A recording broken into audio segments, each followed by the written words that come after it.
I should probably turn on my thing.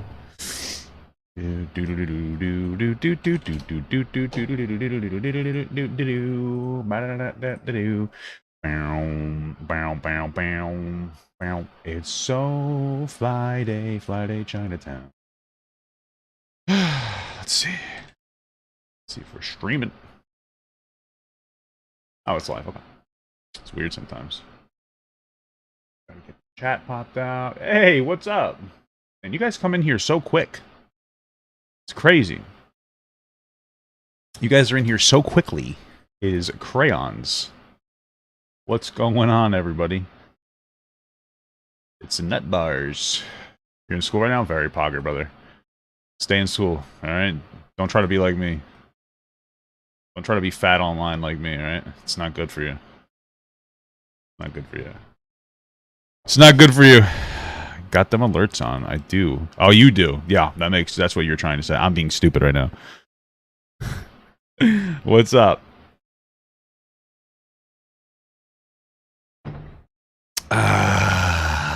Very good, very good. You're already on YouTube, very pogger. Papa Gut, I watched all your stream Samir reactions and was dying. Oh, thank you. Yeah, it's pretty cool. Doing streaming on YouTube has been like a very interesting experience. It's been very different. It's weird because it's like the same exact thing as Twitch, but it's completely different than Twitch. You know what I mean? Have I seen the Boy in the Band controversy? Yeah, you can go look at that in my last live stream. If you want. Obviously, just go to Papa Gut. Or you can look at it on the Papa Gut Leftovers channel if you want. But it's right here. I talk about it in here. I got this thing chaptered out. Alright, I'm on point. This whole thing is chaptered out. Oh, look, Boy in the Band. Boom. Right down here. What is Boy in a Band? See that? Oh, wait, you can't see anything. You guys can't see anything. I'm sitting here like I'm fucking typing to you. They can't see anything. What's going on, guys? What's going on, guys? So yeah, no, you can go into the thing. It's on here. No, I'm not on dual stream. Does the YouTube viewers have less monetary value than Twitch? I don't know what that means. YouTube views? I don't know. I kind of like YouTube. I feel like I get a little bit more reach on YouTube, you know? It's a little bit more reach. More people see it, pop in, say hi. I'm not really worried too much about the money right now. I'm more just trying to get established. You know what I mean? Trying to get established on YouTube and do a little bit of a content shift. So far, am I going to continue to stream on YouTube? So tomorrow's going to be my last day of streaming on YouTube before I sit down and I talk with my wife and I say, what do we think we should do? Right now, we're leaning towards we should stay, or I should stay on Twitch. I mean, excuse me, on YouTube. I should stay on YouTube. Kind of a cool atmosphere. It's like, I like Twitch. I like the people from Twitch. But on YouTube, it's more accessible to more people. And you guys are like my content, right? Like you guys enjoy my content, and it's easier to gauge what you guys are interested in too. Because some people are like, hey, can you look at this? When I go on my Twitch audience kind of like, you know, they're the younger guys. They're fun. But, you know, the people on YouTube, it's a little different community. You know, it's a mixture between those younger guys and usually, like, older women in my age, you know? And you're like, hey, you know what? Foodie Beauty. Like, I never would have watched that on my thing. You know what I mean? So it's interesting content. YouTube chat sucks, though. I don't know. Whatever, brother. Twitch might have a better chat format, but I think that overall, it's like the YouTube experience seems to be better. The YouTube experience seems to be a bit better. Yeah, man, deep dive on Foodie Beauty. Somebody told me to watch this Canadian Horror Story, a Foodie Beauty documentary, so we're going to watch that in a bit. I'm trying to call us old. Hey, you're my age. I'm not saying you're old. I'm just saying. Like, I got young guys on the Twitch. It's like, you know, it's full of, like, gamers, younger gamers. You know? It's different.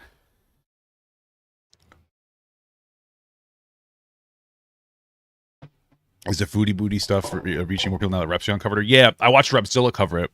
I think Repzilla covered it because Repsion covered it. You know? Know what I'm saying, dude? If you guys want to send me videos, I should probably check this right now. You can go on the Discord. It's in the description of this live stream. and you can go into my Discord and you can go into like the send. I'll go find it.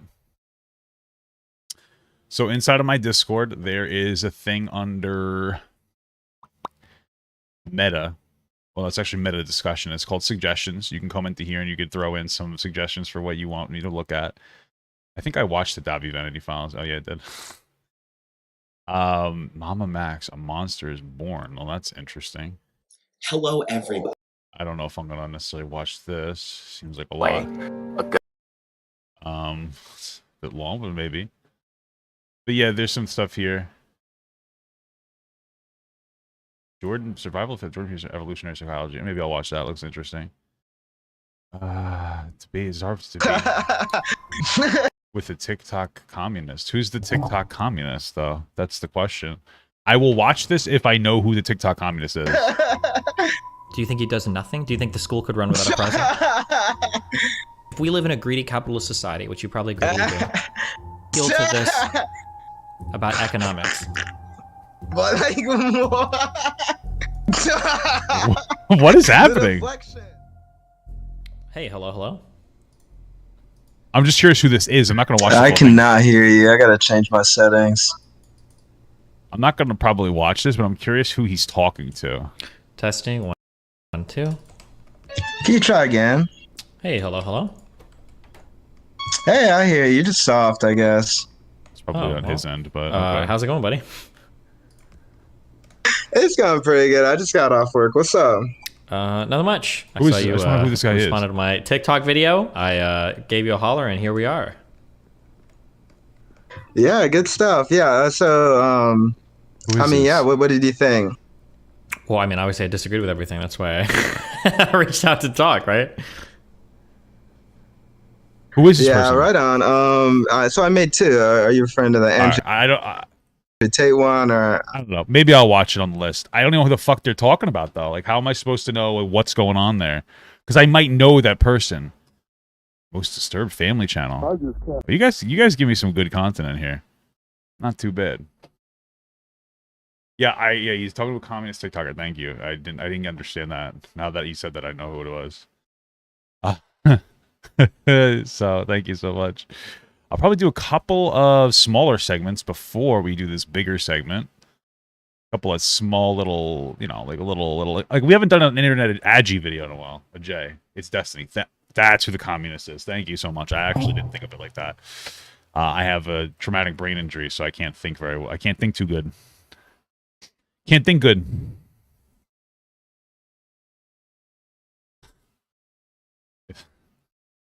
He shows his TikTok. All right. Well, maybe we'll get that down at some point. I'm kind of curious. We haven't watched a Destiny video in a while. Okay. Brian TRO Politics. Who is Brian TRO Politics? Some stupid nerd. I made these ancient Egyptian. Okay, that's weird. And it's Brian Rot Politics. Brain Rot Politics. That makes a lot more sense. It's not Brian, it's Brain. Brain Rot. I'm a sussy baka. Parents who have lost their This child person? is a really intense form of grief. It can take up to 2 years typically. Jesus. That sounds really long. Well, for like, I can understand like of a child. That's a really big. Okay, it seems like they're. Is this Destiny's thing, or is this somebody that's? I don't know who we're talking about here. I don't know who's who, who's whom. I don't know. I don't understand. It's a cat picture. I'm pretty apprehensive about people who just like show cat pictures in their thing and don't actually put like their actual face to it. You know what though, bro? I'm going to be real with you. I think we might just kind of jump right in to the Foodie Beauty one. It's a long segment, but like I don't think I'm in the mood to be intelligent right now. Pepperoni's obsession video. Is that like okay, so are you telling me that this isn't a good video to look at? Let's see. Because I basically only get to pick one. Let's be honest here, okay? I can't do 2 deep dive into fucking pepperoni. Pepperoni's obsession. Let's see if I spelled this correctly. You're telling me. All right, so this is the video, Eerie Pepperoni's video on Foodie Beauty. This is better than this? I don't know, dude. I don't know, bro. I don't know, dude. I think I should go with this person, Toad McKinley. Watch the I'm eating my cheat day clip. Okay. This feels like a better documentary. It's a little more comprehensive. It's from a content creator who's a little bit larger, which, you know, means that they probably have a little bit better standing. Probably they're held to a bit of a higher standard. Oh, it's because it's from 2019. That's a good point. How comprehensive is this pepperoni Joe video or whatever? Like, does it go into like the older stuff? How far into it does it get? Is this in chapter 2? There's a chapter 2 to this one. So Toad will be lighter and all before Nader. But isn't that okay? Isn't that like okay though? Because we kind of watched all that, right? Yeah, if the video's under an hour, it won't even be a service dive. Yeah, that's what I'm kind of like looking at.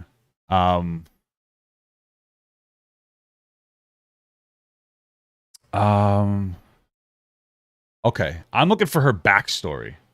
So this Foodie Beauty documentary, this is the good one? This one is better? I'm assuming that this is like the better thing to look into. Like this is like I want the deep dive. I want the backstory. We already kind of looked at the horrible situation. Okay, so the Eerie Pepperoni one only goes into her situation. Okay, yeah, no, we'll stick with this one then. We'll stick with this one. We'll stick with this one then. This seems like the better pick for what we're looking for because we're looking for because we're looking for this.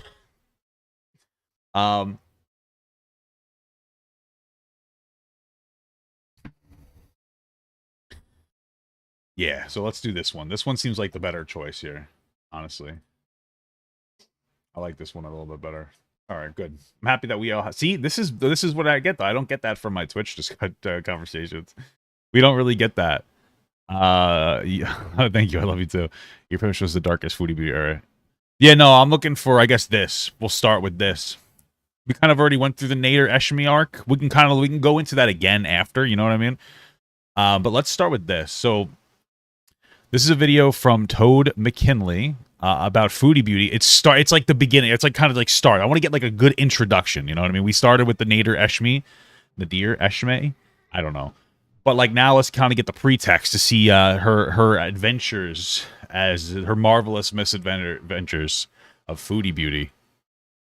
So let's get that going. Hey, thanks so much for the membership, brother. This guy's kicking my butt. Theme became a member. Thank you so much, brother. All right, beautiful sounds.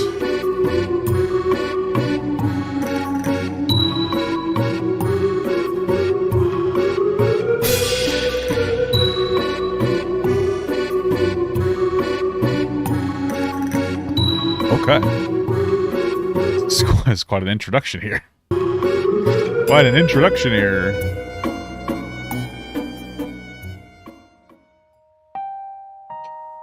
Did my hold on a second. Wait a minute. Did my webcam freeze?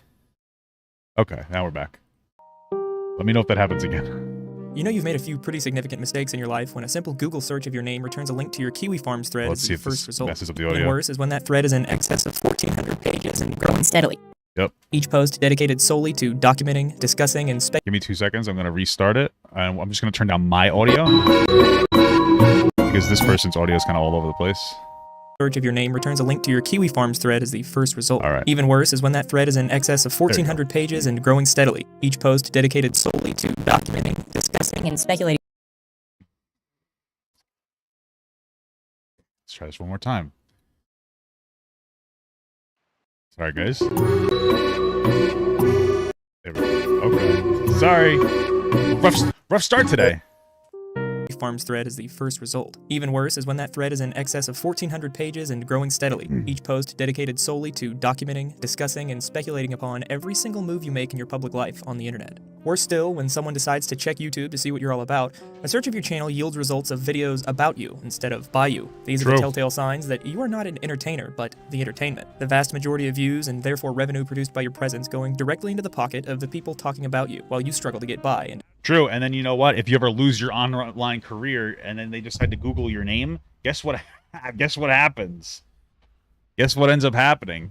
All of a sudden, everything that comes up is some BS drama that like it really stunts your ability to get a job. That's the unfortunate part. You know, that's one of the reasons why you try not to let your full name go out there, because you're really just putting a target on your back, especially if people decide to always tag your video and not only your actual like your channel name, but also your like full name, you know? If they decide to do something like, hey guys, my name, this isn't just from Def Noodles, it's from Dennis Fatoza in the tags. Then that guy's never getting a job. Became a member. Hey, thanks for the membership. every attempt you make to silence them and put the money back in your own pocket only helps them to grow richer. This is the position that the Foodie Beauty has found herself in, her seemingly only recourse to leave the internet and find a real job. However, that simply isn't possible. By their nature alone, the chance of any e-celebrity actually leaving the limelight and returning to the workforce is very low. See, the thing is it's very low if you're trying to get a real job. You know, well, not a real job, but like, you know, I'm assuming that the local McDonald's isn't going to pass you up.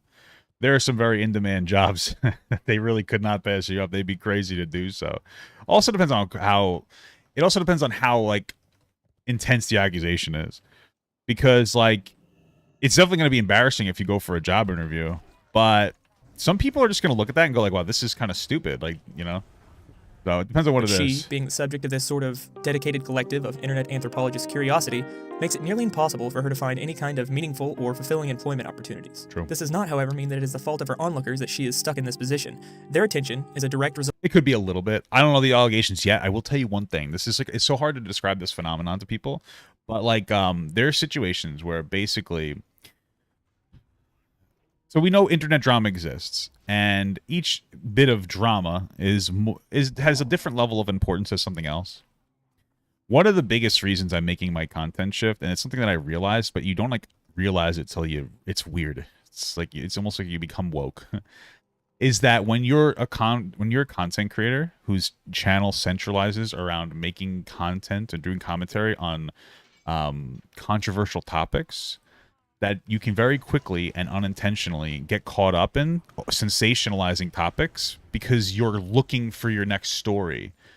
And so it's usually like a small creep here and there where you slowly start sensationalizing the next story and the next story and the next story, a little bit here and there, until you realize that like you kind of like really went out of proportion. You're like, wow, like I feel silly. That's potentially could have been what's happening here. Sometimes on the internet, people conflate doing something wrong to doing the worst thing wrong. It's kind of like this internet trap. It's like this fucking mental internet trap that some people get into. Result of her actions. She has no one to blame for her situation but herself. But, to be fair to her, the chances of ever returning to her particular line of work was pretty much down the toilet before she even started pursuing YouTube as a career, long before she became the subject of nearly weekly controversy and daily discussion. But before we answer any questions in regards to how she became trapped in this digital Sisyphean prison, eating food for the camera just to be able to afford— Probably because she can't go outside because she's so fat. I'm just kidding. I'm sorry. I got to be a little bit fat phobic every stream. It's part of my contract with my sponsor, which is myself. Food to eat for the camera, we first have to find out how she got here. This is the story of Foodie Beauty. A little bit of self-hatred per stream. Born Chantal Marie Olive in 1984, the Foodie Beauty is a 35-year-old Canadian mukbang YouTuber. Her name is Chantal or Chantel. What kind of a parent names their kid Chantal? That's like naming your kid Malibu. You know what I mean? Like, what are you doing? Your kid's gonna see set up for failure.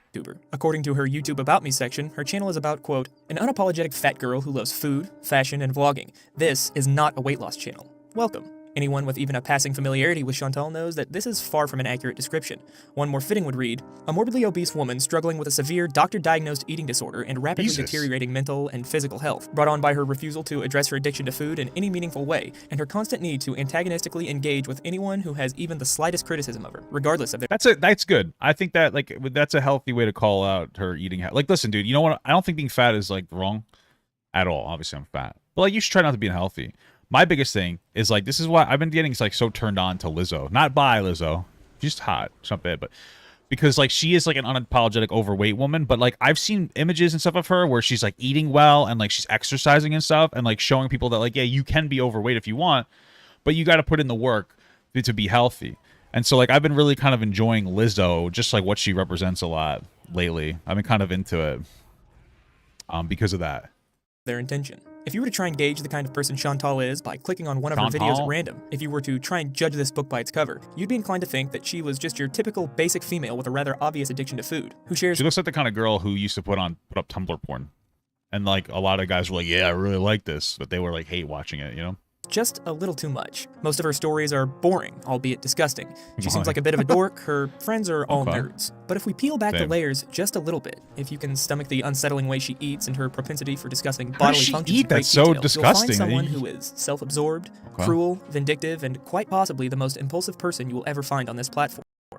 Holy shit, I didn't know that I used to date Foodie Beauty. Wow. Basically, she's the kind of girl that most guys only put up with because they're knockdown, drag-out gorgeous. Which is why the men she surrounded herself with are either self-admittedly, quite possibly the most impulsive person you will ever find on this platform. Basically, she's the kind of girl that most guys only put up with because they're knockdown, drag-out gorgeous. I know what he's saying, that, like, more attractive girls can be, like, pieces of shit bitches.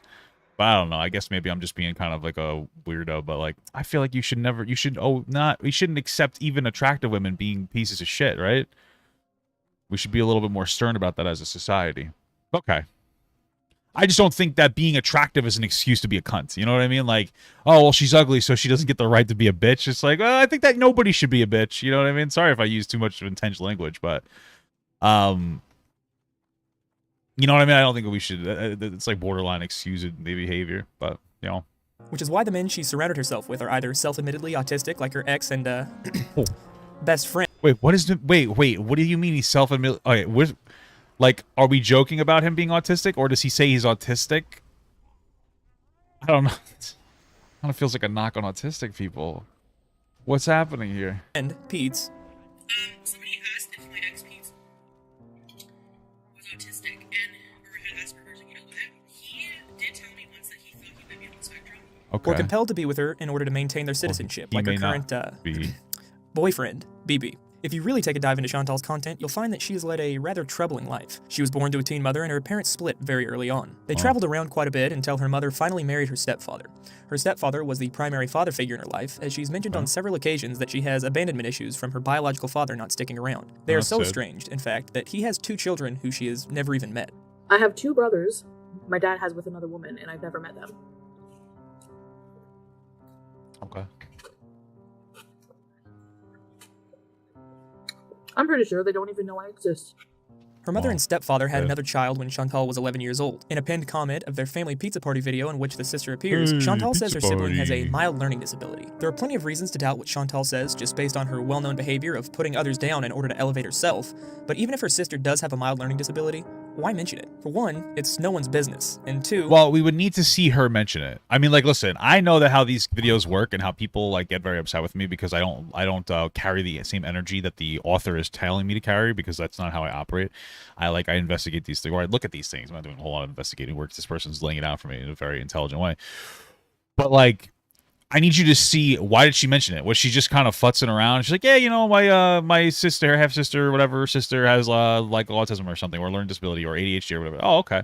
Or is she like, guys, my life is so hard, and then goes on about, like, someone else's, like, disorder or you know, potential disability.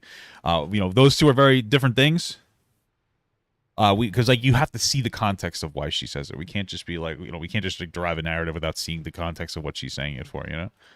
Just watching the video, you wouldn't think, hey, Oh, you showed what's the wrong video? with that girl? Nice. She seems No, you're not. normal. She seems like most of the Are people you? that Chantal forces No? to be in her videos. Okay. Uncomfortable and awkward because they don't want to be filmed. Because normal people don't broadcast their entire lives to the internet. According to a former friend Yeah, of well, fucking internet people do for some reason, so unhinged. Chantal's named Kathy, Chantal was rather cruel to her young sister during their childhood, claiming, quote, sad. her sister is a sweet girl, wouldn't hurt a fly. She grew up with Chantal telling her she would. I've literally will hurt flies, like horribly. The other day, I sat in I stood in my bathroom like a ninja with a fly swatter. This thing was huge. It was like the size of like my fucking pinky nail. It was buzzing around. I just sat like a ninja, completely still. Hit it, smacked it into the wall. I hit it, and then it like, boom, hit the wall, dead instantaneously. I don't give a fuck. It's a fly. It's annoying.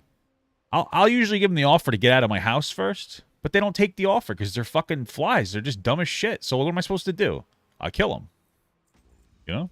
Was ugly and dumb. We would be eating and watching movies, and this poor kid would sit at a chair by the doorway where she couldn't even see the screen because Chantal wouldn't let her sit beside us on the couch. This sort of degrading behavior towards by the doorway where she couldn't even see the screen because Chantal wouldn't let her sit beside us on the couch. This sort of degrading behavior. Why? Was it because they were too big and the couch was being taken up? That's not even like an insult. Like, I wonder what the specifics are. Behavior towards others is very typical for Chantal. So even though there is no definitive proof that she treated her sister poorly, I'm inclined to believe that she does and did. Needless to say, her daddy issues in conjunction with her parents having another child during her formative years caused Chantal to act out. Of particular note, she began sleeping with a 21-year-old man when she was only 15 years old. When I'm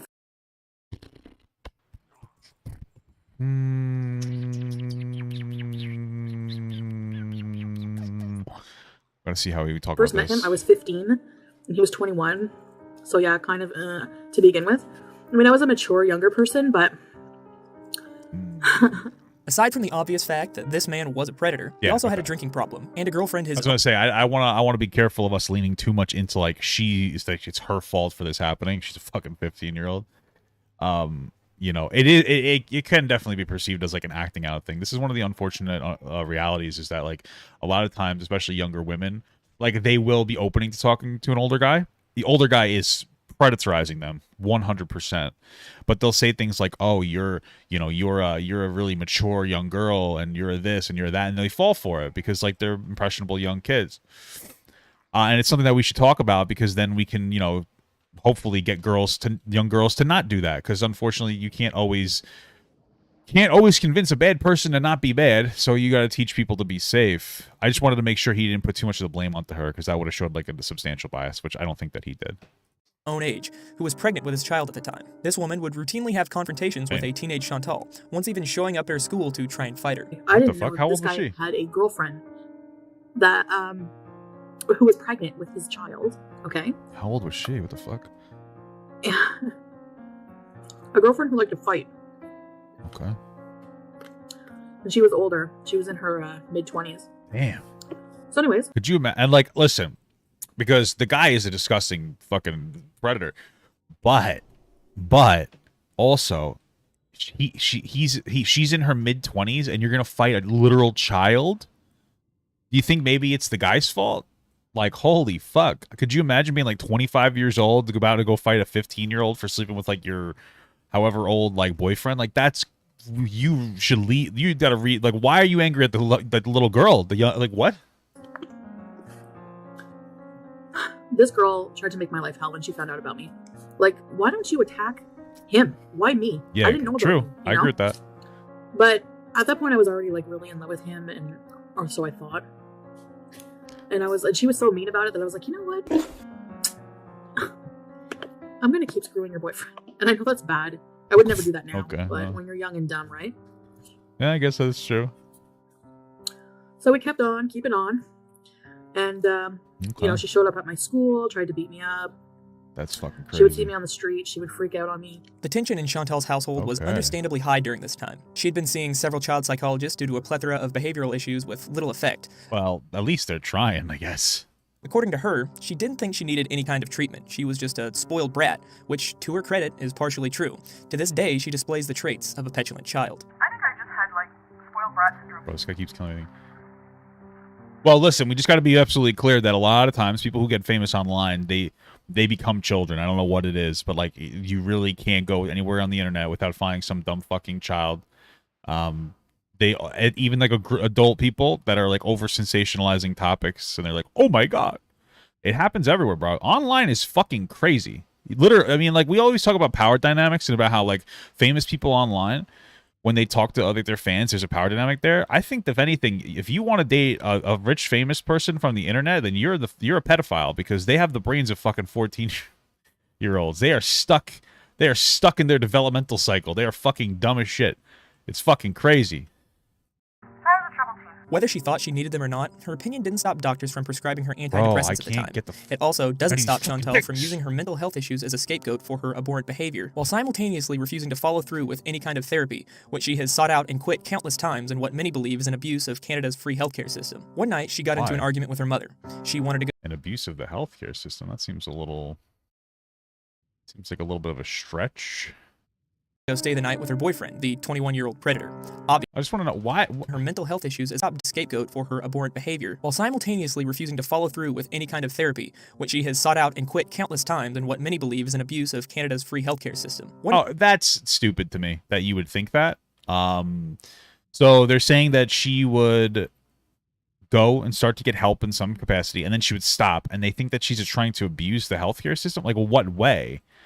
Like, she's using available resources and not following through. That's pretty normal, especially for somebody that's behavioral. I'm not saying it's right. I'm just saying, like, why you got to tack on this idea that she's abusing the free healthcare system. That seems like a little bit of a stretch there. One night, she got into an argument with her mother. She wanted to go stay the night with her boyfriend, the 21-year-old predator. Obviously, her mother refused. Chantal, angry about not getting her way, decided to fake a suicide attempt. Okay. Yeah. I emptied out half my bottle of I think it was Zoloft I was on, antidepressants or something. Didn't work. I'm really reluctant about giving kids medication like that. I used to be on ADHD medicine. I think it really fucked me up. Okay, so she was a young girl that had like image issues, and she self-harmed and attempted suicide. Okay, I mean, like, that's not good. I don't know if I would say that this is like her fault, but so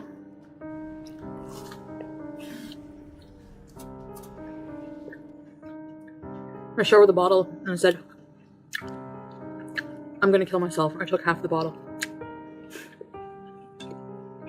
Oh. And now you're doing the same thing on camera, eating Cheetos and corn dogs and a bunch of other horrible foods. It's basically like you're swallowing that half bottle of Zoloft again every time you're coming onto a goddamn fucking video. And I hadn't. I really didn't. Her intentions then were the same as they are today. Purely selfish. You know, I never intended to really do it. I wanted attention. Yeah. I knew that gave me power, threatening that. I mean, this is like really honest. I mean, I don't hate her for this. It's wrong, but like, this is a very honest display. Like, she's not being gaslighty of like, yeah, I was really gonna do it. She's like, yeah, I was doing it for attention. Like, I wanted attention. I was a 15-year-old girl. I was fucking around a 21-year-old. I wanted attention really bad. Clearly, there's some kind of something going on in her life for her to be experiencing these like behaviors. Like, I get it. Like, I don't. It's not right, but I feel like it's not manipulative. It's just like, or it's her being honest about being manipulative in the past when she was like 15. Wanted to hurt people. Her mother rushed her to the hospital in a bid to save her life, well, and when the nurse told her she had to drink an activated charcoal mixture in order to neutralize the drugs in her system, she became worried that the charcoal would hurt her if no drugs were in her system, so she ran into the hospital bathroom and actually took, quote, some pills. So in the bathroom, I actually took some pills. Then I thought I'll just drink the charcoal. I believe she's being Oh, wait, was she saying that she didn't actually take the pills, so she went to take the pills because she thought that the charcoal would have, like, actually killed her if she had no pills in her system? Is that what she was saying there? Okay, I think... Tell underscore as underscore hey, it underscore I'm gonna is pause super chatted $1.99. Papa, there is drama. Male reactors are being called predators too. Who's that? Who's being called a predator for being a male reactor? What does that mean? Intentionally ambiguous here in order to make the viewer think that she had actually taken a dangerous dose, but in reality, it was probably no more than 2 or 3 at most. After she confessed this to the nurse, they decided to keep her in the hospital for a few days. Yeah. Ironically, her hospital roommate was a young girl suffering from severe anorexia, hooked up to feeding tubes due to her dire situation. Wow, maybe if they merged the two of them together like Fusion from Dragon Ball, they would actually be a healthy person, huh? The girl's family would... Probably not, actually. Like, body-wise, they might equal out body-wise, but then, like, they're both exhibiting something in their life that's causing them to have some kind of an eating disorder, whether you're, like, morbidly obese, or like incredibly underweight. I mean, like that is, I would say, because of some form of an eating disorder, a bad relationship with food in some capacity. Bring her all sorts of food, and well, I'm sure you can guess what happened next. But anyway, I had said to her at some point, what happened next? "Are you gonna eat those candy?" Oh my god! And I think she kind of caught on because she gave them to me. She gave me her candies. After her stay at the hospital was over, that's just kind of funny. You could eat those candies. That's funny. That's actually kind of funny though. They decided to send her to a psychiatric retreat for youths. She couldn't stand it there as the other patients were actually mentally ill, as opposed to being a spoiled brat who threw a little temper tantrum like she did. I did not belong there, guys. I had to do my schoolwork there. Every single other person there was absolutely fucking Looney Tunes. Like, really out to lunch. Really out to lunch. Like, I stole liquor and pretended to kill myself. These people, like, oh my god. So she devised a plan to escape. It can be very stressful being around people with, like, significant mental health issues, for sure. And, it's probably good for her to see people that were actually struggling, well, with her mental health more. She seems to be struggling a little bit with some, like, body image issues and whatnot, you know, but it's, okay. Which was, in her own words, to manipulate her grandmother into coming to take her out. My plan was to run away and call my grandmother because I knew my grandma didn't know I was there. And this is bad, but I knew I could manipulate my grandmother into feeling bad and not making me go back there. After what she had just put her mother through, you would think that she would feel enough shame to not abuse the kindness of another loved one so soon. But she will always use whatever... I knew I could manipulate my grandmother into feeling bad and not making me go back there. After what she had just put her mother through, you would think that she would feel enough shame to not abuse the kindness of another loved one so soon. But she will always use whatever resources she has at hand to try and get her way, regardless of the impact on others. In any case, it worked. However, Chantal's mother would not allow her to come home, so she was placed in a group home for teens with nowhere to go, which would set her on a path of alcohol and drug. Interesting. Why didn't the mom let her come home? I feel like we're missing context on that. They didn't let her come home from the hospital? Did they feel like she was like too fucked up and she needed help? Or like did they just kind of give up on her? Abuse, partying, and sexual promiscuity, behaviors that no doubt exacerbated her already underlying addiction to food. Chantal herself has speculated that her food addiction may be hereditary, as her father was out of the picture due to his alcoholism. She's also suggested that he may suffer from an addiction to food as well, and that many in her family eat for comfort. I think I've said before, yeah, I mean, like, it seems like there are people who have, like, addictive personalities, right? People who, like, are biologically more prone to issues like gambling addictions and alcohol addictions. So I guess that could be the same thing for food addictions. But then you couple that with, you know, people stress eating and learning the habit, like, in an environmental setting. So, you know, all these things they don't exactly do well. Why did her family give up on her? Food was, you know, my whole family has issues with food.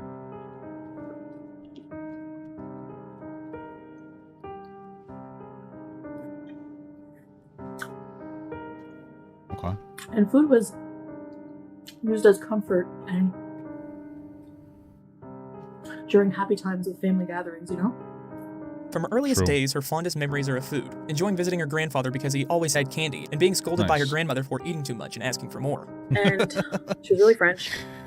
What a toxic relationship. The grandfather giving her candy and the grandmother saying stop eating candy. That's very confusing for a child, or anybody, really. I remember I'd be fucking confused. I was always wanting... I was a little piggy when I was a kid. What a surprise, right? I would go to her house, she would babysit me. What a surprise. And she yelled at me because I asked her for another pudding. I kept asking her for snacks. She got mad and she's like, Tabernacle, you just had a snack. Chantal tells many stories of her time at the group home, all of them full of debauchery, the last place any parent should send their young daughter. She's shown the home in one of her vlogs, and quite frankly, it looks like a crack house. I think it speaks volumes about how bad Chantal was as a child that her mother would resort to sending her to this place. Well, okay, listen, now we're starting to get into some of the biased speech, all right? This girl, we don't have to think that she's a good person. You know what I mean? Like, the reality is that some of the worst people in the world were subjected to, like, horrible conditions as they grew up, and they were failed systematically, and that's one of the reasons why they became such bad people. That is absolutely something that happens. But the framing of this is not good framing. So what he's saying is, like, yeah, she must have been real bad to send her to a halfway house. That might be true. Or maybe her parents were so bad they gave up on her very quickly and sent her there. We got to be careful. We have to be a little bit more ambiguous, a little bit more exploratory when we make these assertions here. One of these stories in particular sticks out to me, and that's the story of Big G. Oh, Andrew Tate. Can't wait for that. Andrew Tate.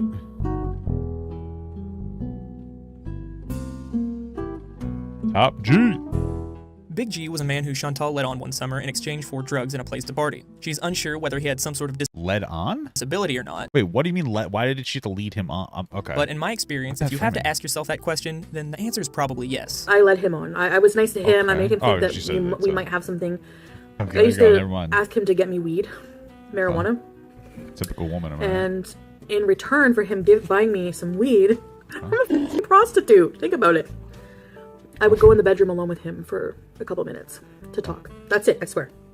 Oh, okay. Now, the way I see it, there are two ways to interpret these events. Either this man did not have some sort of mental disability and Chantal was indeed turning tricks for some pot, which is something she's no stranger to, or he did have some sort of mental disability and she was emotionally manipulating him for her own benefit. Either way, this really helps to further— Yo, bro, you gotta tell your pet to stop attacking me, dog. What mental disability do we think that he had? I mean, like, there's a third option. It's very person-centric. Maybe this person with a potential mental disability was horny and wanted to fuck. I feel, and I'm not trying to be an asshole, but I feel like we never really consider these things. But like, people with disabilities can still be consenting and have sex, you know that, right? So like, if you're somebody with like autism or something, you might want to get some wet, dude. I'm just being honest. It doesn't mean that anything predatory was happening here. It doesn't mean that she took advantage of this guy. Some people are just horny as fuck. Even people with disabilities are very horny. That's the natural flow of life. We need to acknowledge that. Person-centered language. Got to understand that, guys. Illustrate the kind of person she is. Chantal continued to exploit this man over the summer until one night she brought her 21-year-old boyfriend over to party. I mean, listen, I'm just gonna be real. I'm gonna be real with you, brother. If they're fucking or something, and like, yeah, he might be getting her weed and they're having sex, I don't think that he's really exploiting. I don't think either of them are really exploiting each other. I think this is just like some shit going on, some weird shit going on, you know. Until one night she brought her 21-year-old boyfriend over to party. The man obviously realized there was something going on between her and Big G and decided to take matters into his own hands by getting drunk and assaulting him. Oh, well, that's wrong. I don't know why I find this funny looking back at it. Jesus, what the fuck? He's like, he's just sitting there and he's like, I'm going to punch out Big G. Big G was oblivious. He's just like, what's up, man? Punches him in the face. Why do you find that funny, though? My friend's boyfriend was able to split them up. Well, Chantal felt horrible for Big G and decided— Damn, she probably was happy. She's probably like, oh my god, 2 guys fought over me. You know, it's probably what she was experiencing. To give him the only thing she could in consolation, not only for the assault, but having sex with the boyfriend in his bathroom during the party. And what might that be? What might a young girl who had nothing, living in a group home, turning tricks for drugs, have to give as consolation? Sex? Pity sex. Okay. So I had pity sex with Big G. I said it. For the first time, I've said it. Was it good? No. I don't even know if you can call it sex, because I don't even know if his penis went inside, because it was very small. Of course, she has to make a snide comment about— It might have been very small. It might have also been a big opening with a little extra layers to it. Some of the big girls, all big girls, they got a little extra layers. Penetrate. I have no problem. I enjoy it. But, you know, how much of each is true? Was it small? Was she big? Was it both? Just saying. The size of his manhood. It's something she does quite frequently. Keep in mind that Chantal isn't private about these videos. Everyone in her personal life knows about them and potentially watches them. But even when she does change the names to protect their anonymity, which she didn't in this case, the people who know her will know who she's talking about. It's one thing to blast your own deep, dark secrets all over the internet, but it's another to tell deeply personal stories about someone who never wanted it and didn't have any choice. But that doesn't occur to Chantal. If she will exploit her family's love for her own personal gain, she certainly has no qualms about exploiting anyone if it means a few more subs or a few more views on YouTube. This habit becomes exceptionally ironic as we further journey on and see Chantal complain— It's a really bad quality to get into, to constantly talk about like people in your real life in like a toxic like drama farm way. It's really not good. You're gonna struggle to maintain relationships. I'll tell you that. Incessantly about other people discussing her life and the story she has made public for others to view. Chantal's former friend Kathy has made the claim that she never had a boyfriend in high school, and again, while her claims offer no real hard evidence, I'm inclined to believe her based on Chantal's own words. As I mentioned, the 21-year-old she lost her virginity to had a pregnant girlfriend at the time, so while she may try to call him a boyfriend to make herself feel better about being used by an alcoholic predator, even she has slipped up and admitted she was nothing more than a side piece. So he was like, you have to stop this. He like talked to her, he's like, you have to stop this, you know, you're acting irrationally, you're gonna get in trouble, we have a kid. No, let's just all get along. So basically he's saying to her, Let me have a buddy. Like, really? There was also a 38-year-old Frenchman who she would routinely hook up with but never really dated. Again, she was underage at the time of this relationship. Damn. I was 16 or 17. So this is kind of wrong. That's fucked, bro. I thought he was very good looking for his age. He looked to be in his maybe 40s. Late 30s, 40s. Turns out he was 38. She also had someone called her country lover who I assume was also well over a decade her senior. This was a one-time hookup as well. She tells a story about the worst hookup she's ever had, where she went to a bar underage and ended up going home with a man who was missing a bunch of fingers. They never had sex, but the night ended in a Would he lose him in her pussy? Like, what the fuck? That's terrible. spectacular fashion. Takes off my bra. You would think How the fuck do you take off your bra? No fingers. The fuck? after a guy takes off your bra, he's going to start doing things to you, but no. He put on my bra. He put my bra on. Oh, wow. And he kept it on. Damn. That's insulting. Could you? I'm sorry. This is inappropriate, but could you imagine fucking around a girl or being a girl getting fucked around with, and the guy, you take your titties out, and he's just like, let's put those back. Let's just put that back there. And you just like, what? Could you fucking imagine that, dude? That's fucking crazy. That's horrible. That's got to be so bad for your self-esteem. That's like if a girl pulled my pants down, it's like, nah, we're gonna put that away. It'd be fucking terrible. I went to the bathroom. Oh my god, I had to go to the bathroom. Like, I had the shit. Okay, beer galore. Oh my lord. And I was like, oh my god. And his bathroom was the type that had, like, no fan. And it was, like, close to his, it was like a little bathroom and his, like, bed was right there. Okay. So, I do that. I was in there a little while. I come out, and he's, like, passed out.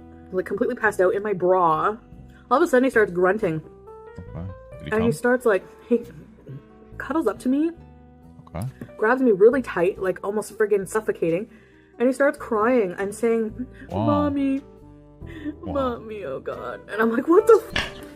Wearing my bra, crying for his mom. How much of these stories are real? Like, what the fuck? Mom. Is that real? Then there was the relationship she carried on for 2 years over the internet where she lied about her age, her weight, and who she really was. After making excuses not to meet every time he tried, on 2 occasions he bought her a plane ticket and both times he had to eat the cost, she finally told the man she was underage, overweight, and the pictures she had sent him weren't really her, so he dumped her. She chalks this up to him not wanting to be with a fat chick. So I was like, really? You're not even gonna at least wait to see what I look like? It's just like, she's fat, never mind. Which, for all I know, he could have been overweight. He could have been ugly. Like, who knows, Like, I'm not shallow like that. Yeah, well, he's a high-value male. You know what I'm saying? But, whatever. As if it doesn't even register with her that she had lied to this man for 2 years, making him think she was an adult woman. There is no sympathy for how he must have felt, probably worried that this made him some kind of unintentional predator. At every turn in her life, Chantal is the victim, no matter how many mental gymnastics she has to perform to make it so. Funnily enough, this is the closest thing she had to a real committed relationship in her adolescence. It's a bit sad that the only way she could get someone to be with her was to lie about her physical appearance, but it does prove my earlier point. No decent guy wants to put up with someone like Chantal unless they are drop-dead gorgeous. I'm just gonna tell you right now, bro. Like, we're right now in her timeline, she's 15, right? It's like we're shitting on her so hard for acting inappropriately as a 15-year-old, with like it seems to be like a fucking systematic failure of a family that is not really supporting her. I don't know how much we should be going in on her. It doesn't mean you have to be like, you know what, she's a great person. I'm just saying that she seems to have not had the best, early life. To guess the reason for all of this sexual promiscuity, it would be her daddy issues. Luckily, Maybe. I don't have to play armchair psychologist and make these kinds of guesses because Chantal has outright admitted this on several occasions. Daddy abandonment issues. And the list goes on. Hashtag daddy issues. I think I have daddy issues. The way she tells these stories, it seems she was consistently sleeping with both the 38-year-old Frenchman and the 21-year-old alcoholic until the end of high school. Feeling very single and very alone, she began using IRC, or Internet Relay Chat, to find hookups, until she began dating her first, in real life, bona fide boyfriend, James, better known as Pete's doof. That's how it is, man, back in the day. Fucking people using kick and shit, all these weird things, the stories I fucking heard. My wife's telling me about this weird shit. I'm like, god damn, what the fuck's the matter with you? What the hell are you guys doing? A lot of you younger girls, you got to learn to stay off of Omegle. That's all I'm going to say. Okay? All right? It's not your fault that these guys are going after you, but, just fucking be a little safer. Jesus Christ. Foodie beauty enthusiasts. She and Pete's were originally just friends. Eventually, they became roommates, which led to them falling in love and dating. Chantal has mentioned before that she's been with BB for around 7 years, and that she and Pete were together for around 7 years as well. That means she started dating Pete when she was 21 or 22. That leaves 2 to 3 years between ending her high school flings with older men and her first real relationship. During this time, we get some of Chantal's most horrifying hookup stories. Her most notable is the failed threesome. She catfished a couple using IRC, sending them a deceptive photo. The result was an awkward night of partying that culminated in Chantal getting rejected and sleeping on their couch. She then left them a little surprise in the morning. I find the bathroom, get on my knees, start doing my thing, and this is gross, guys. So it comes out both ends, and I had a skirt on, and a G-string. Okay. The barf goes projectile all over their wall. The poop goes all over their floor. Wait, she's the one who farted and wait, what? She shitted and farted? And this is gross, guys. Get on my knees, start doing my thing, and this is gross, guys. So it comes out both ends, and I had a skirt on, and a G-string. The barf goes projectile all over their wall. The poop goes all over their floor. Oh my god. No towels, no paper towel anywhere in the bathroom, no toilet paper. I didn't know what to do. I took my G-string off, cleaned up with some socks. I mean, at that point, you might as well not even taken it off. I mean, you might as well just left it on. What are you taking off? It clearly didn't really, it clearly didn't do very much to stop the flow. If anything, it just split the flow in half. And some clothes I had in my bag. You know, I think I had a sweater or something in there. What happened after when I went home, I never heard from them again. I never heard from him again. So I'm assuming they found my mess and just were like, screw this chick. I'm not messaging her. What do you mean they found your mess? Didn't she fucking throw up and shit like while they were fucking? I'm confused now. Anymore. She also partook in another threesome while high on ecstasy where the woman didn't seem to have the best hygiene, but that didn't stop our hungry girl. I was like, really, do I have to? Do I have to go in there? And I did. And it was horrible. Didn't stop our hungry girl. Listen, bro, this is one of the unfortunate realities. Sometimes when you're with somebody, if you're like, I'm going to eat your pussy, and then it happens to stink, if you decide to bow out there, totally understandable. But sometimes you feel bad and you're like, all right, I got to do this. Let's just fucking get this over. You know what I mean? Like sometimes you just feel bad for the person. You don't want to you don't want them to feel like an idiot. So you just start fucking munching down, dude. You don't have to be proud of that fact or anything. I'm just saying that like sometimes you don't really, you know, sometimes you feel bad. You can't just be like, nah, fuck it. Well, you could do that. You absolutely could do that. But I would feel too bad. You know what I'm saying? I would feel terrible. I'd just eat your fucking pussy and then just never hang out with you again. I had a girlfriend that had quite an odor, and I would do it. I'm a champion, dude. You know what I mean? That's love. That's real love. Okay? That's love. It's true love. Yeah. So... And let's not skip over one of my personal favorites. The time she was so horny that she slept with a homeless man on a rock. Hey, listen. Listen, dude. She was horny. She fucked the homeless guy. You know what I mean? How many young men would be going out paying homeless women if there were homeless women don't exist because of our society is very sexist towards men. It's like half true, kind of actually. It's like women tend to not be homeless. Hey, you know what I mean? That's disgusting. I'd never fuck a homeless woman. I'm sorry, but like it's usually not just that they're homeless. It's usually they're also, you know, they're usually, unfortunately a lot of people who are homeless are like struggling with drug addiction. So, then, you know, it came around to the bar closing, and I got that feeling like, I don't want to go home, and I want to My wife's in the chat yelling at me.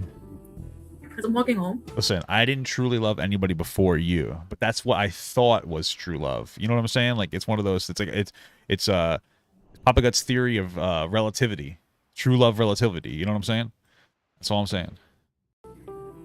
I see this guy. He wasn't too scruffy looking, but he was kind of scruffy, you know? I think he's talking about. I think I was talking about me. I used to be homeless. He was carrying like a shopping bag, and it had like DVDs in it, probably to pawn them. Ooh, he's got his own goods. Okay. And we did it on the rock Wow. near the harbor. I know what you're thinking. What did he smell like? That's what I would wonder. He didn't smell too homeless, like homeless. You know, he smelled a little bit like malt vinegar, but. She's also been known to trade sexual favors for treats. Well, that's good because there are some areas where like you can go to like your local. I don't know if it's really a YMCA anymore, but you can go to like your local whatever and get like a quick shower and stuff, and your local library. See, that's what we should do. We should put showers at libraries. Like, really, because, like, what else is a library good for nowadays except for fucking homeless people going there to not be outside? As I mentioned previously with Big G, but on another occasion, she let a man touch her breasts for a few burgers. Hey, I got desperate and called one of my lovers. This is like low-key prostitution, but I offered him foreplay if he would come over and bring me a couple of Whoppers. I think it was Whopper. Personally, I would just say, like, you're gonna, like, I mean, I'm not gonna just do foreplay for a couple of Whoppers. I get that's only like $5 to $10 or something, but I mean, like, if I gotta take the drive, you're gonna have to be doing a little bit more than that. You know what I mean? I ain't going there for nothing. Wednesday. He got there and I was so mad. It gets worse. I was so mad and pissy that he forgot the zesty sauce for my onion rings that I only let him squeeze my boobs. On another, she flashed an elderly man in a vegetative state for a Klondike bar when she was underage. So I was like, what do you want me to do for a Klondike bar? Name it. How much of these are real? So my friend's boyfriend's like, I want you to go to the man at the end of the road and I want you to lift your shirt up and flash him and shove your tits in his face. Wow. So, of course, I did it. I'm not proud, but I did it. It was during this time that she also began experimenting with heavier drugs. As mentioned in her unclean threesome story, she took ecstasy. She's also tried mushrooms and LSD. Wow, that day, I was so excited. She made shroom popsicles. She had LSD, ton of weed. Oh, that goes without saying. But after all was said and done and she'd had her fill of fun, she decided to settle down with good old reliable Pete's. Okay, well, you know, that's life, I guess. Dude, going a little crazy and then settling down. To be bluntly down. honest, Pete's is a pathetic guy, and I think that was and is. What the fuck? This guy's so mean. Why you gotta be mean to this guy? Have you ever met him? He's pathetic? That's rude. That's just mean. Appeal for Chantal. While it's easy for a woman her size to find a sexual partner, it's not so easy to get someone to stick with you. I mean, with a god-awful personality, a propensity for infidelity, an appetite that would put a dent in the steepest of pocketbooks, and the delusion that the world revolves around you, it's really not that hard to upgrade. Here's a bit of free advice for the ladies out there. If you're gonna be awful, you better be pretty. But when you look like Pete's, when you're as deficient in social skills... Here's some advice for you girls out there. Don't be awful regardless of how you look. Like, this bad advice. As Pete's is, you become a safe and secure assurance for girls like Chantal, an assurance that they will never be alone. You're their backup plan. We see this today with the relationship. They remain friends. He's obviously still in love with her, even after everything she put him through. You can tell that the moment she says, I'm ready to come back and settle down, he's going to be right there. I guess manipulating people with disabilities is more of a habit than a one-off for Chantal. Well, we don't know if he has a disability. Okay, there's about 17,000 things going on here. We don't. First of all, she does seem like a bitch in this situation, and that she's like got him on the back burner. I'm not gonna sit there and disagree with you, but like, can we not pretend that like she's like. We don't know if she's manipulating anybody with a disability. He said he thinks he might have autism. That's not even close to an official diagnosis. And even if he did have autism, he seems like he would be like high functioning enough to not be something where he would like be required to be on the system. And so now you're saying that he can't have interpersonal interactions with people. You know what I mean? Like, she seems to be kind of a bitch, but like, we don't have to dunk on this guy so hard and make it seem like she's manipulating him, because he might have an intellectual disability, which he may just not have. They're going a little too far. So she and Pete's dated for around 7 years, and eventually they were engaged to be married. But at some point, Chantal fell out of love with him. So she did what any mature, well-adjusted... Probably the week after she started dating him. mentally healthy 28-year-old person would do when they're ready to end a relationship. She sat him down, gently explained her feelings, and they amicably went their separate ways, remaining fast friends. Just kidding. She started routinely cheating on him with random African migrants, then left him out of the blue one day for her current boyfriend. Now, when Chantal says she fell out of love, what she really means is that she was no longer feeling sexually satisfied. I'm a very sexual person, and I know people stay together out of convenience. They don't want to ruin a family. But I need good sex in my life, and I need passion, and I need attention. And I mean, listen, that's very normal. Sex is a very normal, healthy part of a relationship, and you need to find sexual compatibility with somebody. But also, you shouldn't be cheating on somebody because you don't have that compatibility. You should be like, hey, listen, I don't want to be with you. I think we have a big issue. I don't know if this is something that's always been an issue. I feel like it's more of like a nowadays thing where people basically are in a relationship and then they cheat until they find somebody new and then they move on from the relationship so that they don't have to be, you know, single. Even though being single for a little while in between relationships can be really beneficial to you because you can explore what you did right and wrong and what the other person did right and wrong, and you can kind of come to terms with the boundaries that you want to set and like the things that you like, the way that you want to be treated in your next relationship. So I wasn't getting all those things anymore. I don't expect maturity out of Chantal today, so it's a bit absurd of me to expect it from her when she was 28, but this really goes to show how much of an insecure child she is at heart. She wasn't feeling sexually satisfied. She didn't think she wanted to be with Pete anymore. So instead of voicing her feelings, either trying to work through her issues or separating, she stayed with him and went behind his back with God knows how many men, potentially exposing him to God knows how many STDs, because her fear of being alone trumped any sort of respect she had for someone she supposedly loved. I don't think Chantal— You know what's weird? Like, so far what I'm getting out of not Amber Reedlin, Foodie Beauty, this Chantel, the fucking, ever this dumbass's name is. So far what I'm kind of getting out of this girl is that, like, whether we kind of want to admit this or not, she's a really normal person that's kind of struggled a little bit on the internet. Like, she's your pretty like, she's a somewhat typical kind of, like, shitty, like, fat girl. Like, I mean, like, you know what I mean? Like, if this was the real world, people would be like, yeah, you stay away from her. You know what I mean? But it wouldn't be like this profoundly, like, horrible person. You know what I mean? She's just like an average, like, less than stellar person. That's the energy I'm getting out of here that you should stay away from. Chantal really loves or cares for anyone. I think people are just another commodity to her, and their only value is what they can do at any given moment to satisfy her urges, because Chantal truly is a slave to her own desires. Whoa. If she wants to eat, she eats. If she wants to have sex with someone, she does it. There is no thought given to the impact her actions will have on herself, let alone the impact it will have on those around her. In her more recent videos, she will tell you that she and BB started talking for like 2 weeks behind Pete's back, and then she broke up with him. I think that it was very wrong of me to do that, to sneak around and talk to BB for like 2 weeks. Not true. Not even in the slightest. The first person she has officially admitted to cheating on Pete with was a Nigerian man named Paul. She went out for a girls' night at the club. The man approached her, and though she was not attracted to him and was put off— Probably approached her and said, if you give me $1,000, I'll give you 10 million tomorrow. I've gotten those emails before. That's why I'm not really worried about money anymore, because I know that in a couple of years I'll be set, because they owe me like at least like $10 billion at this point. I've given them so much money. These like Nigerian people. Like a lot of Nigerian. By the way, there's a lot of Nigerian princes. I don't know if you knew that. There's a lot of royalty. That's why I'm not worried, because that's my retirement plan. It's just getting my return on that money. I'm too charitable. I don't think I'm too charitable. I think I'm just not like fucking terminally online. I don't think that I look at this through like drama lens. I think that like I just know more people. Like I know people like her. Like they're not great, but like whatever. Like it is what it is. You live your best life. Huh? You know what I mean? Off by his personality, she gave him her number. I suppose beggars can't be choosers. He immediately became very possessive, texting her all hours of the night and getting angry if she wanted to hang out with friends instead of him. Damn. Even with all these red flags, she decided to take the step and start cheating on Pete with him. The cognitive dissonance she displays when recounting this story is truly amazing. One night, she brought him over to a friend's apartment, unable to bring him back to her own because, you know, her boyfriend lived there. Throughout the night, they were all chatting and drinking. Chantal got hammered drunk and decided to go outside for a smoke and a bit of fresh air. After a few minutes, Paul came out and informed her that he had just slept with her friend, slapping her across the face when she became upset. And he's like, I fucked your friend. In 2 minutes? Well, I was gone? I'm like, that's sneaky frigging slutty. So I start yelling at him. Okay. Speed fucker, you know. He's like, listen to me, listen to me. He grabs me, smacks me across the face, and I just like, no man has ever smacked me. And I was so stunned.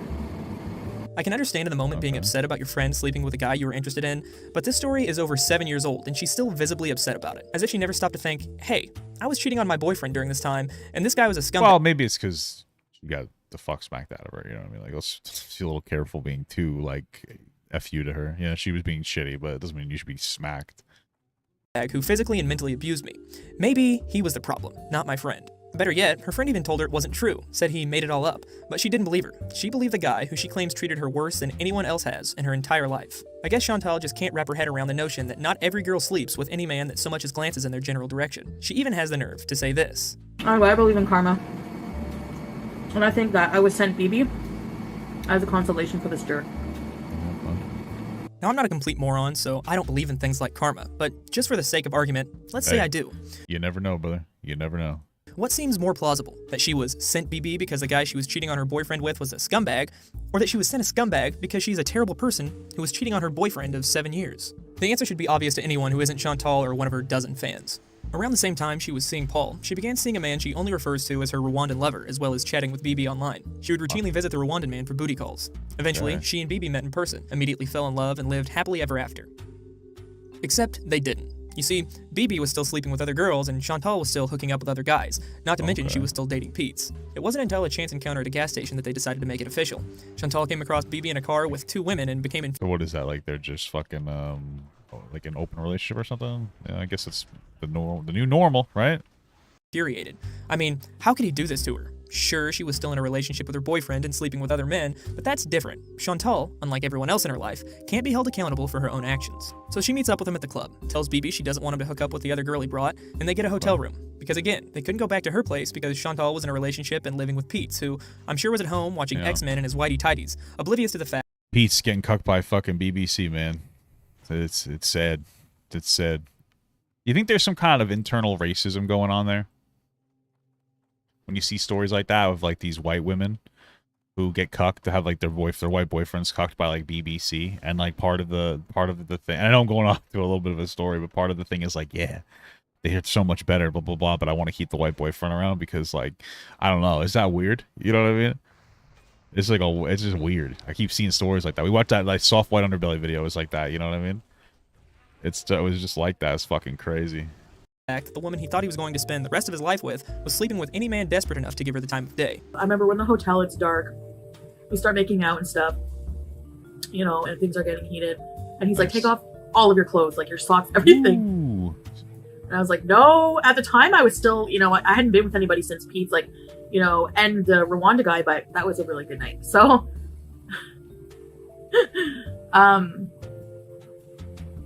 I'm pretty sure we kept the neighbors up. Wow. TMI! Shortly after this meeting, Chantal broke it off with the other guy she was seeing, confessed to Pete everything she had done, and told him she was leaving him for BB. According to Chantal, he was heartbroken. In fact, he was so in love with her that he offered to let her sleep with whomever she wanted to as long as she stayed with him. Many times he would tell me, Pete would tell me, brother. Even if you don't love me anymore, I don't know, maybe he sensed it was coming, but he said, even if you don't love me anymore and you wanted to see someone else, I would be totally cool with that. I would be cool with you having different lovers to make you happy. Truly, there's no sadder character in this story than Pete's. Yeah. Listen, boys, you gotta not do that. You gotta not do that. Gotta stand your ground and leave that person, you know? I know it sounds hard, but hopefully you'll find somebody new, you know what I mean? Be confident.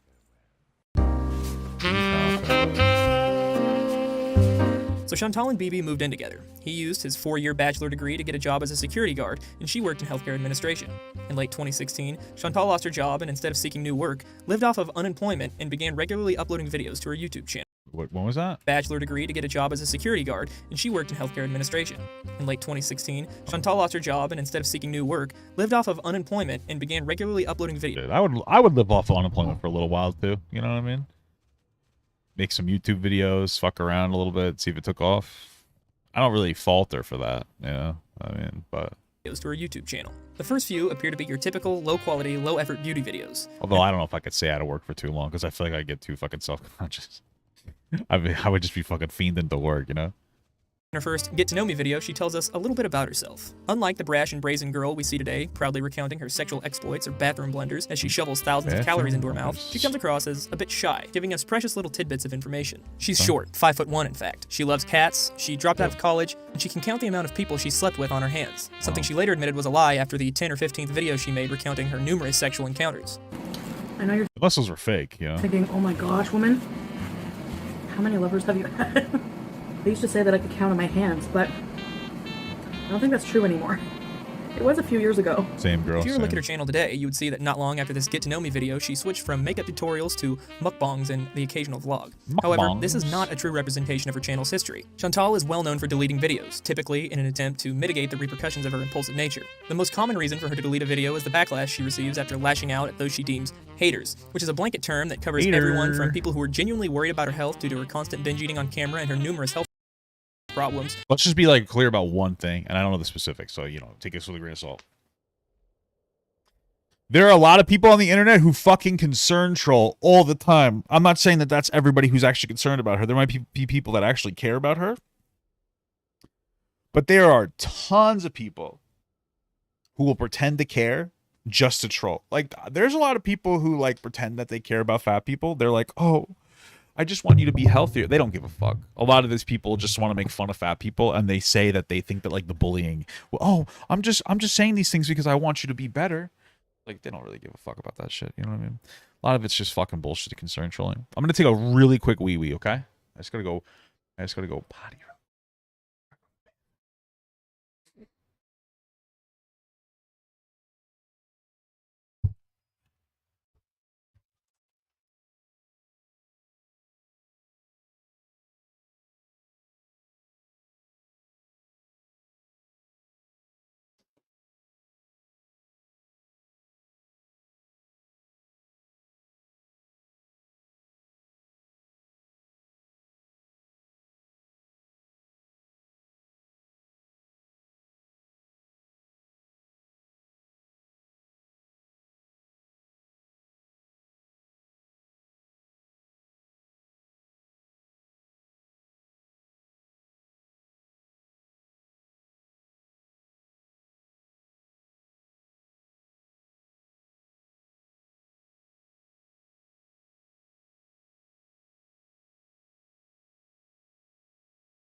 Sorry about that, guys. Quick.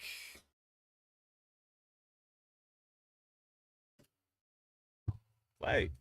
To trolls who genuinely just want to get a reaction out of her, and everyone in between. Recently, however, she's taken things further than she ever has before, by mass deleting almost 6 million views worth of videos. Damn. These videos were all diet and fitness related, and showed the true nature of Chantal's channel, revealing precisely why she's garnered so much negative attention and criticism over the years. Well, a good— Oh, man. Okay. I hope that this isn't going in the direction where, like, people are going to be like, oh, she said she was going to lose weight, and then she never lost weight. She was just lying the whole time. The only reason I say that is because, like, there are times, like, listen, as a fat person, there are times where, like, I'm even feeling, like, super motivated to, like, change. And one of the, and you sometimes it just, like, you lose motivation. Something happens, like, something, like, really stressful might happen in your life. Yeah, a lot of times something, like, super stressful will happen in your life, and then, like, you'll go back to eating, and then it can be difficult for you to get off there. Some crazy shit goes on, you know. So I'm just saying, I'm not saying that is what it is. I'm just saying I'm hoping that it's going, because, like, so, it's possible sometimes people do this weird shit where they'll put, like, a lot of expectation into, like, a fat person to lose weight, which is probably not gonna happen too much necessarily. I'll just say. And then when they fail, they start to, like, bad faith the fuck out of, like, everything that happens, you know. The majority of the videos are not publicly available. The majority of the videos released in 2019 have been archived on our Kiwi Farms thread, and I have saved them all. While it's easy to disdain Chantal for her behavior, for who she is as a person and how she treats those around her, these things aren't clearly laid out for your average viewer. I've spent well over 200 hours watching her videos in order to weave together this story, and I'm sure even I missed quite a bit. No, the primary reason the vast majority of her fan base has turned against her, the reason so many channels make videos about her, is her constant diet cycling. Despite what you'll hear from Chantal today about being body positive, how she's happy to be a big girl, she most certainly is not. She can try and rewrite history for those who may stumble upon her channel by deleting every video with diet or weight loss in the title, but like any endeavor she undergoes, she's too lazy to follow through on it thoroughly, because even though the videos that are explicitly diet-related based on the title have been deleted, there are plenty of videos where she references her endless weight-related trials and tribulations. Even in her earliest videos, she lamented the size of her body. What is the least favorite thing about yourself? Probably my weight. It's always the number one thing that comes to mind. In a rare moment of self-awareness, she actually points out that her weight isn't the biggest issue in her life. It's the underlying problems that cause it. Her uncontrollable emotions, but more importantly, her impulsivity. You know what? No, I don't think it is weight. You know what annoys me even more than that is probably that I can be, like, probably my anger. I anger very quickly. I don't like that. And I'm impulsive, so my anger and impulsiveness, I dislike the most. The first video to garner any real attention was uploaded February 16th, 2017. It was a mukbang video, today sporting over 550,000 views, and in it, she addresses the very real question she knows her viewers will have. On the days that I don't do mukbangs, I'm gonna eat very little, and whatever I eat is gonna be healthy. And I'm gonna be starting a workout. It's probably not the best thing to try to do. It's like, yeah, guys, I want to eat healthier, but I'm just not going to eat healthy when I do content. I feel like you're just going to slip back into eating like shit pretty quickly, no? Like, that would be what I would consider. That's what I would just assume. I mean, it's going to end up happening. We already know it. It's not like this profound fucking guess, but I feel like that's, you're on kind of the quick path to doing that, you know? This video blowing up was probably the worst thing that ever happened to Chantal. You don't have to be a psychologist to know that no one with binge eating disorder is going to be able to simultaneously perform mukbangs and overcome their disorder. She's essentially become incentivized monetarily to continue her addiction. Chantal recognized this on some level, and 2 weeks later, says her days of mukbanging are coming to an end as she plans to get weight loss surgery. So bear with me because my mukbangs are coming to an end. I'm really sorry. I'm not going to be mukbanging the way I do because I'm going for the weight loss surgery, right? So I have to prepare for that, and I have to come up with a plan, and that's all that's coming. That's coming for sure. However, 2 days later, she decides she's still going to be doing mukbangs, just less junky ones, reserving her junk food mukbangs for occasional treats. I'm going to be doing less of these junky mukbangs. Are going to be reserved for treats only. If I'm going to be going for weight loss surgery, I have to start thinking, you know, that way and preparing mentally. It's not a magic pill. I can't just, boom, I have surgery. But I pigged out the 6 months prior to getting it. I can't do that, you know, so... This obviously is not feasible and did not work. When you eat like Chantal, it doesn't matter if what you're eating is, quote, healthy food. If you're still eating 3,000 calories or more a day, you will not lose weight. Chantal's... That's just not right. You're not accurate about what you're saying. Just so you know, so... That's just not right. You just don't know what you're talking about. What the fuck? Junky mukbangs are going to be reserved for treats only. After getting it, I can't I mean, like, the rules she's putting up are dumb and not going to work. Of what you're eating is, quote, health. This obviously is not feasible and did not work. When you eat like Chantal, it doesn't matter if what you're eating is, quote, healthy food. If you're still eating 3,000 calories or more a day, you will not lose weight. Okay. Oh, maybe I misheard what he was trying to say. Like, yeah, no, he's right. Sorry, I misheard what he was saying. My bad. He's right. Yeah, no, like, you need to eat under your maintenance calories in order to lose weight. For some reason, I, like, interpreted that as him saying something along the lines of, like, you can't lose weight if you eat unhealthy food, even if you don't eat a lot. That's not what he was saying. Sorry, I misinterpreted what he was saying. But yeah, no, you need to obviously, you need to monitor your calories in some capacity. A lot of people have trouble actively monitoring their calories. So if you introduce like some kind of a micronutrient dense food, something like very fibrous, like vegetables per meal, you could probably start the process of losing weight and whatnot. So. Chantal's height of 5'1" and weight of 380 pounds, she should be consuming less than 2,800 calories per day to lose weight. It isn't uncommon for her to clear that in a single mukbang. Keep in mind, her mukbangs are not her only meals either. And her viewers were quick to point this out. Initially, she took these comments for what they were, genuine concern from loyal fans, from people who actually cared about her health and wanted to encourage her to overcome her eating disorder. And for a brief moment, it seemed as if she was going to make a real change, that she recognized she couldn't keep making eating videos and lose weight simultaneously, as seen in this video titled Mukbanger's Health and Other Stories, uploaded April 19th of that same year. Your health should be number one, no matter what you do in life. And I know a lot of you watch me regardless. And I know that some of you would leave if I changed the content of my channel to a more healthier theme. And that's probably true, sure. That's the price I gotta pay. It's kind of true. Isn't that terrible? It's kind of terrible that, like, a lot of times you kind of get, like, stun-locked into doing a particular thing because that's what's expected of you. So if you're a channel that does mukbangs, you kind of have to you have to keep doing them or else you could lose your way of life. So it could be an additional stressful journey trying to, like, lose weight and whatnot. Same thing with, like, some of these manosphere people and shit, you know? You're not gonna see me pigging out anymore, eating unhealthily. But she didn't quit mukbanging, and she didn't get her diet back on track. She would eat healthy food for a day, maybe two, and then go right back into 2,000 to 3,000 calorie binges. And gradually, that genuine concern from her fans started to become frustration. As the tension began to build, Chantal tried to separate her content into two channels. I'm gonna do a separate channel for my weight loss journey. There's different audiences for different aspects of the material I release. Material, like it's like this big thing, but anyway, so that's what I think it's just better if I do that. I guess in her mind, she thought that the sad thing too is that you know her audience wants to see her fail. You know what I mean? Like nobody in their audience probably actually gives a fuck about this woman. They're just like, yeah, I hope that she fails so we can make fun of her for being a fucking fat. Honestly. Audience that wanted her to get healthy would just cheer for her on her diet channel and would ignore the fact that what little work she put into losing weight on one channel would be instantly canceled out. I'm so sorry that I mentioned the manosphere grifting for content. Would you like me to also say lefties as well? Would you like me to say Hassan as well? Does that make you feel a little bit better, baby boy? That I criticize the people you don't like too sometimes? I forgot that I was supposed to appeal to all you fucking pussies, dude. I'm sorry. I'm sorry, dude. Oh. Sorry, I said the word manosphere. Ha pussy! You sensitive pussy! Shut the hell up! Alright? You understand? Bitch.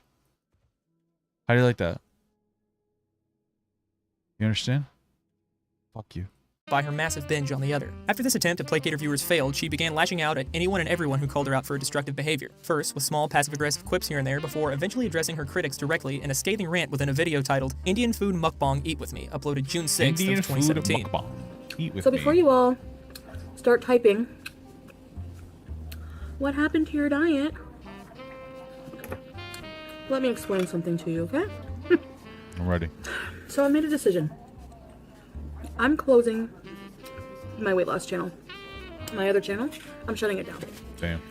I am too busy to deal with, you know, all these experts in, you know, in diet, and then these people who are like, well, you wouldn't get hate if you wouldn't tell people that you're losing weight or you're vegan. You know what? You're right. So I'm not going to. It's sickening. It's sickening, no matter what you do. People think you're eating bad. You eat a fucking piece of fruit and people think that you're, like, you know, like, no, I can't. Yeah, well, fruit's not that great for you if you're like a diabetic, you know what I'm saying? Handle that. People need to worry about themselves. This is a mukbang channel, so if you can't handle watching someone big eat something, go watch a skinny bitch eat a salad, okay? Either you watch me for me and my story times and the food, or else don't watch me at all.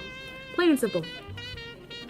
At this point in her channel's history, she had just passed the 5,000 subscriber mark, and already she was beginning to break down mentally from the pressure, causing her veneer of kindness to slip, mistreating her fans. So naturally, her fans began to turn on her. Despite her declaration that she would no longer talk about her diet and weight loss and that she would be deleting her weight loss channel, she continued to make it a regular topic in her videos, and did not delete the second channel. On the 1st of July 2017, she releases a video where she changes her mind, claiming that she now believes that losing weight while filming mukbangs is possible.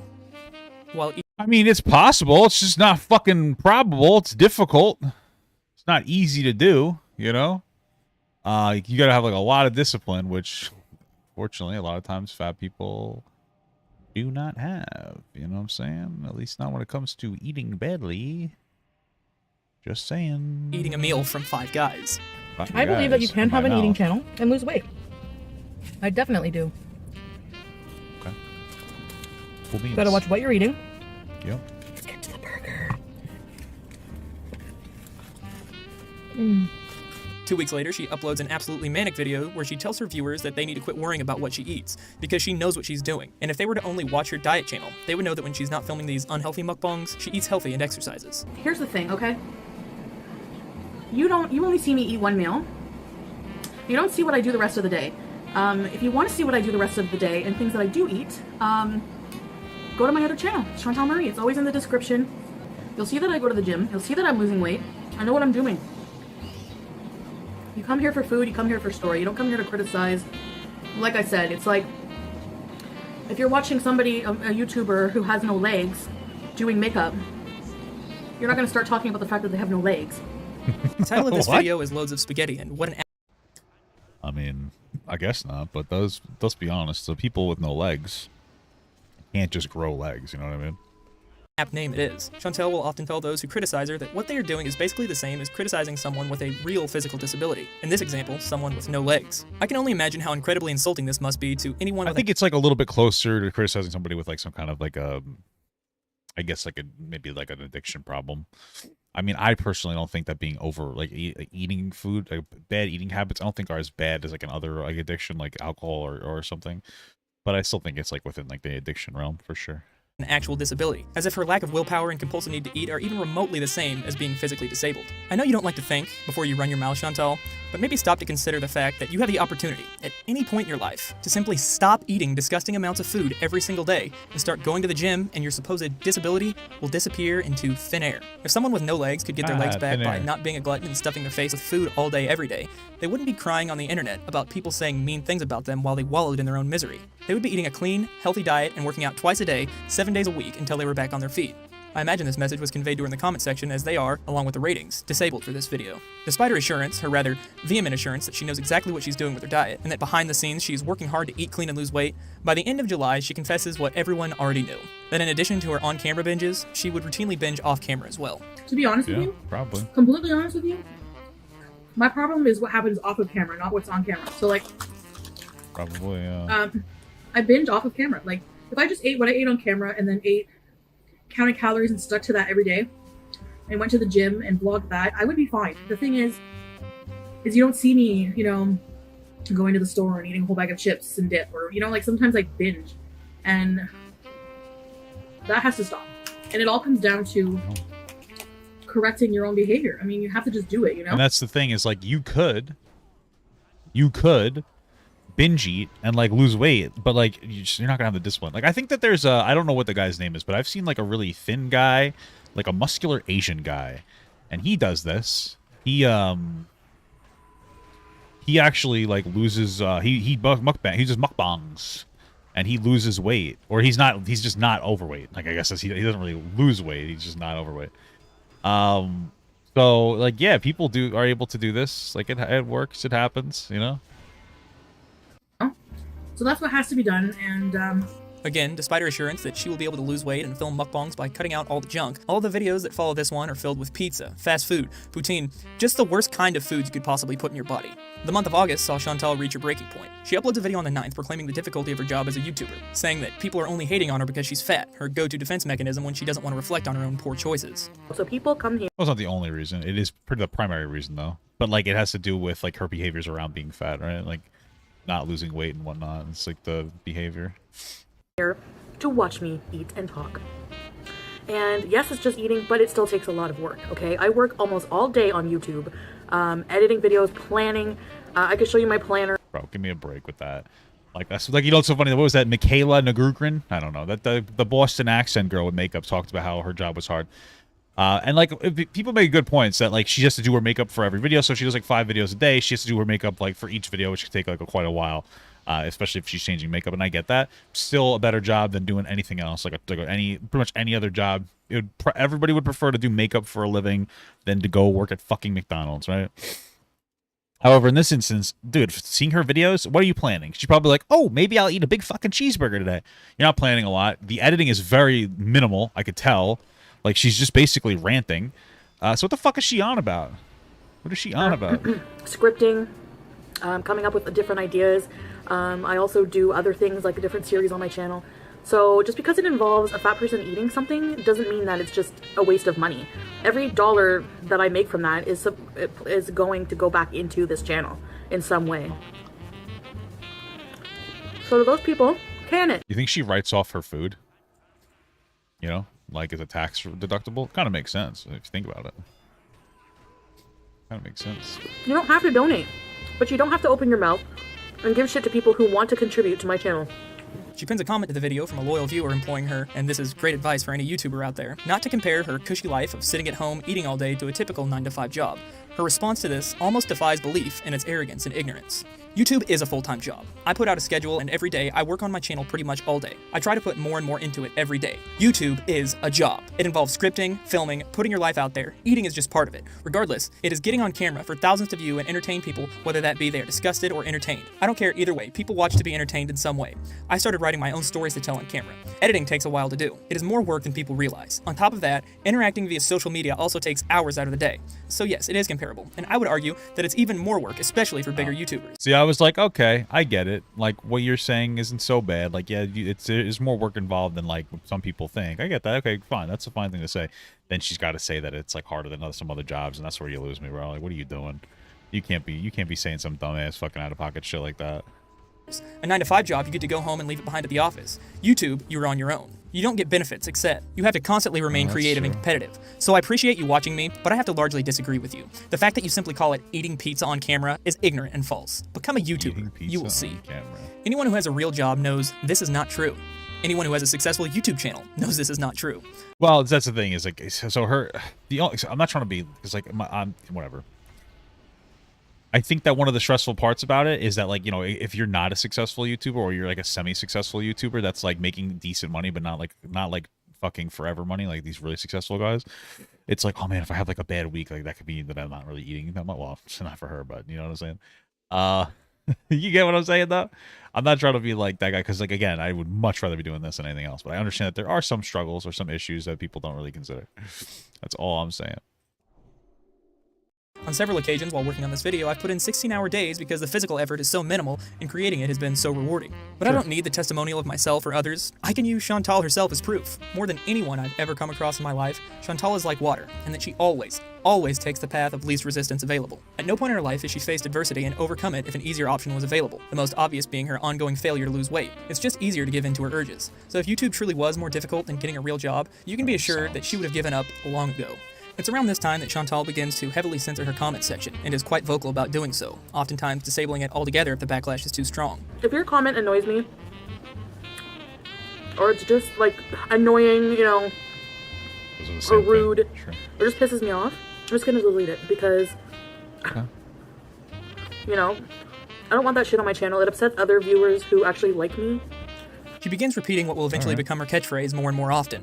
If you don't like it, then don't watch. And this is probably the most critical mistake she's ever made in regards to suppressing criticism. Because if you don't and part of that's true. If you don't like it, don't watch, you know? Allow people to voice their opinions on your channel, they're going to talk about you somewhere else. And where might that be?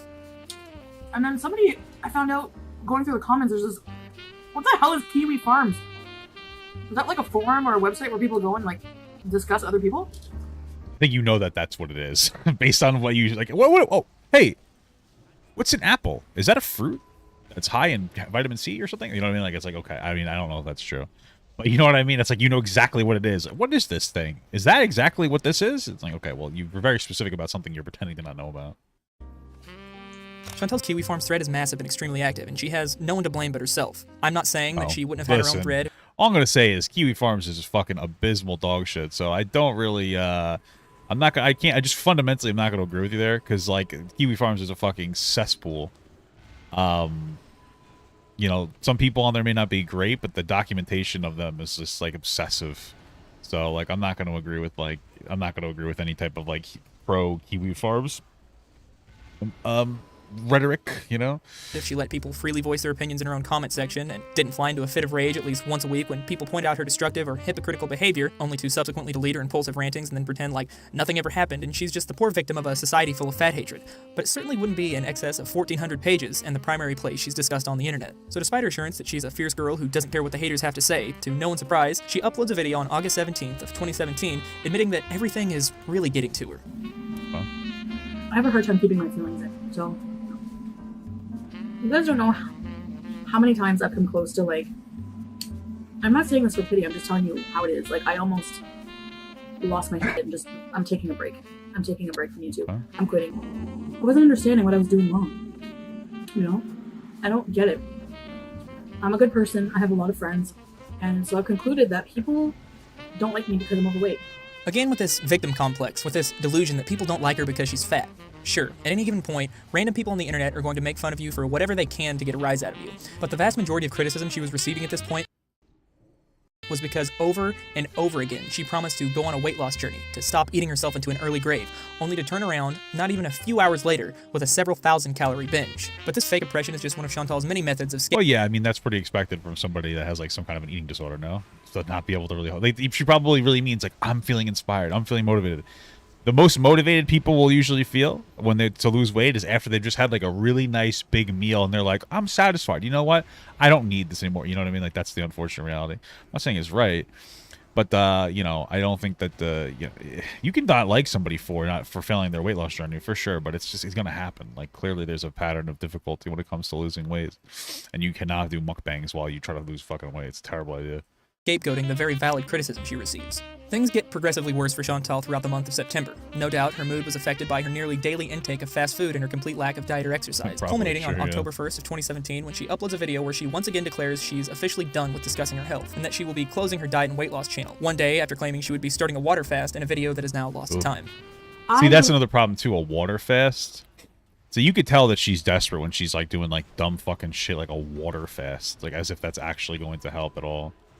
A fucking water fast. Like, these trend diets are just such a bad idea. They're so toxic. They do not help at all. Deleting my weight loss channel. I know I've been through this before, and I'm deleting it for good. I deleted the water fast video. The water fast video, the comments were... Everyone's an armchair nutritionist, and there was just a lot of concerned advice that I didn't ask for. That being said, I'm not going to talk about that anymore on this channel. You have my word on that. You know, a lot of you get mad because, you know, I'll say I'm going to do something and then I don't do it. Well, at the time when I say I'm going to do it, I have every intention of doing it. To her credit, she does finally recognize that the criticism she receives is because of her failure to follow through with her diet, and she does actually delete her other channel. Unfortunately, in the first week of October, her health finally catches up with her, and she's admitted to the hospital due to severe abdominal pains, and it is discovered that she has 2 large cysts on her ovaries and is diagnosed with PCOS, or polycystic. Wait, what does that have to do with her diet, though?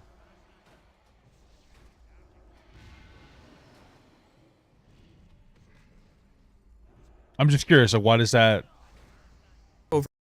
that the criticism she receives is because of her failure to follow through with her diet, and she does actually delete her other channel. Unfortunately, in the first week of October, her health finally catches up with her, and she's admitted to the hospital due to severe abdominal pains, and it is discovered... Oh, okay, I mean, I guess her health did catch... I feel like that...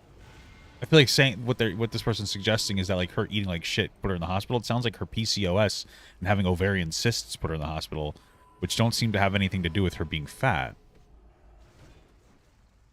Like, I don't think that I just wouldn't say the terms her health caught up with her, because it doesn't really sound like it was her obesity that did this. It sounds like she has PCOS, which can contribute to making it a little difficult to lose weight as well. It doesn't make it impossible, but it can contribute to that. PCOS and diet are linked. I mean, everything's linked. I just don't know if I don't think that eating like shit's gonna give you cysts on your ovaries.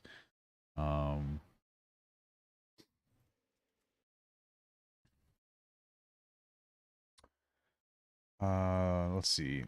Okay, so it's an obesity related to such weight gain and obesity contribute towards the development of PCOS. Okay. However, there are also mechanisms whereby the development of PCOS can contribute towards further weight gain. So it seems like the two of them can play onto each other in some capacity. All right, interesting. Interesting stuff. So maybe, yeah, maybe it was a hell. I guess it could have been like a weight impact on her PCOS. Okay, let's keep going. She has 2 large cysts on her ovaries and is diagnosed with PCOS, or polycystic ovary syndrome. You know, this is yes, definitely an eye opener for me. I do need to make changes in my life. You know, facing the demons, so to speak. I need to face my health issues and work on making them better. The material's gonna be a bit different. I can't, you know, abuse my body anymore like I have been.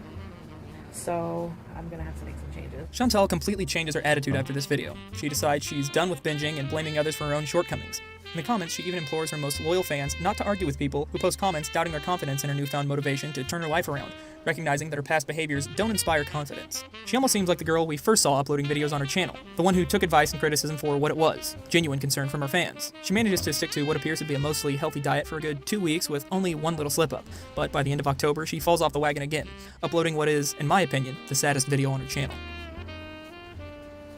This has been going on since I was young. I don't remember too much about my childhood, but I do. I don't know the answer to this, or if anybody could even get the answer to this. But how were her views doing when she was eating healthy for 2 weeks? Like I wonder how her views were doing. Only because like I wonder if there was a factor if she was like, oh, I have the motivation to lose weight, but my views are down and I need the money, kind of a thing. Which is like a real problem when you tie your obesity to being fucking famous. You know, that's why I can't lose weight, guys. I'm Papa Gut. I can't be skinny. I'm just kidding. But you know, I remember my first bag of chips and how it made me feel. And people say, why don't you just stop eating? It's that easy. Just don't eat it.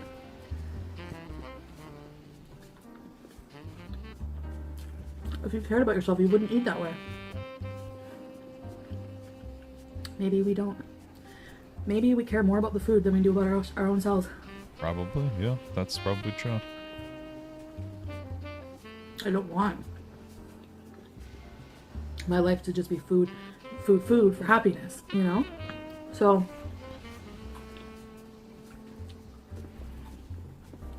I know that I can't eat this.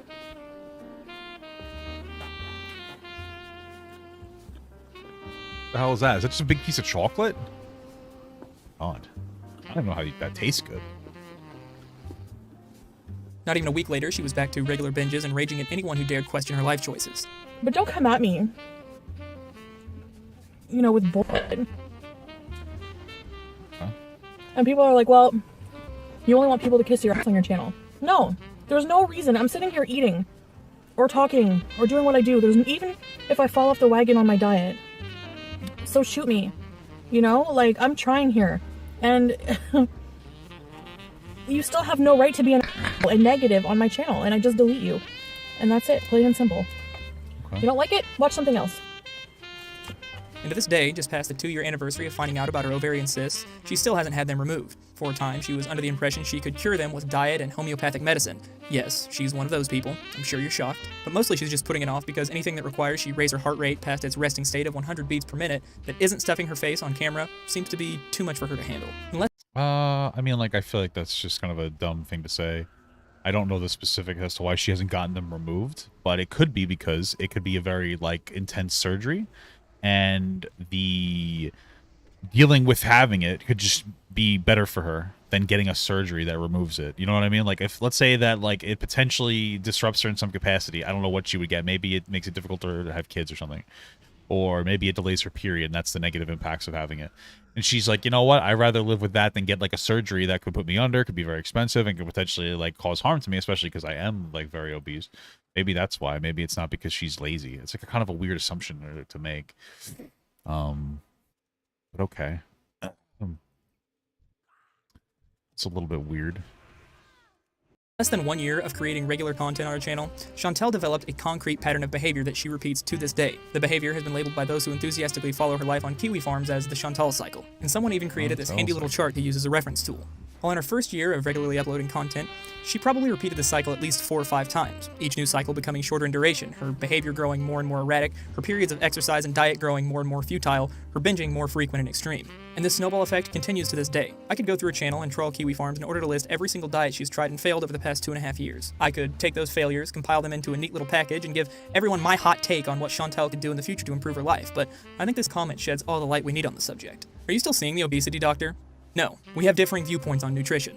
I'm guessing her conversation with the obesity doctor went something like this. My problem is I'm holding a lot of fluid. I can't hardly pee. Really? I mean, I don't know. What do you mean you don't know? And you think that you're not eating and you're getting... I don't want to get malnourished either. Do you look like you're malnourished? I think it should go without saying, just based on the way I conduct myself on the internet, but I am not a doctor. And that's one of the... Yeah, man, like, listen, I don't know specifically. They could be giving her really good advice and she's being a fucking idiot, lazy bitch. It's also possible, and this is like a fundamental problem, is a lot of people who are like nutritionists or dietitians or something, a lot of them have never been fat, which is a pretty big problem. It's hard for a non-fat and somebody who's never been fat before to like try to help somebody who is fat, because the advice doesn't really come from a place of understanding like why the person is eating to the degree that they're eating.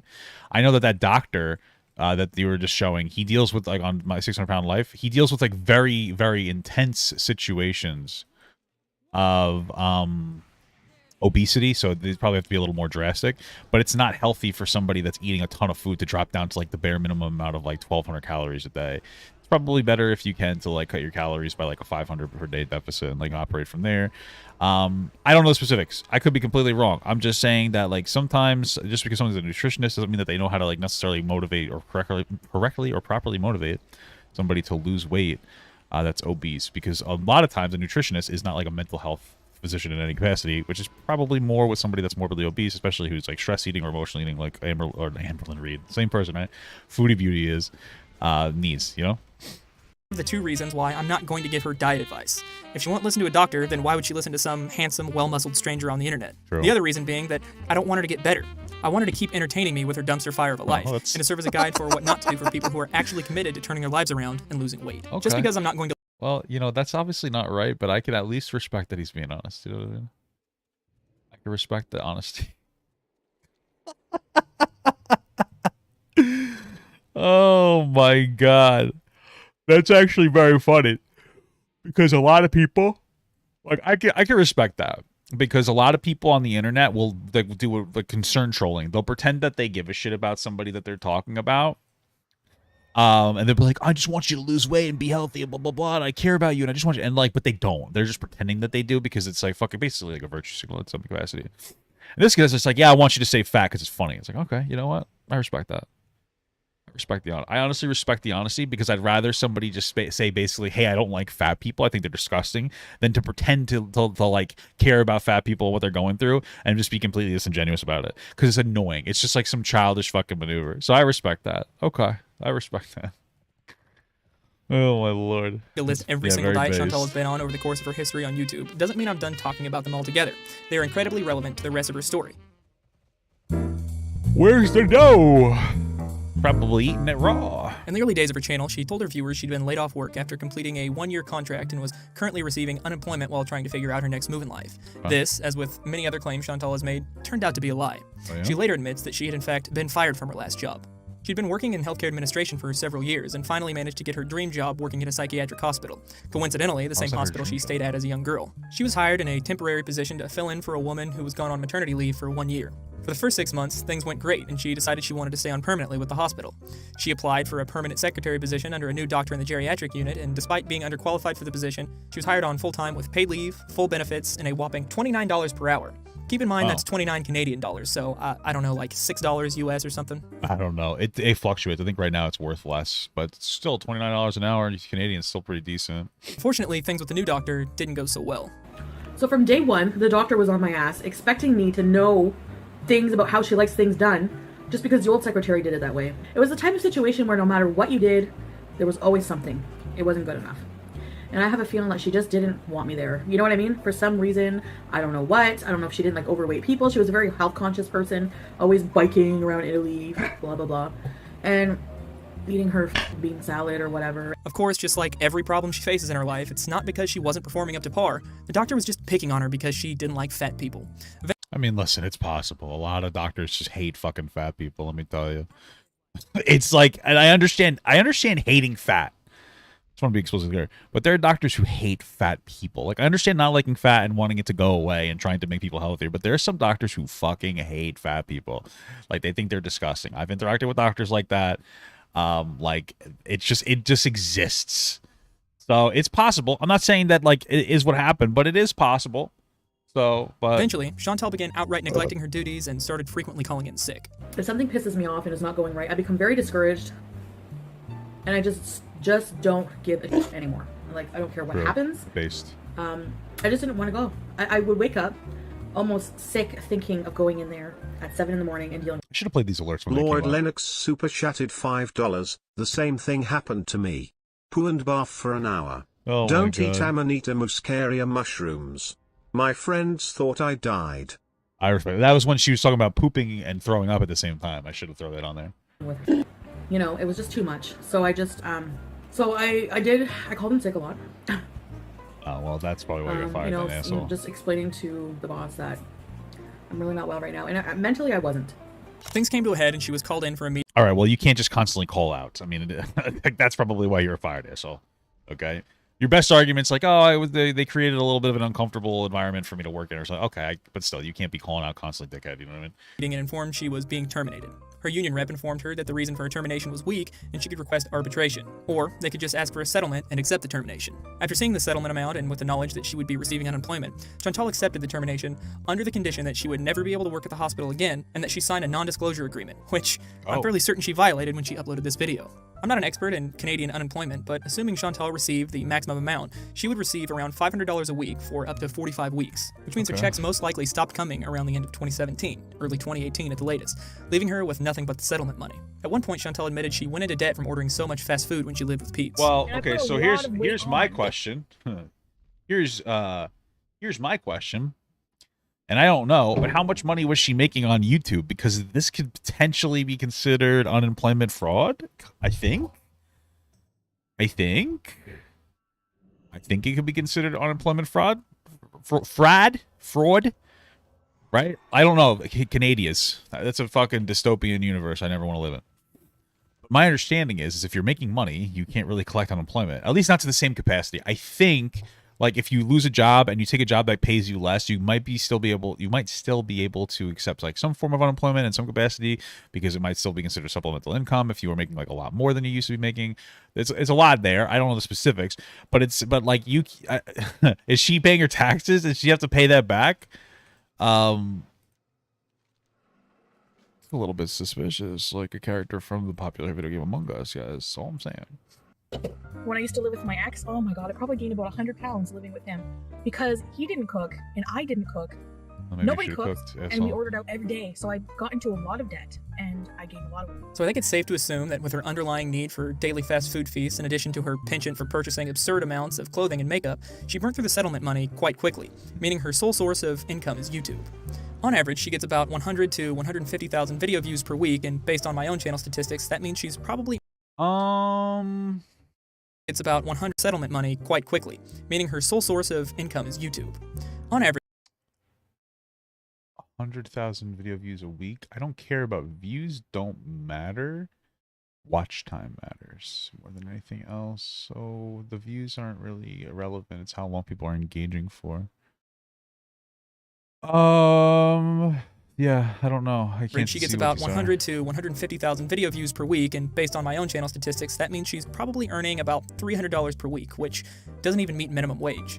So how is she getting by? Well, how many did you say? About $300, 150,000 video views per week, even meet minimum wage. So how is she getting by? Well, as she herself has admitted, BB pays most of the bills. Like, I'm not working right now either. BB is pretty much paying the bill. In my estimation, Chantal eats at least $300 per week in takeout and groceries, so she is quite literally stuck in a cycle of eating while her boyfriend pays for the rest of their living expenses. Probably. I think Pete's really puts it best. You eat garbage so you can make money to eat garbage. That's the life of a mukbanger. Chantel's problem now is that she can never return to her line of work. Leave aside the fact that she's infamous on the internet, and a simple Google search would turn any respectable employer off. When they look at her employment history and see that she was terminated with a non-disclosure agreement and now has a 3-year and growing by the day gap in her work history, there's no way they're going to take the chance. I'd love to be a fly on the wall in the room when she... Yeah, like maybe a fucking fast food restaurant or something. Might take the chance. Tries to explain what she's been doing for the past 3 years of her life. Chantel knows that she's trapped doing YouTube and that her only hope is for her channel to continue growing, to get to a point where she's actually making a sustainable income. And I think that it's really contributed to the rapid deterioration of her mental health. But the biggest catalyst in Chantel's unending downward spiral is her critics. At first, it was just concerned fans and a few random trolls, and as we've seen, that alone caused her more than a few meltdowns. But after she began to heavily moderate her channel's comment section, she was given her own dedicated thread on Kiwi Farms, causing her meltdowns to become more and more frequent as she couldn't control the narrative. Naturally, this increasingly erratic behavior, along with a daily updated catalog of her every foible just waiting to be monetized, attracted the attention of reaction, commentary, and parody YouTube channels. And that's when her rage really kicked into overdrive. Chantel's... I'm just like looking at her channel, how much views she gets and whatnot. She's got better stream views than me. Shit. Good for you, girl. Only difference is I post videos on like an alt channel, like segments, so I still do pretty well financially from that. Okay, well. 4 days, 3 days. She's probably making okay money, honestly. She got longer videos with more engagement. What the hell did she do? What happened here? Is this like a Count Chocula thing? Is she trying to do like a Via Vampire for her birthday or something? Or, sorry, Halloween? Well, how'd she have no hair? Is she going crazy or she got cancer? What happened to her? Damn. Sad stuff. This channel saw really good positive growth for the first 2 years, but in 2019, things have slowed to a crawl. Her channel is essentially stagnated. The problem is that the vast majority of people don't watch her for her personality. They watch her for the spectacle that she makes out of herself. That's true. There's a reason every video dating back to March of 2018 going forward has the ratings disabled. As she struggled to grow and cope with daily criticism and her failing physical and mental health, she's watched videos made about her regularly garner 2 to 3 times her average view counts, while those creators continue to shoot past her in subscribers and views. The continuous onslaught of criticism and mockery in conjunction with the knowledge that videos made about her get more views than her own content was more than she could take, and she Why don't you just watch those videos? Just watch them, react to them. You know? began playing a very dangerous game. She shaved it for Nader? Instead of Oh, uploading Nader. the entertaining meltdowns where she simply Nadar. raged about her critics, she began actively trying to silence them by abusing legal systems, with her only real effect being a megaphone for their voices and increasing the criticism she receives tenfold. Picture perfect man. The flags of war. In April of 2018, a user by the name of Manicunt, aka Kathy, started posting. Oh, Manicunt, that's not nice. You know who Foodie Beauty should date though? Liquid Solid Richard. Wings of Redemption. I think those two would go together pretty well. On Kiwi Farms about Chantal. This person gave details that only someone who knew Chantal personally could know. Details about how her mother and grandmother helped support her financially, how she treated her sister poorly, and an alleged affair she had while dating Bibi, just to name a few. Most users on the website probably wouldn't have believed that Manicunt actually knew Chantal, but Chantal verified it herself in spectacular fashion by sending her an email that really stripped down the facade of victimhood she tries to put on for her audience. In it, she mocks the woman for her past issues with suicide and self-harm, which, as we've seen, is something Chantal has faked for attention and manipulation in the past with her family, as well as currently using her own mental health issues to avoid criticism. You sit there talking about my eating disorder with my trolls, but what about the self-harm you used to do? Again, don't come for me unless your closet is clean, which it is not. Well, that's probably true. This is one of those things where, like, usually, less than stellar people sometimes will associate with other less than stellar people. So if this woman's a fucking mess, her friend was probably also a fucking mess. So this is like some bullshit ass fucking like listen, bro. I guess I just don't care about Foodie Beauty. Like, this is an interesting story, but some of you guys are probably way too obsessed with this woman. You should probably just stop caring. One of the things that happens is like oh fuck, I should have landed. Land.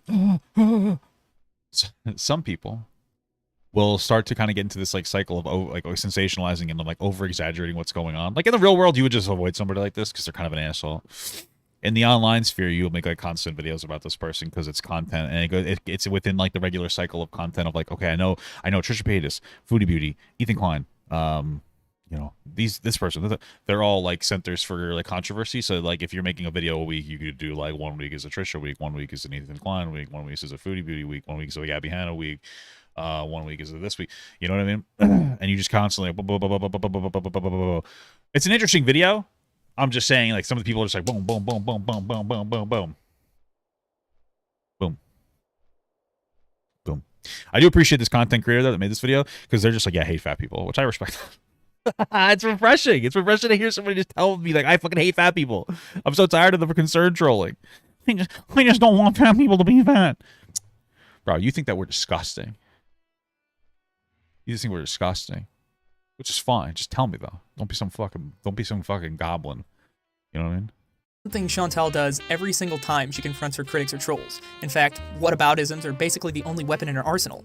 It's never a whataboutism in defense either. It's a poor attempt at hiding a petty insult. It's completely ineffective though. She doesn't realize that people don't hate her because she's overweight or because she has an eating disorder. That's part of why people It's because she's a terrible person, which this email demonstrates beautifully, as she threatens to contact Child Protective Services if the woman doesn't stop posting about her online. If you ever mention another thing about me online, and I will be checking, I will be sending all of the screenshots to Child Protective Services in your town and to the authorities for harassment. This has gone too far. You know what I will say though? Like, I don't know if there's some other thing else, but like, here's the fucked up part. Okay. So like, what you guys are hearing, and this is potentially what's going on, is that she's like, if you don't stop harassing me, I'll weaponize Child Protective Services, which is maybe what she's saying. What I'm hearing potentially is that is her saying, I know that you're doing something with like your kid that would be considered less than stellar and potentially get your kids taken away, so I'll expose you if you don't leave me alone. So to me, it's like, okay, well, if that kid is actually like in some kind of a struggle, and you have information that could potentially help that kid get away from like a bad less than stellar situation or improve their family life or home, and you're holding on to that because it's like that's even worse to me. Like, if that is true, I know that may not be what she's saying. I'm just saying, if that is what you're saying, that makes it even worse. What the fuck are you talking about, girl? That makes you a real asshole piece of shit, you know? Enough is enough. Followed by a second email where she clarifies, I don't believe a parent who spends all day online spreading bullshit and cyber harassing and getting high deserves to have children. So yes, I will make the call if I have to. Chantal likes to call the people who... You should have made the call then. Why are you weaponizing like some kind of a call like that? Like the kid, if the kid is really that fucked up, then you doing that's just like, you know what I mean? Call the fucking CPS then. You shouldn't have to threaten to call CPS, you know? Criticize her online terrible human beings, the lowest of the low. Quit reaching, dude. It's weird because she literally just affirmed that this person is like constantly doing drugs and neglecting her kid. At least that's what she's saying. She could be lying. So it's not really a reach. It was actually it was a pretty reasonable assertion. Maybe you should listen. Maybe you should critically engage with the content that's going on in front of you. Okay. But what kind of person threatens to have a woman's children removed over some petty internet drama? And in what world does she get to decide who deserves to be a parent? No matter how you look at this threat, because that's what it is, Chantal comes off like an absolutely awful human being. Either she A, doesn't believe this woman should have her children taken away but wants to try and use CPS in order to threaten her into shutting up, or B, actually believes this woman is an unfit mother, but she'll hold off on calling Canadian CPS to save the children if the woman does what she says. Exactly. That was exactly what I'm saying. That's exactly what I'm saying. Option B makes her worse, in my opinion, because she's holding on to the call. I think that's even worse than weaponizing CPS. It gets worse. Chantal uploaded an apology to Manicunt, which was quickly removed, followed by a since-deleted video where she takes back the apology, doxes Manicunt's full name, and says it was fair to threaten to call CPS since Manicunt allegedly threatened to call immigration on BB. In an email, I said to her, "Oh, where's she from? You're going to threaten me? Well, I'm going to call Child Protective Services on you. And you know what? I stand by that. I don't... Bro, can you please turn the music up? I want to not be able to hear anything she's saying. I think that a parent who cyberbullies and harasses people online all day... I have no idea what's happening right now. Usernames like Manicunt to harass people and gets high all day deserves to have kids, but that's just me. Nothing ever materialized from Chantal's threats because, let's face it, if what she's doing is anything but stuffing her face with thousands of calories in one sitting, she's a complete, impotent failure. She's lucky the woman didn't report her threats to the Canadian government's legal system. In the same month, she posted a threatening comment on YouTuber Zachary Michael's video discussing her and Amberlyn Reed. The video doesn't contain content from her or Amberlyn's channel, it's simply Zach's hot take on why people are fed up with him. The thumbnail, however, uses her image. So if you don't take my pic out of your thumbnail, I will claim copyright because I am that bitch. You need my permission, which you do not have. And you're concerned about my mean comment, but have you seen the other... I don't know what it is. Like, he's had this music going on for a while, and it hasn't been distracting up until now. Like, it feels like it's super overwhelming. No? Am I wrong about that? Like, it feels like it kind of blew up out of nowhere. Jesus Christ. Comments below. By the way, your videos are painfully dry. Zach was not concerned by this, and she deleted the comment shortly thereafter without filing a claim. Her stomach may never be empty, but her threats always are. In June of 2018, Chantal uploaded a video discussing the suicide of a young girl named Julie Terryberry, who had her own thread on Kiwi Farms. It was plain to both her critics and her fans that she was simply feigning concern, exploiting this young girl's death in order to paint herself as the victim of a group of online cyberbullies who make fun of her for no other reason than her weight. Chantal then removed the video, only to have it re-uploaded by a parody channel called YouTube Drama. Chantal was quick to comment on the video, which today is still pinned to the comment section as she forgot to delete it. Sad how you were all more concerned with my motive for this video over the fact that an autistic 19-year-old killed herself. Wait, did she admit in the video that she didn't really care, but she just wanted to use it as an excuse to talk about how bad Kiwi Farms was? Is that what she said? Wait. Go figure you would try and turn it around on me. It was labeled as entertainment because that is a default for all my video uploads. LOL. Anything to try and make me look bad. Anyways, your channel won't be up for long. Enjoy your YouTube fame while it lasts. To which YouTube Drama replied, you really need to stop threatening everyone constantly. You threaten my channel, you threaten Kiwi Farms, you threaten your old friend with calling CPS. It really shows how very, very scared you are, waking up at every hour of the night, making sure someone somewhere hasn't written something bad about you online. If you bothered to find out anything about Julie, you know she tried killing herself even as a child. She was ill and Kiwi Farms had nothing to do with it. In fact, no, that's just a dumb thing to say. I don't know who's saying that. Okay, so I don't know the specifics. So apparently there's this young girl, a young person who like ended up taking their own life tragically, and they struggled with mental health issues from a young age. And then Kiwi Farm started talking about them, and then they took their own life. And you're saying, well, oh, she was suicidal from when she was young, so clearly we had no impact. You're a moron, especially on the internet, and especially I wouldn't doubt with something like Kiwi Farms. They like to prey on vulnerable people and people who may not be as stable as a lot of other people. People who are more receptive to criticism in a negative way, who will like respond to any level of negative criticism. There's a lot of people out there, especially people with like potentially with like mental issues.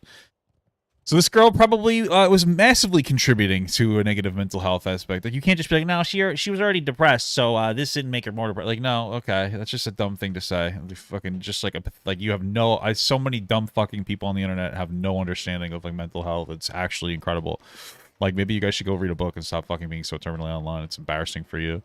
Every single time I fucking see some of these dumb motherfuckers talk about something, you have no idea what you're talking about. You're so stupid. What a dumb fucking thing to say. Several posters intervened by calling the police when she threatened to commit suicide. This channel will continue to exist. I deleted the previous one that managed to gain. And like, yeah, just because that might be true. Like the posters might have intervened, called police when she threatened to commit suicide, but she's probably experiencing increased suicidality because of how toxic Kiwi Farms is. Like, I know that website is super fucking toxic. Subscribers because I wanted to give you a break. No more though. Not after what you've done last night. I have all your deleted videos, nasty comments, threats, and everything you've ever posted online. That's and I'm crazy. coming for you. While she was within her rights to pull this video down with a comments, threats, and everything you've ever posted online, and I'm coming for you. While she was within her rights to pull this video down with a DMCA, both their channel and the video remain up on YouTube today. And YouTube Drama did something Chantal never has, and followed through with her promise. Several months later, in August, she picked her next target, a parody channel called Spitting Drama Llama. They make parody videos out of clips from other YouTubers, a style of video which has become very popular in the mukbang/beauty genre. Most prominent mukbangers actually like, or at least understand the usefulness of this type of content, as the videos are great for spreading their name out there and driving views and new subscribers to their channel. And even if they don't like them, most YouTubers have enough brain cells to understand how fair use works and know that filing false claims can absolutely result in losing your channel. Chantal was not the only creator Spitting Drama Llama made videos about. In fact, she was more of a side note on the channel. The videos they make are not cruel or degrading. They are funny and lighthearted, like Trisha Paytas, I Love You Jesus, but the backing vocals are her mukbang noises, or Shane Dawson's cat possessed by Gordon Ramsay. Chantal, full of rage as a result of being criticized daily for the past year and a half for her poor choices and behavior, decided to take her fury out on someone who did absolutely nothing to deserve it. Someone she thought she could bully. Someone who was, in fact, actually helping to grow her channel. This became the first example in a long-lasting trend of Chantal abusing YouTube's copyright system. Spitting Drama Llama, being infinitely more mature than Chantal, reached out to her in her video comments section, informed her she did not have any ill will towards her, did not want to try and mediate, and simply removed any and all videos which featured her content. What Chantal did here was a clear abuse of YouTube's copyright system. For the first channel I mentioned, she would have been within her rights to file a DMCA takedown, as a few of their videos are simply direct re-uploads of videos Chantal deleted with nothing transformative about them. But Spitting Drama Llama puts more than enough effort into her videos for them to be considered fair use. So why didn't she appeal the strikes? Well, as she says in Michael B. Petty's... I mean, probably the biggest reason that you don't appeal strikes like that is because then they get your name. They get your full name and maybe address. I'm not entirely sure if they get your address. They might get your address, but they fucking get your name. Isn't that crazy? You know, sometimes it's just not even worth giving out your name to somebody, you know? Comment section, there's no way in hell she was going to give out her full name and address to Chantal. You see, YouTube doesn't handle any copyright disputes directly. When someone files a DMCA takedown of a YouTube video, they're telling YouTube, this person has stolen my property and I'm willing to take them to civil court in order to have it removed. So YouTube, in order to avoid any liability, automatically removes the video. The owner of the video is then notified that they have received a copyright strike and are given two options, either accept the strike or file an appeal. In order to file an appeal, they must submit their full name and address for the person who filed the DMCA so that they can in turn file a lawsuit in order to have it resolved in court between the two parties, decided by a judge, independent of YouTube. The complainant then has 14 days to present proof to YouTube that they have filed a lawsuit, or the video will be restored and the claim automatically released. This is an issue for many content creators as they, unlike Chantal, like to keep their personal lives and their YouTube channels separate. Thus, it allows people like Chantal to bully them into silence. There's no doubt in my mind that if Spitting Drama Llama would have filed a counterclaim that Chantal would not have followed through. But there is an extremely high chance that she would have doxed them, so I completely understand why they didn't delete their videos and accepted the strike. Not a week goes by where Chantal doesn't complain about being bullied on the internet, yet no one has ever done anything like this to her. People just talk about her and poke fun at her. She abused a necessary loophole in YouTube's copyright system in order to try and have someone's channel and potentially their livelihood taken away for absolutely no reason. Of course, well, that person had like 3,000 views, so probably not going to take away their livelihood, but I do agree with everything else. After she cooled down and read the very polite comments from Spitting Drama Llama, Chantal put out one of her worthless, insincere apologies. Hey guys, I've been in a very negative place lately, and have said things I regret, and as a result, I would just like to sincerely apologize for the following. I've let myself focus on what others were thinking and saying about me, rather than what I was thinking about myself. I could have been way ahead in the goals I said I was going to do, and instead have focused on nothing but negativity and retaliation. I want to make great content for you guys, and I want to help people. I want to live a non-selfish existence, and I want to live a life of honesty and integrity. The past year has been the darkest for me, but it has also been the most teaching. Does that make sense? LOL. I am sorry for continually being negative and mean-spirited. Oh, that guy. Does that make sense? LOL. Wow, incredible. Gotta love it. Gotta love it. Towards other viewers and content I'm so creators. quirky, LOL. I am sorry for making Period. promises I have not been able to keep. I am sorry for raging against others who have made videos about me. Two wrongs don't make a right, and as a YouTuber, when people talk about me, which will inevitably happen, I should ignore it and continue to focus on those who love me. I have not handled nor accepted criticism from others, which is not a good or mature way to be. I will see you guys. I was in a dark place. I was at my boyfriend's house, and you know she likes black guys, so that's why it was a dark place. In the next video. This obviously did nothing to repair the damage that she had done both to Spitting Drama Llama's channel and her own reputation. And deep down, the fact that she scared someone into taking down their video just emboldened her, because a few weeks later she followed through with her previous thread and filed a copyright strike against Zachary Michael. And, as you may have guessed by the name of his channel, he wasn't such an easy target. Chantal hit him with one strike in the morning and another strike in the evening, but before she could hit him with a third and potentially have his channel terminated, he privated all videos about her, saving him from the additional headache of having his channel reinstated. After striking the video, Chantal uploaded a video where she addressed the situation, and then, you guessed it, she promptly deleted it. Luckily, apologized. I found an archive. I absolutely love this video. If I had to pick one video... It was kind of nice there. That's all I'm saying. ...from Chantal's massive catalog to demonstrate why she's a quintessential lolcow, it would be this one. To begin with, she lets the audience know that she's absolutely shocked that people are dragging her into drama. Something she would never seek out on her own.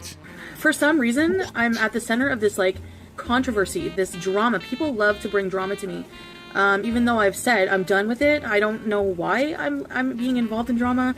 She then... I don't think you understand what being done with drama entails. It doesn't entail... Okay. What a dumb fucking person. All right. So when you say that you're done with drama, it means that you're done engaging with drama, right? Like you can't just be, hey guys, I'm done with drama. You can't talk about me anymore. That's not really how these things kind of work. I mean, it'd be great if you could do that, I suppose. That would be a great world. But really what it is like you're done responding to the drama. You kind of just let people talk about what they're going to talk about because people are going to be fucking crazy or whatever. And you kind of just move on with your day, move on with your life. You kind of just let things happen. It's not that you can't have the expectation of people just removing everything.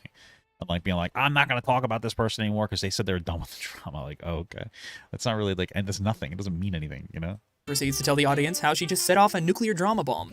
And yeah, I filed copyright on this YouTuber today because you know what? I've had enough. And you know what? I warned you a long time ago that I was that kind of person. And I was coming for you with that. You know, you had a choice to stop uploading my videos, and you didn't. So she then reveals that she has absolutely... Were they just re-uploaded videos, or were they actually changing it? You know what I mean? That's the question. Absolutely no idea how YouTube's copyright system works. And those who are saying it's fair use, it's not fair use if they striked him. We'll see if he can get them reversed or not, but... Can you imagine being so lazy that you unwittingly enter into a legal dispute because reading through YouTube's guide on copyright or watching videos explaining it is just too much work? She then explains that she's only doing this because the videos portray her in a negative light. You can't upload someone's entire video Hassan, you got to relax, brother. You can't just take down other people's videos because he's never taken anyone's video down, but he's threatened to do it before. He's like, I give you guys content. If you say something bad about me in a bad light or whatever, he does that like little fucking like crybaby bullshit. So. And use it as a form of defamation because it does make my video, you know, it puts it in a more negative light by reacting to it that way because you're reacting to it negatively and you're monetizing on it. Absolutely beautiful. An outright admission that she abused YouTube's copyright system. But she then gets down to her true motive. Her anger that Zach's and channels like his get more views than her original videos. True. Undeniable proof that the vast majority of her subscribers are only there to hate watch her. You know, I'm not saying this to be mean, but it's the truth. Your other videos make maybe 1,000 views per and less. But whenever you mention mine or Amber Lynn's name, you get like more views than I do. But it's not just that he's making more money than her by laughing at her antics. Oh no. Things have gotten downright criminal. I see these people who continually come at me. It's just like, it's to a point where it's like stalker behavior and harassment. And I'm starting to wonder if it's even legal. And you'll be reported to the cyber police and the state police. Quick, someone call the FBI. We've got a case of YouTube harassment. You know, we better take listen, I don't know about the legality of it and whatever, and I understand YouTube is a toxic landscape, but there are times where people will go above and beyond just to fucking... Oh, relax, brother. I don't want to fight you. Just we'll go above and beyond just to like talk about another content creator for views, and like they'll continuously talk about it far more than like would be expected in the real world, because it gets them like likes and views even when there's nothing going on. That's why you'll see some YouTubers like talk about how Trisha Paytas like shitted and farted one time on like, you know, an OnlyFans video 15 years ago. You know, like it will sometimes get to it will sometimes get a little bit out of control. Honestly. Look at one of these heinous crimes that Zach committed. Brace yourself. What you're about to see may be shocking. Nah, girl, just stop eating the ranch, especially if it's gonna make you poop yourself, or poop your pants, or not be able to control your bowels, or whatever. That's funny, though. Sis, ma'am. It's like at the runs. I don't know about you, but I won't be able to sleep at night until this man is behind bars. True. Absolutely terrifying. The rest of the video is... True. We should put all gay guys in jail, am I right, fellas? Am I right or what? Is Chantal literally begging for a hug box? If you don't like my content, why in the hell are you watching it? Do you not realize that makes you look crazy? I just don't understand the hate. I just want it to stop. And I just want people to stop talking about me. In her mind, she thinks that she's above reproach and that anyone criticizing her in a way that she doesn't approve of should be subject to being deplatformed. Well, again, like, I don't know, but like, how many videos are people making? Because she seems like she's a relatively small content creator, and I'm not saying that I'm large. I am physically large, and I suppose she is too, but it seems like she's a relatively small content creator that, like, yeah, she has some shit that, like, people can criticize and call her, like, an asshole for, but, like, how many people are called, like, how, you know, how toxic, I mean, you really just got to get over it. You kind of have to just try to, like, move on and not really let it kind of sink into you, because one of the problems with what's going to happen, which is what's happening, is that, like, the more you talk about how you don't want people to talk about you, the more people talk about you as well. So you're kind of at fault for that. Sometimes you just gotta, like, let it go, let people talk their shit, and kind of move on, you know. So her advice of, if you don't like it, then just don't watch, which she's been repeating for years at this point, is actually sage-like in its wisdom. The only problem with it is the fact that she should be saying it into a mirror instead of a camera. Well, to the surprise of no one who's been on the internet for more than 5 minutes, Chantal's attempt to get people to stop talking about her had the exact opposite effect. If you look at Zach's social blade, you'll see a noticeable spike in subscribers and views during the month she filed the false copyright strikes. He doubled both his views and subscribers that month, and his channel has been growing like crazy ever since. He handled the situation exactly how you should when someone comes at you with empty threats. He called her bluff, filed a counter notice, and she, realizing she would have to pursue legal action and follow through with the strikes, immediately released her claims. Her response to the entire situation? Update on the whole issue with a certain someone using my entire video and theirs to react and claim it as fair use, and then I'm done giving any attention whatsoever to these parties. You won. YouTube emailed me, and this person feels it necessary to counterclaim with fair use and is giving me 10 days to prove that I'm filing a lawsuit to keep the copyrighted material off, or they may reinstate the videos. A lawsuit? Putting money and more effort into this? No thanks. If you want to be one of those YouTubers who makes a name off of someone else's, go for it. Have fun talking amongst yourselves. I have a life to better and fans to entertain. I don't know about you, but it sounds like she just gave permission for anyone to make videos about it. Thank you, Chantal. I really love how shocked she is that someone who claimed their video was fair use would have the audacity to file a counterclaim under fair use. It's as if she's so used to not following through with anything she ever starts that she can't wrap her head around the idea that some people actually mean what they say. In response to a comment suggesting she set up a GoFundMe to bankroll a lawsuit, which I would absolutely love to see, she says she's emailed YouTube to complain. It really is amazing that after going through this entire process, she still doesn't understand that YouTube plays no part in deciding what constitutes fair use. After this, things take a break on the false DMCA front for Chantal. In December of 2018, Noel, the owner and operator of Kiwi Farms, hosts a live stream where he watches, reacts, and gives his take on Chantal and her content. He specifically makes a point to make sure the stream is not bullying, knowing full well that Chantal will use anything she can in order to strike a blow at the website. So, before I go further, Chantal is actually a bully, and we are not a bully stream. We're just talking amongst ourselves here. And I mean, anything associated with Kiwi Farm is probably a little bit bully-esque, but okay. Really, I would prefer it if Chantal never saw this video. Now, there's a reason that this video didn't get taken down from a false DMCA, and it's not because Chantal learned her lesson. It's because Noel, like Zachary Michael, isn't afraid to file a counterclaim, and he preempted the video by telling her exactly what would happen if she tried. This is my address. If you want a DMCA strike me, this is where you send the paperwork, and I absolutely will fight in court.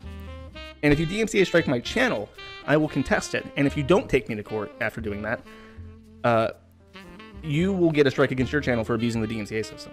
So that's funny. Just don't. The stream performed extremely well, reaching nearly 2,000 concurrent viewers, about 10 times the amount of viewers Chantal brings in for one of her own streams. Unfortunately, a few days later it would be taken down due to a community guideline strike for bullying and harassment, and subsequently re-uploaded by many channels. Chantal was on a break from YouTube at this time, and her first response to the stream was flippant dismissal. A short time later, she posted to her community tab, revealing her true feelings, that she was absolutely devastated by the stream. She lets her subscribers know that she had reported the video and would no longer be using YouTube as a platform, as she believed that it was facilitating bullying and harassment. She also claimed that Kiwi Farms was responsible for the deaths of 3 women, which Noel addressed and disproved in the stream itself. In case you're wondering, Julie Terryberry did not kill herself because of the Kiwi Farms. Julie Terryberry was basically an orphan. I think both of her parents were drug addicts or something, and she stayed in the custody of her grandmother. And she had this toxic relationship with her boyfriend. And every time he threatened to leave her, he threatened to leave her, she threatened to kill herself. Well, this doesn't change anything at all to me. Like, again, I mean, if your website is talking about those people, like, and especially considering how toxic Kiwi Farms, seems to be, like, let's not pretend it's not a contributing factor or couldn't be a contributing factor. So, and eventually he did leave her and she did kill herself, and that's what it was about. It had nothing to do with the fucking forum. We've had two people who had threads kill themselves, and what annoys me about that is when it happens, we've never been blamed in a suicide note. Nobody gives a shit. But with the reaction from virtue signalers in particular, they like to take what was actually wrong with those people and make it about a forum. This was followed up mere moments later with a post saying that the haters actually give her energy, that she would not be leaving, and was in fact eager to provide them with more content. During the same time period Noel's channel was struck, a few parody accounts were hit with similar community guideline strikes, and she was quick to post to her community tab that this time she was not responsible. Some of her more sycophantic fans, or more likely her sock accounts, replied that they were the ones who were striking the videos, which... What is a sock account? Is that like a secondary account? Like her account? Yeah, I guess that's what a sock account would be.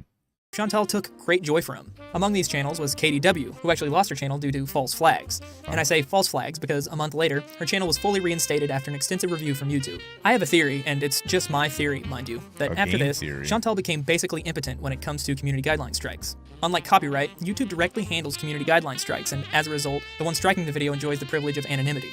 Chantal, despite what she may claim at any given time, reports every video about her for bullying and harassment, regardless of the content of the video. After all, this is a woman with no job who spends all day moderating every comment on her channel of almost 60. That's what you need to not do. It's like hyper obsessed about your fucking channel and shit. 1,000 subscribers. And while her status as a big YouTuber would have at first given her strikes enough weight to actually affect change, YouTube will only put up with so many false strikes before they stop responding to your complaints altogether, not even bothering to review the content. Again, this is just my harebrained theory, but it really makes the most sense to me, because after the striking spree in early 2019, to my knowledge, none of the videos made about her have received community guideline strikes despite her numerous threats and promises to hit multiple different creators. I believe the lack of results from her manic flagging is the reason why she continues to abuse YouTube's copyright system today. I'm loving the music, though. Following the trend of her entire life, 2019 has not been a good year for Chantal. She uploaded a New Year's resolution video which was met with overwhelming disapproval. It was lost when she went on her recent channel purge of all health-related videos, but in it she details her new plan to take control of her health: water fasting. She believed this would heal her ovarian cysts and help her to lose weight. The majority of comments were quick to point out that this was completely insane. However, she pinned a comment proclaiming the— What is water fasting exactly? Water fasting. Is that just drinking water? I don't understand. Water fasting. Let's see. Fasting method restricting food intake has been practiced for thousands of years. Well, probably not on purpose. I mean, people just didn't have food. This type of fast that restricts everything except water has become more popular. How do you restrict water? Okay. Some studies have shown that water fasting could have health benefits. Okay. Sounds like a really good study. For example, milk fasting could have good benefits. For example, it may lower the risk of some chronic diseases and simulate, I don't know what this word is, and I don't care. A process helps your body break down and recycle. You know, could do those things. If it's one of those things where, like, if you're eating like fucking 10,000 calories a day, like shit, like, yeah, drinking water fasting is probably better for you than that. But all right, so you basically just drink water for 1 to 3 days. That's water fasting, guys. Wow, what an incredible thing. Yeah, you know, I'm thinking that maybe that's fucking toxic as shit, and you probably shouldn't just drink fucking water all the time. But hey, listen, what the fuck do I know? I'm just fat online. The benefits of fasting as a cure-all. If you're curious as to whether the fast worked to cure all of our ailments, no, it did not. Before I go on, I want to clarify that while the channels I cover going fasting isn't like a permanent diet. It's not gonna do a fucking dick worth of shit, so. Forward call themselves reaction channels, what they're doing is more akin to commentary than the typical slack-jawed laughing at funny videos that comes to mind when someone hears reaction channel. While I didn't like them at first simply because they had react in their name, I've actually come to enjoy them. In April of this year, she threatened to strike a live stream on prominent reaction YouTuber Michael B. Petty's channel discussing Amberlynn Reed called AmberCon 2.0. The stream had super chats turned off and instead requested viewers donate to the Trevor Project, a charity that seeks to provide support and intervention for LGBT youths who are at risk for suicide. Though the stream was explicitly about Bro, I swear to God, the music got louder. Is it just me? The music got fucking louder, no? It somehow got fucking louder. This is insane. Reed, Chantel was worried about the fact that all the biggest reaction channels that cover her videos would be in one place at one time and would bring her up, thus the preemptive attempt at striking it down. Fortunately, her ability to strike channels had been significantly reduced, but, you know, it's the thought that counts. Or, rather, it's the thought that demonstrates what a horrible person Chantal is. Remember that deleted video about Julie Terryberry, the girl Chantal claims was bullied to death by Kiwi Farms, when she swore she wasn't using just to drum up sympathy for herself? Well, in that video, she says this. If you've ever been to Kiwi Farms or anything like that, and contribute to that or are entertained by that, you're disgusting.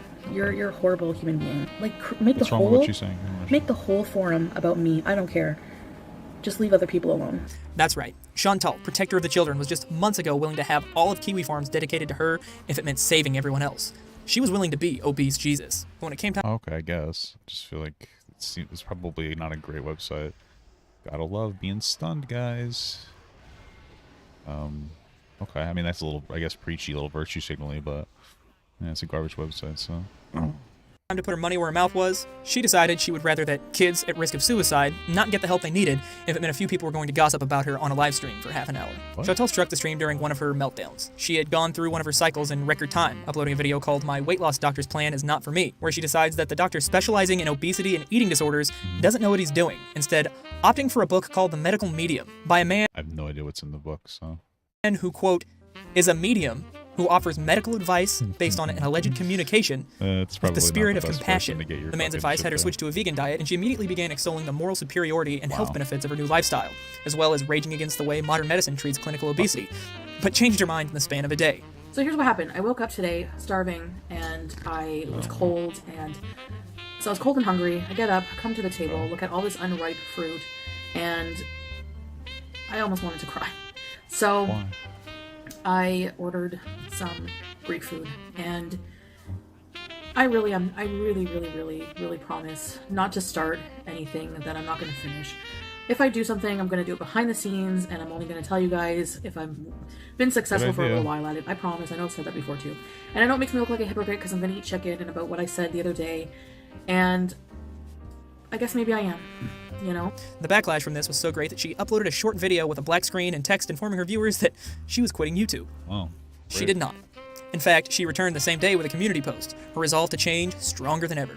A few days later, on the 18th of April, something's going on with this person because they seem to consistently cycle through like being on, you're loving and then hating YouTube. I mean, I don't know if it's performative or if it's like that she's got some serious fucking shit going on there.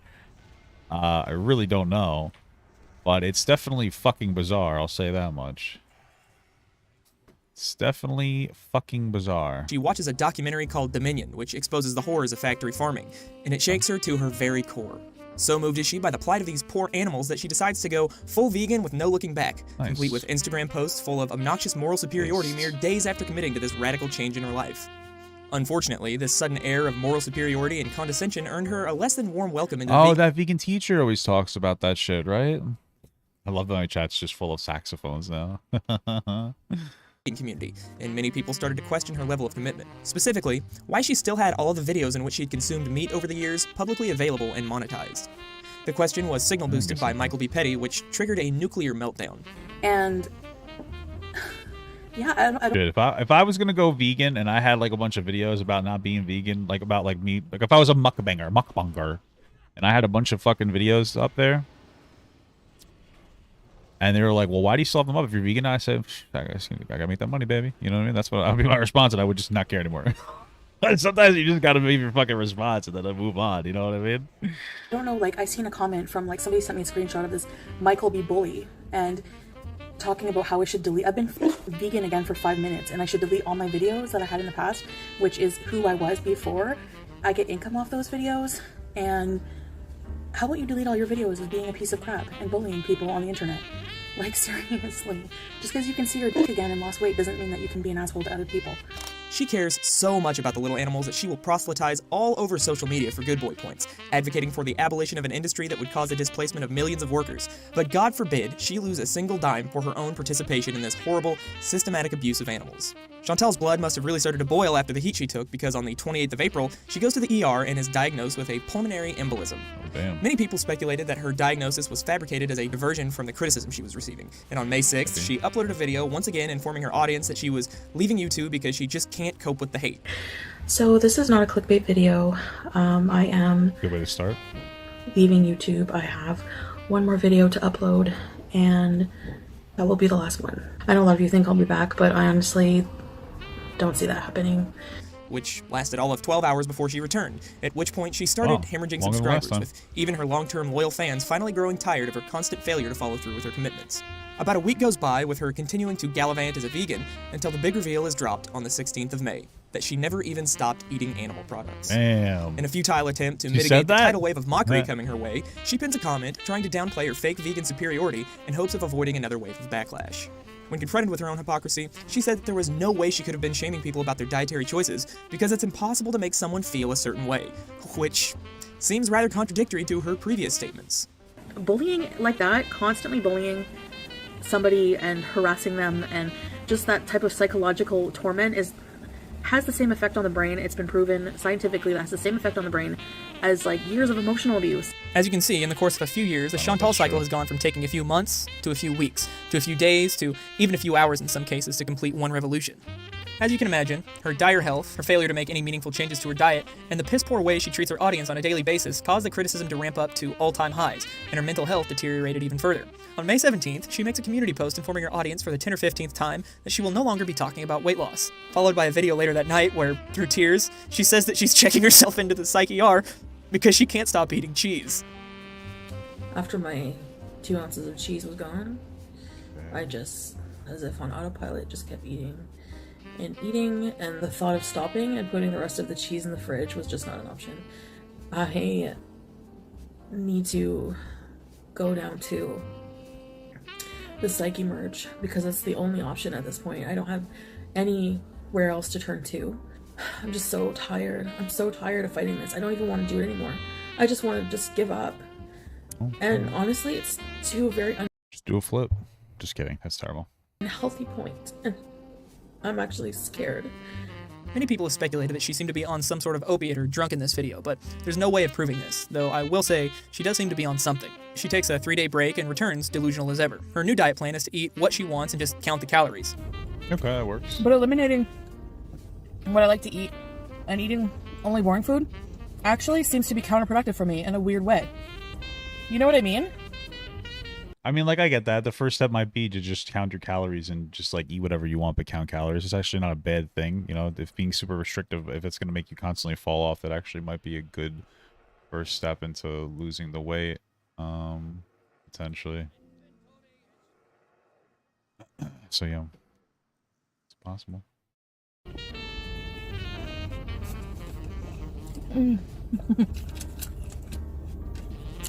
a lot of people are concerned. Like, you're not taking your health seriously. And I think actually in a weird way I am. She's counting the calories. That's not a bad She idea. praises the miraculous benefits of intermittent fasting while scarfing down 2 Crunchwrap Supremes in order of... Intermittent fasting is about like not eating for an extended period of time and then eating within like a small period. So usually like a 6 to 8 hour period. So like eating a bunch of food would actually be consistent with what the intermittent fasting diet is. fries supreme, and a bag of cinnamon twists, all said around 1,800 calories. Her comments were quick to point out that her new diet wasn't a diet at all, and after pinning a comment where she rages at her critics, she disabled them. That's quite literally a diet. Like, I mean, just counting calories is the diet. It's the only diet that works. Like, I don't know. I'm just saying. I'm not saying that she'll stick to it. I'm just saying that like she's actually correct. It actually makes sense for her to say like I'm not going to go on some crazy fad diet.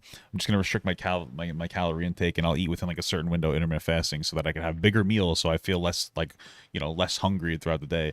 I mean these things are kind of consistent and it makes sense. Together. Okay. Shortly thereafter, she uploads another meltdown video, telling people her diet is none of their business and that she knows what she's doing. What about your blood clots and stuff like that? Again, that's my business. If I talk about it one day and then I decide not to talk about it another day, oh well, detach yourself from my life. You know, I don't want to binge because I got to have Taco Bell today. You know, I don't feel like eating more junk food today. I had my Taco Bell binge or whatever you want to call it, and I'm good. You know, I'm going right now to get some healthy groceries so I can have like fruit and some cucumbers later, and then I'm going to make something healthy for the weekend. I'm going to eat healthy on the weekend. These are things that you don't see, you know? Sound familiar? Here's the thing, okay? You only see me eat one meal. You don't see what I do the rest of the day. I know what I'm doing.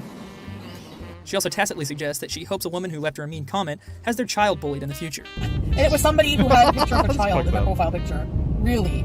I really hope your child's not bullied someday, really. But karma will get you. She then once again threatens to strike reaction channels with a specific reference to Zachary Michael, who responds directly. So if you're going to be a reaction channel, and you're also, well, I may as well address this now, and you're going to re-upload my content, I'm going to strike you. Because you don't have a right to do that. Seriously, this is not transformative. This is pausing every few minutes and complaining about something people already know. And but that's my content. It is pretty transformative. Hey. Pausing and working it out, dude. Putting a few gorals in there. I'm sorry, but it's just gotten ridiculous. We've been down this road before, Chantal. You want to strike my channel? You want to strike my channel? Do it! Because all that's going to do is make you look awful because I already got your strikes overturned, sis. You tried this before and it didn't work. I will link it in this playlist below, sis. That's funny. Ma'am. Obviously, nothing came of this threat except for more backlash and criticism. She continues to gorge herself unabashedly on fast food for about a week, and then on the 1st of June uploads a video where she says that she's finally seeking treatment for her eating disorder and will no longer be filming mukbangs. Admits that her critics were right all along, and that her family hates her mukbangs. Wow. I'm going to be starting treatment on Monday, and for my eating disorder. So, should go without saying that there won't be any more mukbangs. I think that I keep reverting to mukbangs, keeping them on a back burner, and keep going back to them, sort of using them as an excuse to kind of feed my eating disorder. I think, having criticism from an audience did actually help, so I will admit to that. I talked to some family. I don't know why you'd admit that, because I doubt that having criticism from an audience actually helped, but okay, maybe it did help her, maybe. Who are very concerned about me and really hate these videos, hate the mukbangs. So 3 days later, she fires up a live stream where she confesses that before she started rolling, she stopped by an Italian restaurant and ate an entire dish of carbonara, then went to KFC for some chicken wings and gravy. Some of you watching may be thinking, typical Canadian, they gotta dip everything in gravy. Well, unfortunately, the gravy wasn't for dipping. It was her beverage. I drank a whole gravy. Like, I got gravy. No, you didn't, you fucking animal. What? She drank a whole fucking gravy? June, she goes live to once again express her frustration with... She drank an entire gravy? What are you doing? That's disgusting. Oh my god. Oh my god. That's awesome.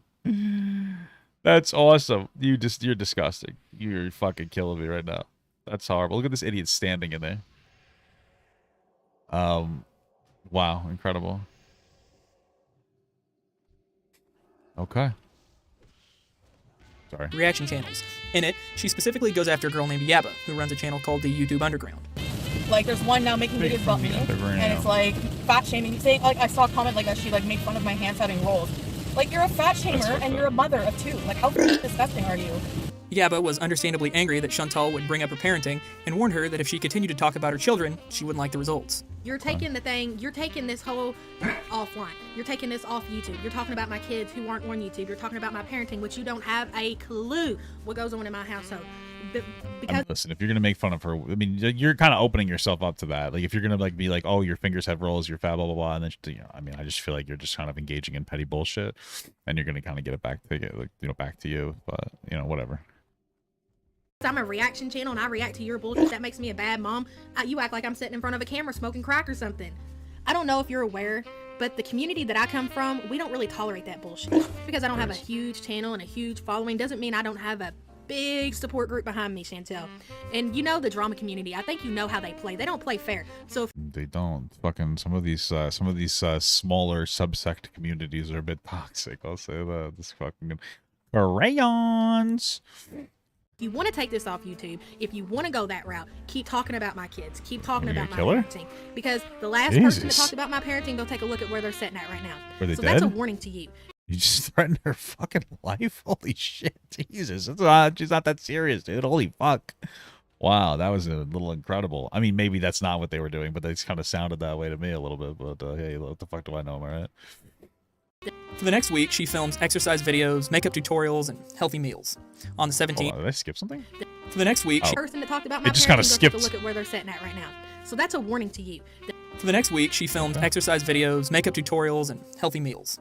On the 17th, she uploads a video where she goes for a walk and then does a grocery haul, revealing her purchase of several pounds of fresh fruit and vegetables, detailing her plans for daily salad and fruit intake. But also... listen, I know fruits have like a lot of good vitamins and shit in them. I understand that. But like for somebody that's overweight and most likely, and I guess I could be wrong, diabetic, I just don't think that you should be mass consuming fucking fruit. You know what I mean? It's probably not a good thing. Saskatoon berry rhubarb pie. I have this for desserts, my dinners. Many viewers picked up on this, and Yaba made a reaction video. The following day, Chantal uploaded a video addressing #Piegate, which I will now play you in full. Piegate? Oh Hi guys, so there's a lot of talk about the pie, and we still have it. And Phoebe ate most of it. Is that a day? #Piegate, which I will now play you in full video. The following day, Chantal... One day? Most of it. So I only had the one piece. I don't believe that. She deleted it almost immediately, then commented on Yaba's video, letting her know she was going to be filing a copyright strike. Yaba uploads a video response, promising that if Chantal managed to flag her video down, she would retaliate in the same fashion. Chantal leaves a comment on this video stating that if you use her content to bully her, she will file copyright claims, admitting to yet another blatant abuse of YouTube's copyright system. She does this for two... I mean, like, what do they say in the video? Like, I mean, it's doubtful, but is there a potential grounds for bullying in these videos? I just wonder. But goddamn, you know, not for nothing. Like at this point, why the fuck are you posting videos about you eating pies if you know people are gonna bully you for that? Why would you like? You have to like, right? Like that seems like not the move to make, sis. Maybe you shouldn't put up videos about how you're eating pies, man. I mean, that's just like a fucking fast track to failure, no? Reasons. 1, to collect personal information on people who criticize her, and 2, for a sense of control. YouTube won't pull videos down that she reports for bullying and harassment, so she tries to do it herself by banking on Yaba not wanting to share her personal information. Unfortunately for Chantal, Yaba went with a power play and countered the claim, and she was forced to remove the strike. The next day, Chantal uploads a video accusing reaction channels of being ableist and discriminating against her. This reaction video in particular, for example, that she was reacting to, I found to be very ableist. Why? And ableist is basically, you know, discriminating against somebody who doesn't have, based on their ability to do something, right? Am I describing that right? No, you're completely fucking dumb and wrong. I just want you to understand that. Ableism is when you discriminate against somebody for their particular disability. That's all ableism is, right? So let's say we decided, and I personally, like, while I do think that being like overweight, most likely there's an eating disorder there, I would consider that fat phobic more than like ableist. I wouldn't really be that broad about it. I suppose we could have a conversation about that. But like, let's say somebody with like autism punch someone in the face, right? And I was like, wow, you shouldn't punch people in the face. And they were like, oh, that's ableist because I'm autistic. That's wrong. Like we're criticizing the action. Now, let's just say that I just go around calling that person like the R slur like over and over again and like laughing at them for being dumb because like whatever. That's ableist, right? So like just because even if we consider being obese or the eating disorder that would cause the problem like making you obese. Just because you are obese, though, or have that underlying condition, that doesn't mean that every criticism leveraged against you would be fatphobic in some capacity, right? We have to understand that. This video is a double meltdown special with Pete's guest starring as her angry gimp. Nice. Also, if you really see, that would be ableist, calling that person a gimp if they actually did have some kind of like that guy, this guy. First of all, it's not confirmed that person is autistic or not. But even though the person in the video like alluded at it that they believe that they are autistic, to ham it up and say that she's abusing somebody with a mental issue, which means if he was maintaining his logic, logical consistency that he's still like whatever, he wouldn't make that comment, right? Like that would be considered an ableist comment in that capacity, right? But okay, I think people should be losing weight, making fun of the things they do in efforts to lose weight isn't helping. At the end of the video, she promises for... He's right about that. I just want you to know that. Bullying fat people doesn't make them less fat. If that did, we wouldn't have any fat people, right? Because we'd like to bully fat people a lot. I'm just letting you know that. You can bully fat people if you want. I'm just letting you know that you're not actually doing anything productive. You're concern trolling. You're pretending that you're doing something productive to make yourself feel good about bullying fat people, so... Probably the 100th time that from this point going forward, she's going to ignore her critics, and to her credit, she mostly sticks to her word for the next 2 months. She finally seeks out treatment at an eating disorder clinic, meeting with an eating disorder doctor and a psychiatrist. By the way, I love my doctor. He takes so much time with me. For the first few weeks, she follows a doctor's diet of healthy foods and calories in, calories out, which she struggles with. But I'm not going to do any specific diet. He just wants me to focus on not binging, watching calories, limiting, no fast food. But I did pick up a sub because I did a no-no and I kind of skipped breakfast today. Then, out of nowhere, she decides she wants to try 30 days of a ketogenic diet against her doctor's wishes. I think that I would really like to give keto a really good try. A really honest try, a really good try for 30 days. This is especially ironic since she spent years railing against a ketogenic lifestyle, and the last time she saw a doctor to address her obesity, she quit seeing him because he wanted her to go low carb, opting instead to take the advice of the medical medium. She uses the fact that she can't control what she eats as an excuse, but when an expert lays out a custom plan for her, all of a sudden she thinks she's the one who should take the reins, that she knows what's best for her. I think a ketogenic diet is like not eating carbs, right? Like, yeah, okay. Despite years of failed dieting. As you might expect, the keto diet was a complete failure. In order for the diet to work, you have to put your body into ketosis, which means that it uses fat instead of carbs for energy. Sure. The diet works for most people not because you can magically eat as much as you want and still lose weight, but because it naturally suppresses your appetite. Obviously, this is not the optimal diet for someone who doesn't eat based on signals from their body, but from how they are feeling emotionally. So right off the bat, we know she's going to overeat, but the worst part is the fat. I mean, yeah, that's some of like the easier. I mean, I personally wouldn't do it. I don't think it's a very good idea to cut out carbs in your diet, especially since like there are really good carbs out there. You know what I mean? That like a lot of the most, I think like a lot of nutrient dense food are carbs. Like vegetables are fucking carbs. Although I think keto diets like fucking still allow you to use to eat vegetables. Some of them. I mean, everybody has a different fucking like keto like ideology, whatever. Fact that you have to abstain from carbohydrates for at least a week for your body to go into ketosis, which is a But also one of the reasons stupid. This person's name is Libs of TikTok and they're fighting me right now. Wait, what the fuck? This person's name is Libs of TikTok. Do you guys know what that is? That's actually very funny. I like that. They're dead, but like it's funny. This person's name was Libs of TikTok. Wow. Very cool. Very cool. Anyway, what the fuck was I even saying? Oh yeah, one of the issues with keto is that if you cut carbs out, so carbs, some of the things that carbs do is that they'll allow, I think, water to go into like your muscles or whatnot. So you'll lose a lot of. But the point I'm trying to make is you'll lose a lot of water weight. What did I not kill? You gotta be fucking kidding me. You'll lose a lot of water weight very quickly. And you might like kind of mistake that for like a profound amount of progress when that may not necessarily be what's happening. You may just again be losing a ton of water weight, and it's so fucking annoying. So far beyond Chantal's reach. She binges after the first 3 days, eating an entire tray of keto fudge and 2 meals from McDonald's. Nice. 8 days later, on day 11 of her journey, she cheats again and has what she claims was a single piece of cake, though it was likely much more. If she was even approaching ketosis at this point, she was summarily knocked out of it. 10 days later, on day 21, she posts to her community tab that despite following the diet to a T, she's up 7 pounds. 2 days later, she uploads a video where she learns, upon reflecting on her food journal, that she's been overeating and takes a urine ketone test to find that she's nowhere near ketosis. On July 31st, radical vegan YouTuber Freely the Banana Girl reveals that she will be doing a video on Chantal, and 2 days later, she releases it. The video is 30 minutes of a militant vegan completely tearing down every aspect of Chantal's diet and her health over the years. And at one point, she even suggests she's going to die soon if she doesn't get her diet in order. Oh, so much cruelty on that plate. She just doesn't care. You know, she made this like claim about I want to be vegan, you know, I'm going to be plant-based, and it's been like 8 times she's made this claim, and now she's eating the absolute worst heart attack food, cruelty food that I have seen in a long time. Seriously. Hey, then give me a fucking heart attack, baby.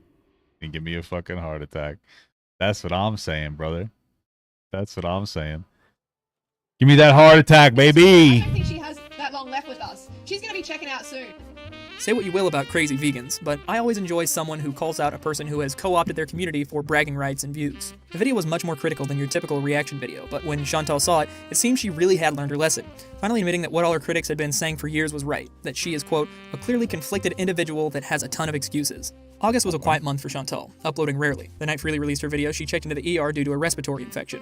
She gets out of the hospital and releases a health update on the 14th, where she reveals that her recent tests show that her pulmonary embolism may still be in her lung and that her body may be riddled with cancer in her spleen, lungs, and ovaries. Christ. After this, she decides she's finally going to listen to her doctor, who wanted to terminate her from the program for not following the diet he prescribed over the past month. She takes a brief hiatus of a few days, and when she returns at the end of August, she reveals she will be undergoing a total hysterectomy on October 2nd due to her potentially cancerous cysts. Wait, is that like taking her whole pussy out? Hysterectomy. What is that? Hysterectomy is a surgical procedure to remove the womb. God damn, they're removing her old pussy. That's horrible. So she had kids? Maybe this is God. Maybe this means that there's God. Maybe she shouldn't have kids. I don't know. I didn't say it. You guys said that. I would never suggest that some people shouldn't have kids. I would never do something like that. It's terrible. It's horrible. She could have probably avoided had she had them removed instead of trying to cure them with water fasting and other health advice from someone who consults spirits to naturally heal serious illnesses. Shortly after this, she makes a post on her community tab asking her fans if she should go back to mukbanging healthy meals that fit within her diet, which is met with a resounding no. You're in treatment for food addiction, you've been diagnosed with binge eating disorder, you might have cancer, you're going in for major surgery, and mukbanging is what got you here. Yeah, she then makes a follow-up post thanking her fans for helping her see reason, and then promptly follows up that post by announcing that despite their feedback, she's changed her mind and is going to go back to mukbanging, but no fast food, only healthy, home-cooked meals. Wow. It's the same old tune. For real, guys, this time, it'll work. I know I failed my diets every time because I never stopped mukbanging, and earlier this month I said I don't want to promote obesity anymore and that mukbangs are self-harm that shouldn't be monetized on YouTube. But really, this time, it'll work.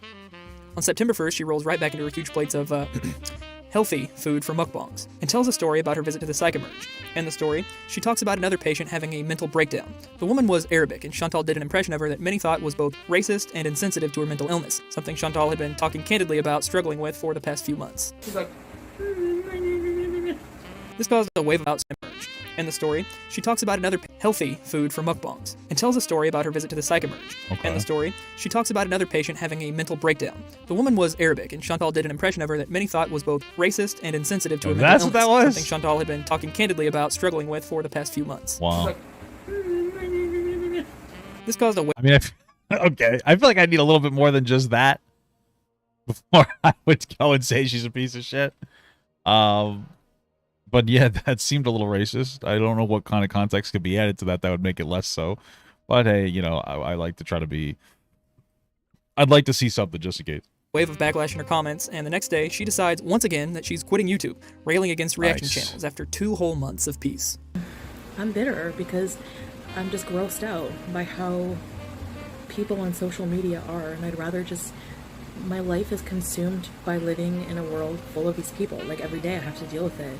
And I'm not strong enough to. I just don't want to. All right, well, that's it's fair. Not that Just I'm not fucking leave enough. already. It's just I don't. Shut the fuck up talking about it. I just can't. I'm just gonna like log off. Good idea. I agree. Live my life among people in my reality. Remember, when Freely called her out for behavior, she took it in stride. But when smaller channels do it, it's bullying and an excuse to quit YouTube and her diet. But this time, she was serious. This time, she was going to take Tyler the Creator's advice and just walk away.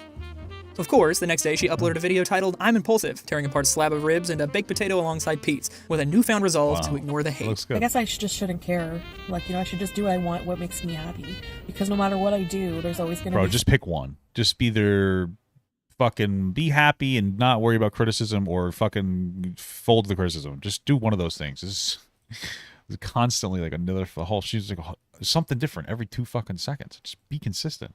Holy shit.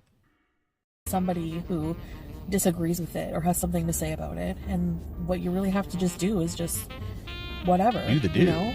Though in a follow-up community post, she says she will still be deleting and blocking hate comments. Not sure why she would get any hate. Would it be the fact that she just left YouTube and returned in the span of a day for the dozenth time? Or the fact that she quit her diet to pig out on ribs? Certainly neither of those. No reasonable person would be annoyed by that. Well, her newfound resolve to ignore the hate lasted just long enough for everyone to make videos about her quitting and coming back again, at which point she uploaded a Category 5 meltdown about reaction channels. Because this community of people that I'm referring to, for years now that I've been on YouTube, they've been regurgitating the same drama in a live stream over and over and over, like schoolyard children. I've had enough of the harassment, honestly. I'm being very serious. I've had enough of the BS where it's like, you are... You know, you really just have to stop giving a fuck about these people. Like they probably are being like super toxic, but at the end of the day, there's nothing you can do. You're gonna have to just move on from it. You know what I mean? Jesus Christ. It's gonna move on, and honestly, just to understand the fact that those people might even just be keeping you fucking relevant. You know, like those people. There's gonna be some genuine fans, and everybody has a mixture of genuine fans and hate watchers. Some people have more hate watchers than others. Like this girl seems to. But just like that's your whole career, man. You're not going to be popular without them. I just want you to understand that. So you just have to kind of embrace it. You know, maybe she's leaning into it on purpose because it gives her more views. I don't fucking know. Maybe that's her whole motivation. I don't know. Attack someone's kids. You talk about someone's kids. It's always someone's kids. Like, what about the disgusting comments you're just leaving for me? But that's okay, right? I can't even believe I'm addressing this. That's how stupid it all is. She spends a good majority of the video bizarrely imploring her critics to imagine that she was their kid and to ask themselves how they would feel if their child was getting the hate she did. If your child went on YouTube and had the kind of harassment that Amber Lynn or I get, all these parody channels, all these horrible comments, you would go off. As if any parent would be more... I would just tell my kid to get off the fucking internet. You know what I mean? Like, that's you're not a kid. I mean, I understand the exercise, but like, well, but am I right, guys? But like, this is just not, you're not a fucking child, bro. Come on. Concerned that their kid was being criticized on the internet instead of the fact that they were 35 years old with no job, potentially full of cancer, morbidly obese, and quickly eating themselves into an early grave. Well, I mean, why did you add the cancer part in there? Why did that why was that part relevant? You're like listing off negatives and you're like, and full of cancer. It's like, okay, well, she didn't put the cancer there. I guess not intentionally, at least. So it's a little bit of a weird one, but okay. I was following you until that one. That one was a little bizarre. Why is this not going away? Go away, bro. Okay. With a major life-changing surgery coming up in a month. Her lack of self-awareness and unwillingness to own any of the criticism she receives for the poor decisions she has repeatedly made is cancer, truly idiot. incredible. Your fault. I spend a lot of time on the internet researching interesting people like Chantal, people with communities dedicated to criticizing the things that they do online, documenting the entire crash and burn of their lives in real time. And I've yet to come across one that didn't deserve the negative attention they were receiving. Chantal is no different. She goes silent for a few. I don't know. I don't know. I mean, listen. Seems like a little. Some of it's probably blown out of proportion. I don't really care that much, but what I will say is that a lot of times this negative, like, attention that they get, can lead to very negative things, honestly. I mean, like I talked about before, like with Christian, there's another person, like, within this sphere. What Christian did to their mother was inexcusable, and they deserve jail time and whatever else is the punishment that they need to get. But I also think that the constant harassment and bullying from people absolutely contributed to Christian abusing their mother.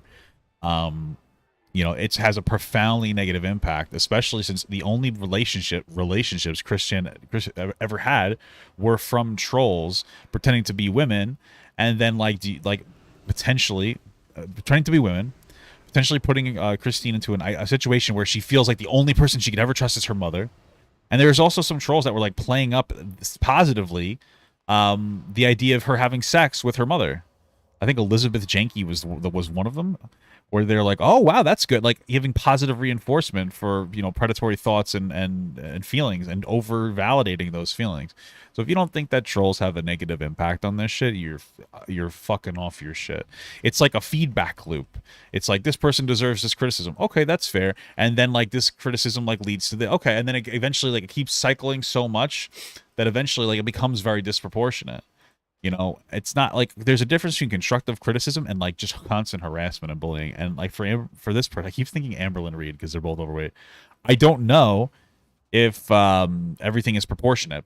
You know, based on this specific situation, I can't tell you yes or no. What I can tell you is that a lot of the instances I've seen are people being massively disproportionate towards some of the things that other people are doing.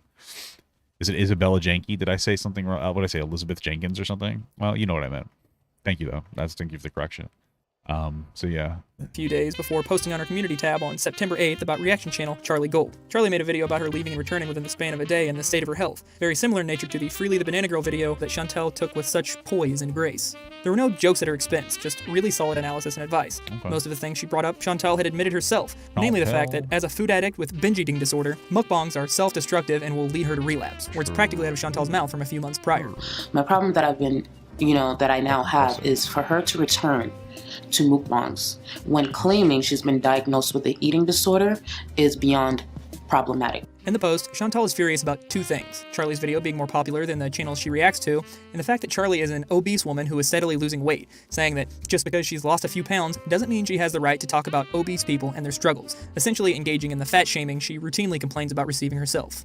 As opposed to this call out magically making reaction channels stop talking about it, it obviously just drew even more negative attention her way. Later that same day, after a video about her latest feud was uploaded by reaction channel Michael B. Petty, Chantel makes a community post announcing she has deleted all of her mods and disabled all of her comment filters, because she's no longer worried about what others think, and she's at peace with the fact that she's going to be disliked and criticized no matter what she does. Followed rapid fire an hour later with a post asking why when reaction channels give her criticism, people agree and enjoy the content, but when she does it back to them, people bring her nothing but hate and disapproval. The answer to which is obviously the fact that they have two things she never will: good points and an entertaining personality. This post was followed immediately by a community tab poll on whether her audience wants her to quit YouTube or not, and after a landslide victory of yes, leave, she made a post announcing that she was quitting YouTube, coincidentally on the 5-day anniversary of the last time she quit. Moments later, she deletes her entire community tab and immediately fills it up with a post saying that all her critics need help, and I must— This is some fucking terminally online behavior, I'll tell you that much. I mean, Jesus Christ. I guess something's so fucking obsessed. Say that as a woman— I guess I don't know how I would feel, though, if, like, the entire internet always hated me for everything and I had no true fans or, like, viewers that actually cared about me, because it's basically what's happening. So, it's fucking crazy.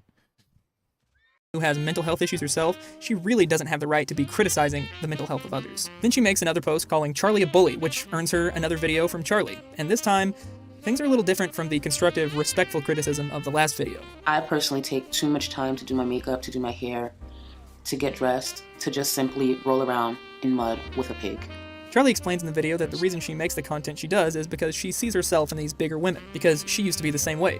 She wants to not only show others how this poor lifestyle can affect them, but also to keep herself accountable, as she knows she would look like the biggest hypocrite in the world if she were to gain all the weight back after criticizing others for not taking their health seriously, and rightly suggests that Chantal's anger is just a projection of how she really feels about herself. I don't believe she's truly upset with me, per se.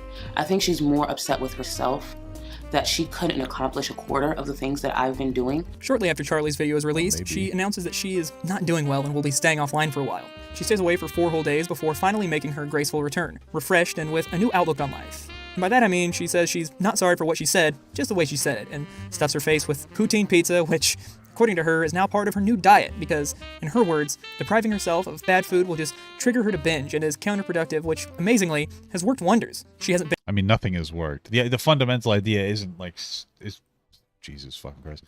The fundamental idea is like, this is solid. Like, don't be super restrictive on your eating so that you don't like relapse. If being too restrictive is like a negative, I get it. Like, what she's saying isn't like inherently bad or wrong.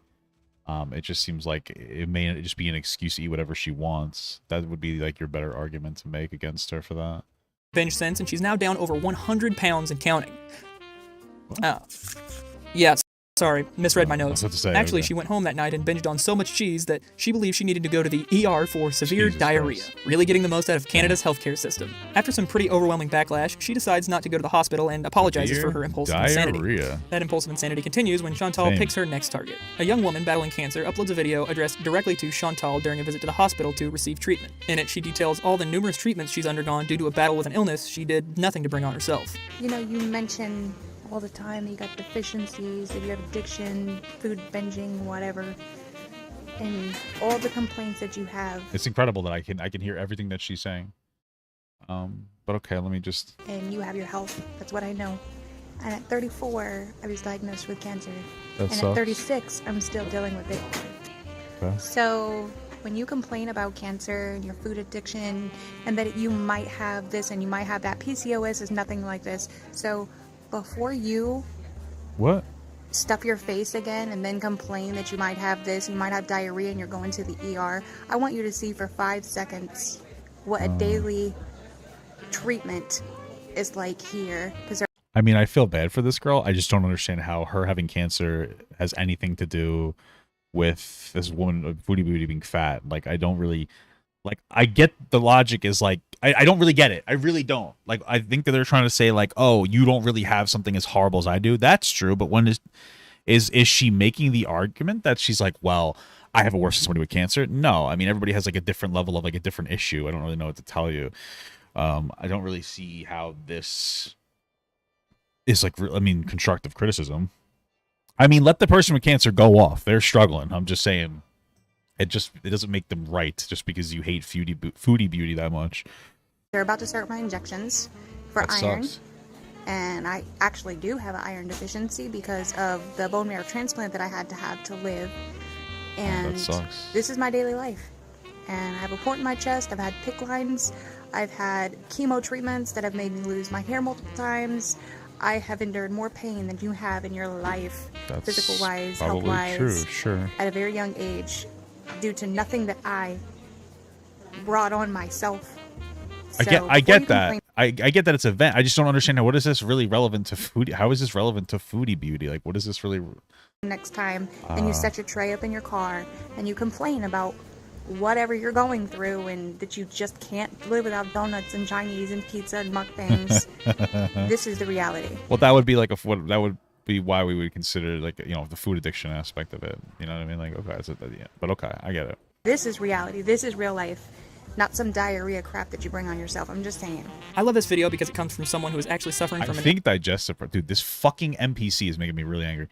I think digestive issues could potentially be like a sign of a heart attack. I don't know if that's, I think that might be true. I think it's different for men and women, but okay. Illness that they played no part in. So it holds much more weight than someone like me who tells Chantal that obviously her compulsive need to eat isn't equivalent to someone with a disability or an illness. If anything would finally get this concept to click. Well, I mean, if you keep claiming it's an eating disorder, then like, yeah, we would acknowledge that it's some form of a disability. It's just good not to lean into the concept of having a disability, because then some people with disabilities, regardless of what they are, will use them as an excuse rather than just use them as like a diagnosis to help better themselves. Which is like probably your best argument, is that like she's acknowledging she has like an issue, but it doesn't seem like she's actually taking the time or effort or energy to actually solve that problem. That's probably your best argument, I suppose.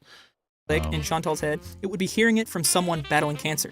Chantal's response was so unbelievable that I had to check and make sure it wasn't a troll account. It was not. OMFG, you are such a hateful woman. Stop comparing your health to that of others. Once again, wise words for Chantal, if only she said them into a mirror. Responding like a petulant child to reaction channels who laugh. Yeah, she probably shouldn't have responded to it. Probably didn't make her look too good. But yeah, okay. Fitter is one thing, but to respond like this to some girl with cancer and less than 300 subscribers who is upset about her squandering her opportunity to be healthy, she truly is rotten to the core. I mean it. Chantal is a bad person. After this little meltdown, she once again nixes all talk of weight-related content from her channel and returns to her regularly scheduled grotesque mukbangs, weight loss goals, and upcoming hysterectomy be damned. She announces she's never doing weight loss again and begins going full body positivity, because if you can't get healthy, you know, just say that you're healthy and that's basically the same thing. When Chantal is in this manic, perpetually binging rage mode, she becomes prime material for reaction channels. Zachary Michael makes a video about her, which she responds to in her community section and promptly deletes. As her hysterectomy date looms near, she shows no sign of slowing her on-camera binges despite her doctor's order of a liquid diet. The criticism ramps up to 11, and in a fit of manic rage, she deletes over 6 million views worth of videos, all diet-related, citing the fact that she's been on toxic diet cycles, which is true, but only because she never stuck to them, and her new plan of eating whatever she dude, this fucking NPC's making me so angry. Yes and no. Like, yeah, obviously part of it, but then also some of those diets are not good. Like, you even criticized like being like a keto diet. I would say is probably not the best diet. Going on a water fast is would be considered a diet. It's probably not the best diet. You know, it seems like there is an issue with the types. I mean, she's not going to stick to them, but also part of the problem is that like she's engaging in some diets that are just not good. She wants certainly isn't what any sane person would call an improvement. With her surgery days away, one would assume she wouldn't feel the need to start another fire, but immediately after she deletes her videos, she makes a community post about Biggest Mikey, a relatively small YouTube channel who had been doing reaction videos about her. She calls him a bully, brings up his weight, and announces her intention to strike him along with any and all. How does he bring up Wait, she bring up his weight. I'm reporting all videos that come up in my recommendations like this. This is another hateful, bitter person, bigger than me, by the way, or was, and has lost a few pounds and adapted a holier-than-thou attitude and uses my name for views. Oh, okay. I mean, like, that's not... Well, the way that you made it seem like, I thought she was, like, criticizing his weight. But it sounds like she's saying that he's virtue-signaling because he lost weight. Reaction videos about her. She calls him a bully, brings up his weight, and announces her intention to strike him along with any and all reaction channels from this point going forward. Reaction channel, Life of a Free Spirit, advises Chantel. It does seem to be like an issue because, like, well, before somebody with a larger platform criticized her, and she was like, "Oh, I'll take that in stride." But with the smaller channels, she keeps like going off. Like, you should really just like let it go from these smaller guys. Against going after Mikey, as it will obviously cause people to retaliate against her. And Chantal lets her know that her channel is in the crosshairs as well. Instead of cowering in fear from Chantal, Life of a Free Spirit reports her to YouTube for blatant harassment. Her prediction that people will come after her is true as Zachary Michael uploads a video discussing her fat shaming and threatening to strike Mikey, and Mikey laughs it off as his sub count literally doubles overnight due to the attention Chantal has brought to his video. The day of her surgery rolls around, and to the shock of no one, it rolls around. Sorry. It's canceled. Hey guys, so I have some kind of bad news, I guess. So they canceled my surgery. She says it was due to the surgeon needing to reschedule, but the majority of viewers speculated that it was because of her poor health or because she never scheduled it at all, which causes her to make a seething community post telling everyone to grow up, followed by a post saying she's going to keep her personal life off of YouTube. See, that's where it gets like weird. She's like, "Yeah, I canceled my appointment," and then you can speculate on whatever you want, but it's like so weird that people are like speculating so much on like what the potential reason could be.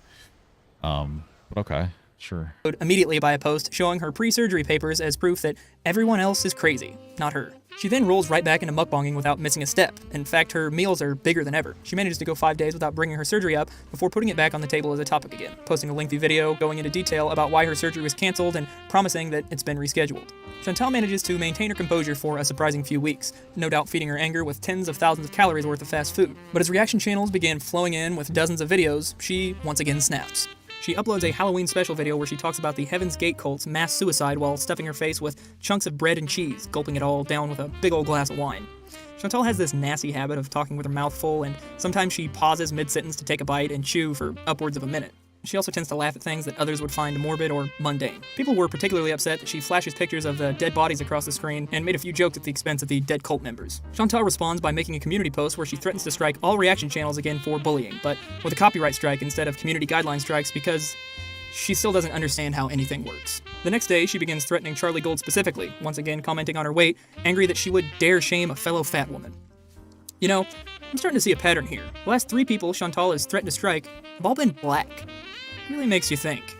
Not really, but okay. I'm sure it's just a coincidence. A few days go by with no signs of channels being taken down by community strikes, so Chantal once again takes matters into her own incapable hands and announces she plans to file a lawsuit against Charlie Gold.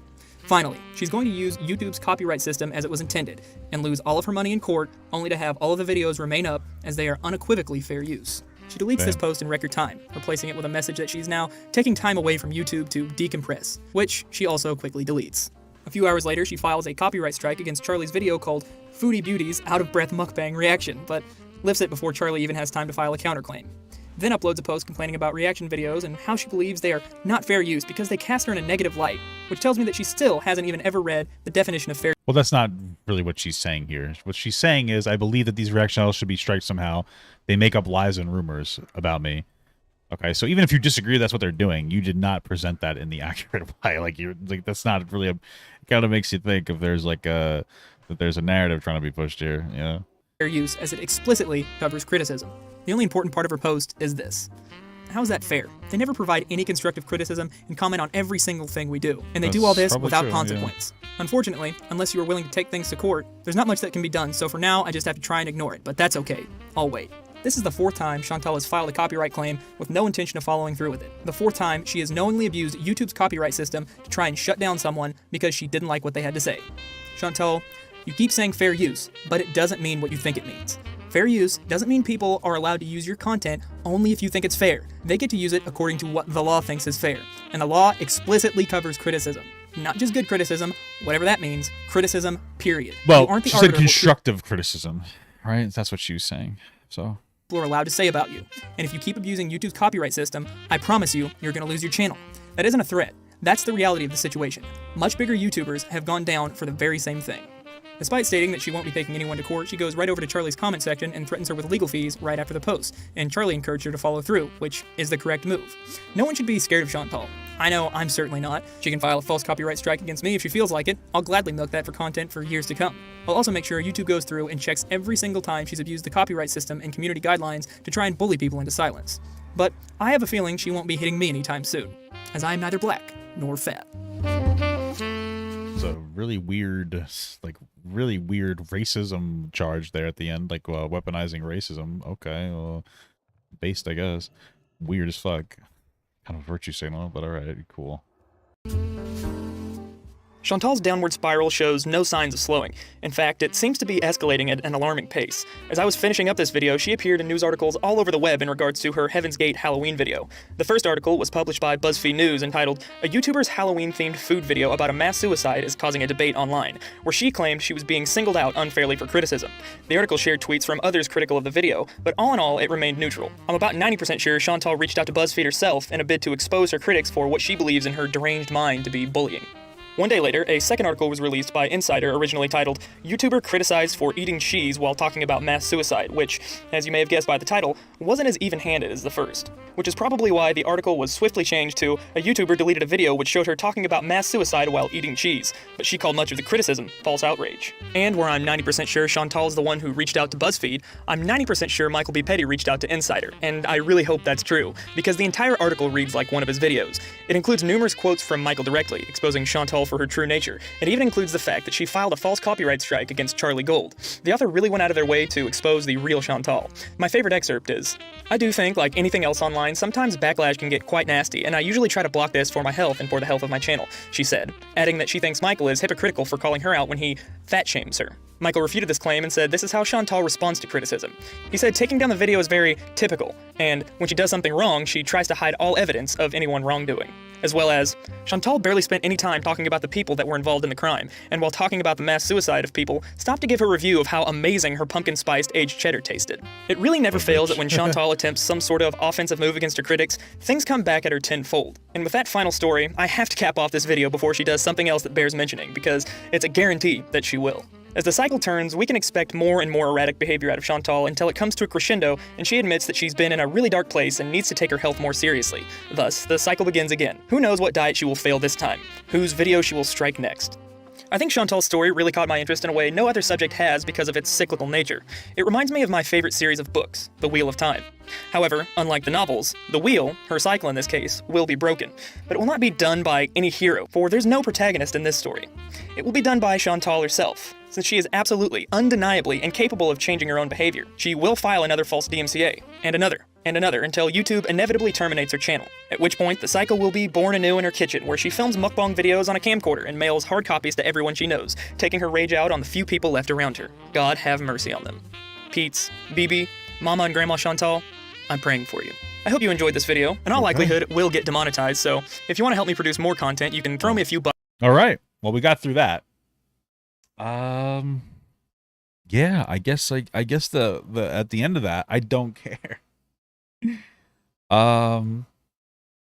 People don't like her. Part of it's probably because she's a fat person that eats a lot online. Part of it's probably because she's a bitch. I mean, at the end of the day, it's one of those things where when it comes to people criticizing other people, a lot of times, like, I remember as like a story when I was doing recess at a supermarket, and this one woman walked up to us and she started talking to us, and she's like, we got this weird conversation where she's talking about, when my friend's being a bitch, I don't just call her a bitch. I call her a black bitch, and she'll call me a white bitch. And she's like, people never just like get to the point. They got to load it with something.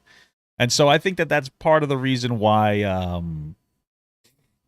I think that's part of it, where it's like, yeah, she's kind of a shitty person. So like, it makes people feel justified in just calling her fat and shit.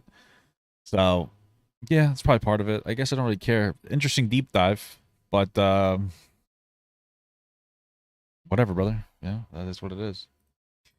I gotta go wee out of my penis, so I'll be right back. Oh, Jesus, standing up.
bop, beep bop. I'm chilling here. Chilling. We're chilling a little too far. You guys want me to play like a jazz thing on my thing? You guys want me to just constantly play jazz on all my segments now? That's a good idea, am I right? Play some fucking jazz during every segment. You guys like that idea? Well, not bad. At least we're done talking about Foodie Beauty. Talk about the primal iceberg. I don't know if I'm in the mood for another long video. That was a very long... That was a long fucking video, brother. I don't know if I'm in the mood for that. So we're probably not going to watch that right now. Just a little too long for me. Yeah, it's too long, brother. Relax. You're all right. But I'm going to do the fucking... We're going to start playing jazz throughout this entire thing. Let's see. What do we got here, though? I don't care about this. I don't care about that. Exposing if you're got something. There's like a lot of long videos here. Honestly, that's one thing I miss about Twitch is that people would send me a bunch of TikToks every day. And that was always fun. Doing like short little segments and stuff. But unfortunately, we don't really have that here, huh? You know, we'll just have to see. We'll have to see. Let's see. You guys didn't like that? You guys didn't like all the, You guys didn't like all that? You didn't love all the music that was going on here? I liked it. It's my favorite part about it. We were promised 7 more hours. I never promised that. That's way too much fucking time for me. I think I stream for like 3 hours a day. Never that long. Too long. Oh, we're actually... That was a long segment, brother. God damn. That was a long segment. Did I really get a segment for like almost 3 hours? Holy fuck. Holy shit. What do GamerGrumps do? Do I have a GamerGrumps video in here? I really don't care about this Ezra Miller shit. Like, he's a fucking creep, but... What is it? What GamerGrumps thing? I feel like I saw a video somebody mentioned about GamerGrumps the other day. I don't know. 3-hour video. Yeah, that shit was fucking nutty. The Nut Bars video. Oh, dude, I'm a fucking idiot. It's the first video in here. I'm like, oh, Internet of J? I'm a fucking moron. Yeah, I'm so stupid. I'm so dumb. Which GamerGrumps? What GamerGrumps Latchkey video? Goth Boy Super Chat thank at you so much. How $10. you been? Patience is never unrewarded. A beer. Poggers, how have you been? Hopefully well. I'm so stupid. Oh, what GamerGrumps video? That's the first fucking video I'm scrolling through like a moron. Oh my god. Oh my Atlanta. I look like a good truck driver here. That's just accentuating my baldness. What am I doing here? Oh. Whew. All right. This is what we're gonna do. It's time. It's Among Us time. So this is the rise and fall of GameGrumps from gaming channel to toxic. Wow, incredible. You think maybe gaming channels are just toxic? Saying, dude. I don't know. Maybe some game culture can be. Anyway, wasn't JonTron in Gamer? Isn't John? Then he had that really suspicious conversation with Destiny. Yeah. Maybe that's it. Gentlemen, Internet of J here, your rickshaw driver for today. Jump on in and I'll drive you straight into this video. GameGrumps is a gaming YouTube channel with about 5.37 million... Are you serious? Or a gaming YouTube channel? Are you serious, Jay? ...subscribers as of today. However, since early 2021, the channel has pretty much stagnated. Their decline was a slow bleed due to a series of... Why is that a decline? However, since early 2021, the channel has pretty much stagnated. Well, I think stagnation isn't really a decline necessarily, but this looks like they've lost followers for a bit. I guess there's a controversy here. Their decline was a slow bleed due to a series of controversies involving racism, inappropriate sexual conduct, and doxing. Sounds just like gaming. I'm not surprised. This is the rise and fall of GameGrumps. Before I get into it, I want to ask, are you looking for a cool mobile game with badass champions, tough bosses, and millions of players? Not at all. Well, look no further because Raid Shadow Legends has it all. Caught in the middle of an epic struggle that's raged for thousands of years, you'll fight noble kings and dark wizards. You'll uncover prophecies, curses, betrayals, and meet more than 12 warring factions. My personal favorite thing about Raid is the intricate storylines and cool. I'm not interested in warring factions, but I am interested in whoring factions, if you know what I'm saying, brother. Oh, it just brings you to Rattle Legend. Raid Shadow Legend. Champions. Use my QR code or links below to download Raid to your mobile phone or PC. Death Knight is one of Raid's most beloved characters, so despite everyone's expectations to see the Death Knight as an upgraded legendary champion, Raid actually decided to create a brand new Ultimate Death Knight champion that is now taking over the game. He is Did you just reference World of Warcraft? Champion is one of Raid's most beloved characters, so despite everyone's expectations to see the Death Knight as an upgraded legendary champion, Raid actually decided to create a brand new Ultimate Death Knight champion that is now taking over the game. He is definitely someone you would like to... Sounds interesting that they're creating a Death Knight character as they re-release the classic World of Warcraft expansion that introduced the Death Knight to World of Warcraft.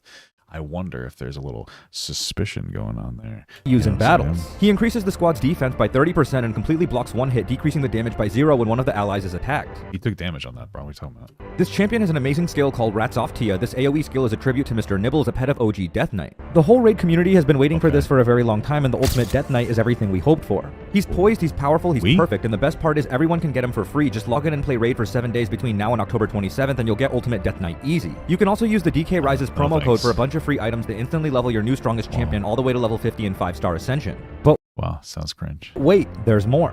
This month, Raid's just released a giant new feature, awakening in a brutal new dungeon, the Iron Twins Fortress. There's never been a better time I'm trying to watch everybody's ads when I do reaction because I figure it's the least I can do, but oh my lord. Come on, bro. This is going fucking kooky bananas. Started. New players use my link or scan the QR code right here and get a free starter pack worth almost $30, a free champion Virgies, and also this cool in-game loot. You'll find these rewards in your inbox for the next 30 days only. Now back to the video. The two started out by uploading multiple Let's Play and gaming videos. It was clear from the get-go the two got along better. Let's see how these guys are doing. So we got some good. These guys still pull good views per video. What do they post, like a video a day? We'll say about 300,000 videos. You know, some of these are a little lower, newer, but they'll probably go up there. Whoa, that looks sexy. Yeah, their views are solid. I feel like we have like a weird standard for what falling off is. These guys are posting half-hour videos, pulling like 100, like a lot of views. Some of this stuff is a little too horny though. I don't understand that. Like this is like one of the weird things. Let's see. Let's put most popular in there. I mean, yeah, they have videos with like millions and millions of views, but I feel like you can't always maintain like top tier views. You know, you'll burn out at some point for some reason. You know what I mean? I feel like that's just the nature of the beast. Hey, look, they got this guy in there. I like this guy. They add my granny back. I hit Y. No? I wouldn't watch that either. Okay. Better than Belle Delphine and Bathwater. I mean, they sometimes even randomly broke out into song. Wow. Viewers were engrossed with the dirty humor and cursing paired with fun gameplay. It was like watching two friends just hang out. Cool. Not that I would know anything about having friends, though. Pause balls, I'm going upstairs. Pause balls, I'm going downstairs. That's the best strategy in the game. I'm gonna go upstairs and pause balls. Adding that was people watch that? Well, I wonder why I don't get more views. I don't get it. Variety, GameGrumps played Kirby Superstar, Pokemon Emerald, Mega Man, and more. What's funny is they played all the games I sourced my background music from. Over time, their videos garnered millions of views and the channel exploded like a horny teenager who just discovered the internet. In addition, GameGrumps fans porn is bad. Okay, don't look at it. It's bad for you. Were known for being extremely loyal and even had a dedicated subreddit chock full of art. The frenzy was so intense, one fan tried to grab Aaron on stage. Reddit is a problem, bro. We gotta not have a Reddit, okay? Very toxic. Whoa! Well, we shouldn't be championing this moment. This is a clear violation of boundaries. I'm not even making a joke here. It's a little bizarre. And not to be that guy, but if the roles were reversed, people would be much more outraged by this. You know, it's never appropriate in public to touch somebody without them wanting you to touch them. That's called boundary setting, and there's a lot of people who seem to struggle with boundaries on the fucking internet. In 2013, the GameGrumps surprised everyone when they announced they would be uploading daily instead of twice daily. Due to circumstances beyond our control, we have to return to one-a-day Grumps. Please bear with us, we're doing the best we can. Later in July 2013, just 1 year after the channel's inception, John revealed he was leaving to focus on his own channel. Okay, so I want to make like, you know, like a Wow, John, you were very loud, but it's not really your fault. I don't know why Jay couldn't normalize that a little bit. Season 2 of JonTron, because as far as I know there's no seasons on YouTube, but you know, like season 2. And if it's not JonTron, which is probably going to be JonTron, it's going to be something else. But I want to put my full focus into something, and you know, maybe we'll meet again someday, or probably not, because I was just one guy, and there's a lot of you out there, so probably not. Like I watched some. I used to watch Jonathan all the time, but after that fucking conversation with Destiny, he's such a cringe fuck. He's such a dumb fucking racist. I don't even think he's a bad guy. I just think he's a really dumb fucking racist. And he's like, I don't know what to tell you. Like, he's fucking stupid. JonTron's abrupt departure led to speculation so intense it spawned an entire subreddit called Conspiracy Grumps. I told you fans were loyal. Interestingly, one prominent theory for John's exit was that something happened at E3 which took place 2 weeks prior to his goodbye video. Credence for this theory bolstered when John himself commented on the Reddit post about it saying, "Damn, you guys are good." However, John's girlfriend at the time, Nicole Sanchez, later debunked that theory. Currently, why John left is still a mystery, which led some— John, I can't believe you were dating a Hispanic person, you racist. I thought you believed in the great replacement theory, that there's too many Hispanic people coming over here. We need to maintain a white country.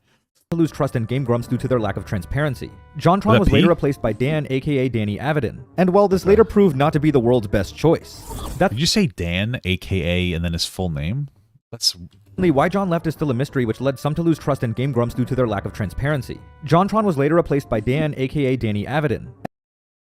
Is Danny Avedon like a game name? Because usually you don't use somebody's nickname as like an AKA. Okay. And while this later proved not to be the world's best choice. That's because on August 15, 2015, in the GameGrumps— who the fuck were they supposed to do? What are they supposed to do? Like, I think JonTron left. They got to replace it with somebody, and it's never gonna. Nobody's ever gonna like be okay with it. You know what I mean? Like, things will never be the same. But you got to keep on keeping on. You know. Part 32 Sonic video, Danny doxed the creator of a walkthrough. You see, Danny and Aaron were playing the Emerald Treasure level where the Emerald's location was randomized. Okay. So the walkthrough author didn't mention where it was as the location changed, which frustrated Danny. In response, Danny revealed his full name and even encouraged hate. Mind you, the author wrote it 11 years prior, all the way back in 2004. What the fuck is wrong with him? I know. Like, what is actually wrong with this guy? Hold on, What the fuck help does he think he's providing anybody? If he gets a wave of hate from our fans, won't he be surprised 11 years later? Adding insult to injury, Danny and Aaron roasted the author for dedicating the walkthrough to his friend Michelle by saying he must have hated her because it was so bad. Sounds pretty bad. I know that Jay's not going to play the clip of him like doxing the guy. Or saying his name, like doxing the guy, because he doesn't want to signal boost it, so I respect that. But like, I don't know the context of what they said it, if it was on purpose. Was this on a live stream? Because these dumb fucks really shouldn't have made this about that. But this FAQ is dedicated to my friend Michelle, who has stuck with me, laughed at all my lame jokes, and humored me a lot more than I actually deserve. And she was also really impressed when I wrote this walkthrough. I mean, he must have hated her, considering the quality of this walkthrough. It's kind of funny though. Okay, what is? Unless she was like, if he did, I'm dedicating this to whoever because she's dying of cancer. I'd be like, that's really sad. I respect that. But he's just like, oh, she was nice to me. She was supportive, and then they're like, well, this walkthrough sucks. So fuck you. I was like, okay, that's fair. Like, I mean, whatever. I don't. Sadly, he was doxxed, which led to the GameGrumps uploading a new version where they bleeped out his name. Yeah, that should have happened. Oh, so yeah, that's the biggest problem. They said his name without bleeping it. Like, that's how the fuck do you even fuck that up? The second that you said his full name, you should have known to bleep that out. That's really the only issue I would have with that. You stupid assholes. I would imagine that was some oversight, but like, it's really irresponsible. You stupid fuck. Later went on Reddit and revealed he wrote the walkthrough while he was still in middle school. Luckily, though, he did mention Dan apologized to him. The whole situation made the GameGrumps look like careless bullies. Surprisingly, the yogurt in the— I feel like it wasn't that big of a deal, but I guess I wasn't there when it happened. So. biryani was far more sour than met the eye. It turned out Aaron had a prolific history of saying the N-word. This was particularly ironic because he disparaged his friend Axel for doing the same thing. Oh, and by the way, there's an entire 3-minute-long compilation of Aaron using the word. Well, Axel dropped a lot of N-bombs back in the day, so I've never really been a fan of his either. Oh, that makes sense. Yeah. Oh. Yeah, I can see the hypocrisy. Listen, man, like a lot of people say, when I was younger, I would say it when I would play video games with my other white friends. We just thought it was an edgy word. I obviously regret doing that, but I wouldn't, you gotta maintain consistent energy, That's why when I see edgy kids online, like, I'm not as like, oh, they're terrible people. I'm like, you guys just gotta grow up and like stop saying words like the R slur and shit. I wouldn't either. As jarring as the clips were to hear, Aaron supposedly doesn't say the N-word anymore. Interestingly, though, despite his past, he was accused of hypocritically— I supposedly don't say it anymore either. I can't blink because I have like tics. God damn it. Say it. Unless I'm singing Childish Gambino, or Mario Judah. But you have to give me a pass on that one. Siding against JonTron when he made several shocking comments about race and immigration. It all started in June 2017 of hypocritically siding against JonTron when he made several shocking comments anymore. Interestingly though, despite his past, he was accused of hypocritically siding against JonTron when he made several shocking comments about race and immigration. Let me tell you something. There's a profound difference between like throwing around the N-word when you're younger, which is stupid, ignorant, you never should have done it, versus JonTron legitimately talking about how we have to preserve a white America. Those are very different things, okay? Those are two very different situations. It's not really hypocritical. That's fucking crazy. Have you watched it? I actually did commentary on it. You can just look like Papa Got JonTron. It's a little bit more dense. Like there's a spectrum here of racism. It's certainly worse. But okay. It all started in June 2017 when JonTron wrote this on Twitter. He, for some reason, vehemently supported the harsh political views held by the far-right U.S. Representative Steve King. This shocked many fans as John was not known for being political. Like, I watched all of the conversation between him and Destiny. You can go watch that conversation, or you just watch my reaction to it. Give me more money. Which would be expected. John would say, like, of course he wants more money because I'm actually partly ethnically Jewish. So John would say that, like, I'm just a dirty money hungering person, you know. Sorry, there's a little bit of a joke there. I don't think I remember him making any comments about Jews. Due to the tweet, the streamer Destiny challenged him to a debate, which only made things worse when he claimed wealthy blacks were more likely to commit crimes than poor whites. Yeah, I don't think that's true. Okay, so do you think that poor blacks probably commit more crime relative to wealthier black people? They do. Wealthy blacks also commit more crime than poor whites. Whoa. It's a crime of them actually being successful, guys, which is a crime in racist America. In racist white America, it's a crime to be wealthy and black. That's a fact. Wait, what? Although John apologized, the GameGrumps distanced themselves from... No, he didn't. He did not apologize. I want it to be explicitly clear. I remember this because this is so interesting. When I made my video... Okay, so let me be... Okay, Papa Got JonTron.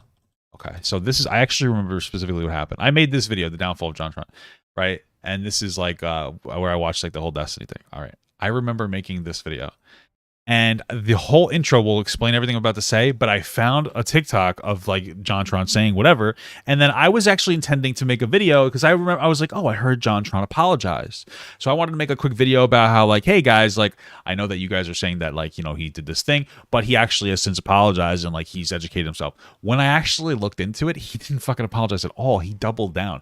What he said was like, I'm sorry that like it came off wrong, but I still agree with what I was saying, and I was like, that's not an apology. That is not an apology, motherfucker. He has not apologized. He just thinks that he hasn't expressed it in a way where people will be like, that makes sense, because it doesn't make sense. Okay? It doesn't make sense. That's why. So let's not say he apologized. Motherfucker did it. I fell for it too, so I'm not gonna like blame a Jay. But like he did not apologize, motherfucker, at all. From him like he was an untouchable from Mumbai. During a panel in December 2017, Dan and Aaron both mentioned they not only disagreed with John, but also weren't planning on having him on GameGrumps. This made Aaron look two-faced, considering he also made concerning racial comments in the past. What did he say? It was virtue signaling at its finest. Well, what did he say? Was that just like the N-word stuff? Because like again, there's a difference between like you shouldn't do it, but there's a difference between when you're younger using like racial slurs, which is wrong.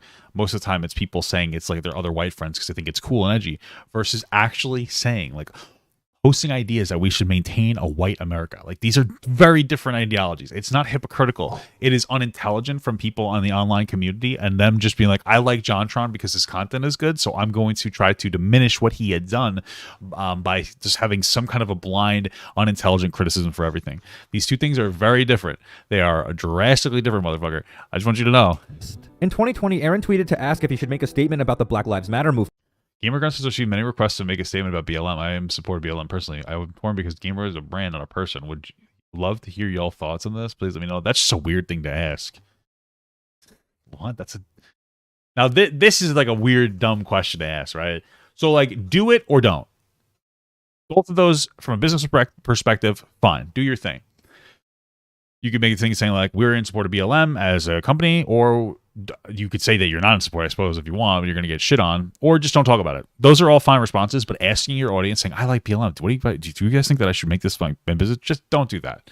Make the decision, own it, and like move on. But you're going to get a pretty resounding no from your audience because, again, it's gaming and it's a bit regressive, so... Then the next day, he made a pro-BLM statement and apologized for the past racism on GameGrumps, taking everything a step further. Okay, I want to see if I can Then the next day, he made a pro... The next day... okay, you can't really see any of this stuff. Fuck white supremacy. Wow, based. BLM statement and apologized for the past racism on GameGrumps. Taking everything a step further, Aaron even removed multiple problematic videos, which resulted in a loss of about 40 million channel views. Okay, well, I guess that's good. However, fans discovered that only videos with anti-black sentiments were removed while those disparaging other races weren't. For example, GameGrumps appeared to have no problem reinforcing negative Asian stereotypes. Oh, he is Chinese. Yi Lu. Oh, I wasn't just being racist. God. Hi there, young one. I wasn't even being racist. Oh, hello! That's a little racist. Mario Mika desu! I'm sorry. You should have removed. I mean, I'm assuming that they would perpetuate racist black stereotypes as well. Like, yeah, you got to do all or nothing, brother. You either personally, this is so fucked up. Personally, I would just be like, hey guys, like I'm leaving my shit up because that's what I was in the past. But I've changed and evolved, whatever. But like now, you're gonna get yourself stun locked. If you're an edgy gaming channel, half your videos are probably fucking racist in some capacity. You really probably should not have done this shit. Sorry. Quadriplegic. What? What come out of my mouth? I don't know. In 2019, Aaron even pulled a JonTron by saying this about a female video game character. Oh shit. Technically, we should call this in to port authorities as an unreported wreck. Maybe we should report you as an undocumented immigrant from wherever you are. Yeah. It was evident. Okay, like it's not. Listen, I don't understand. Listen, okay, I get it. Like, they should have removed all the racism stuff. I get that. I understand some of the criticism. But, bro, it's not the same as what JonTron did. It's not, that joke is not the same as literally saying that we need to make a white America. Like, I just feel like I'm fucking being gaslit in real time. I really wouldn't call this a hypocrisy. I would say that the BLM shit was kind of a virtue signal for them to post about it and then, like, only remove, like, the racist black ones, whereas there are, you know, other fucking shit and, you know, there's other stereotypes that are being played upon because that's, like, inconsistent and it just kind of comes off that you just were like riding the trend rather than actually trying to be like anti-racism in some capacity. But like, come on, these are not the same thing. That comment is not the same thing as JonTron. Okay, it's not the same thing. And I would argue that there's a lot of people who are like, they enjoy some like racial humor and having fun, but they would be like, yeah, that's going too far because it's not a joke. He actually thinks that we should fucking only have we should have a white America. So yes, it's both racist. Thank you. But if you actually like sit down for like the 3 seconds and think about it, the implications are very different. One person says we need to have a white America. The other person's making a silly joke about race. You could think it's wrong and disengage from the content. I understand that 100%, but those are not on the same level in any capacity. Okay, which you just sit down and think, which of those do you think is worse? Okay, I don't know. If you think they need to be talked about, that's perfectly fair. You know, but like those things are not the same thing. They're certainly not the same thing at all. The GameGrumps didn't truly support an anti-racism movement like BLM, but rather just tried to capitalize on it for their own benefit. See, this came off as pandering, which was off-putting to many fans. That's fair. A lot of people were doing that shit when the BLM like sparked up. A lot of people were virtue signaling. Issues, the GameGrumps had sexual ones as well. Oh, and shit. No, not like my blaring impotence, but rather sexual foul play. Around the time of the Me Too movement, Dan Avedon was accused of sleeping with younger fans, then ghosting them. How old were the fans and how old was he? Mind you, in 2017, Dan was in his late 30s. Okay. While not illegal, his actions were morally questionable. Oh, then I don't care. Not illegal? Like, well, what do you mean by not illegal? Because if it's not illegal, just in some places it's not illegal to sleep with 16 or 17-year-olds, I'd still say that's a moral no-no, even if I acknowledge the law supports it, and that's a whole greater conversation about how we need to change the law about age consent. But if it sounds like what you're saying is that they're over 18, I just don't care. I don't give a shit. Who fucking cares? At the very least, considering he used a parasocial relationship to take advantage of his fans. That is so vague. I just feel like this is stupid. Parasocial relationship, take advantage of his fans. What it sounds like you're saying is that consenting adults liked them and it increased them wanting to sleep with him. Like, I don't know what you want me to tell you. That is not the same. That's not taking advantage of your fans. Listen, if I was single and some girl ran up to me on the street like, oh my God, Papa, I like you so much. I was like, you want to go on a date? And they said yes. I'm not taking advantage of my fan. They like me because I'm accomplished in some capacity. That is not taking advantage of your fans. That is insane. Okay? Like, you guys have to really separate these, like, power. Like, you have to actually engage with what a power dynamic is before talking about this stuff. Because they were 18 or 19, he was 30, whatever. Okay, whatever. I don't care. They're illegal. I personally think it's immature. But, like, parasocial. You're just using the words parasocial. Like, I don't know what you want me to tell you. Unless that person is deemed non-consenting by the state or by the government in some capacity, whether it's by changing the age of consent to age, like increase it, which is probably really something we need to do. Because I don't really think somebody like 18 should be sleeping with anybody over the age of 25, personally. But anyway, or because they have such a significant mental health issue that they are deemed non-consenting by the state, what they did is legal and fine, and like we're not going to sit here and like use the word parasocial. in some kind of a way to make it seem like this guy's like such a horrible fucking predator. Like, this is ridiculous. A blog post written by someone who claimed to have been contacted by many of the women allegedly used by Dan wrote, as far as I've been It sounds like he had casual sex with like fucking illegal adulting fans. How come we always do this on the internet, but nobody gives a singular fuck about groupies going to any concert?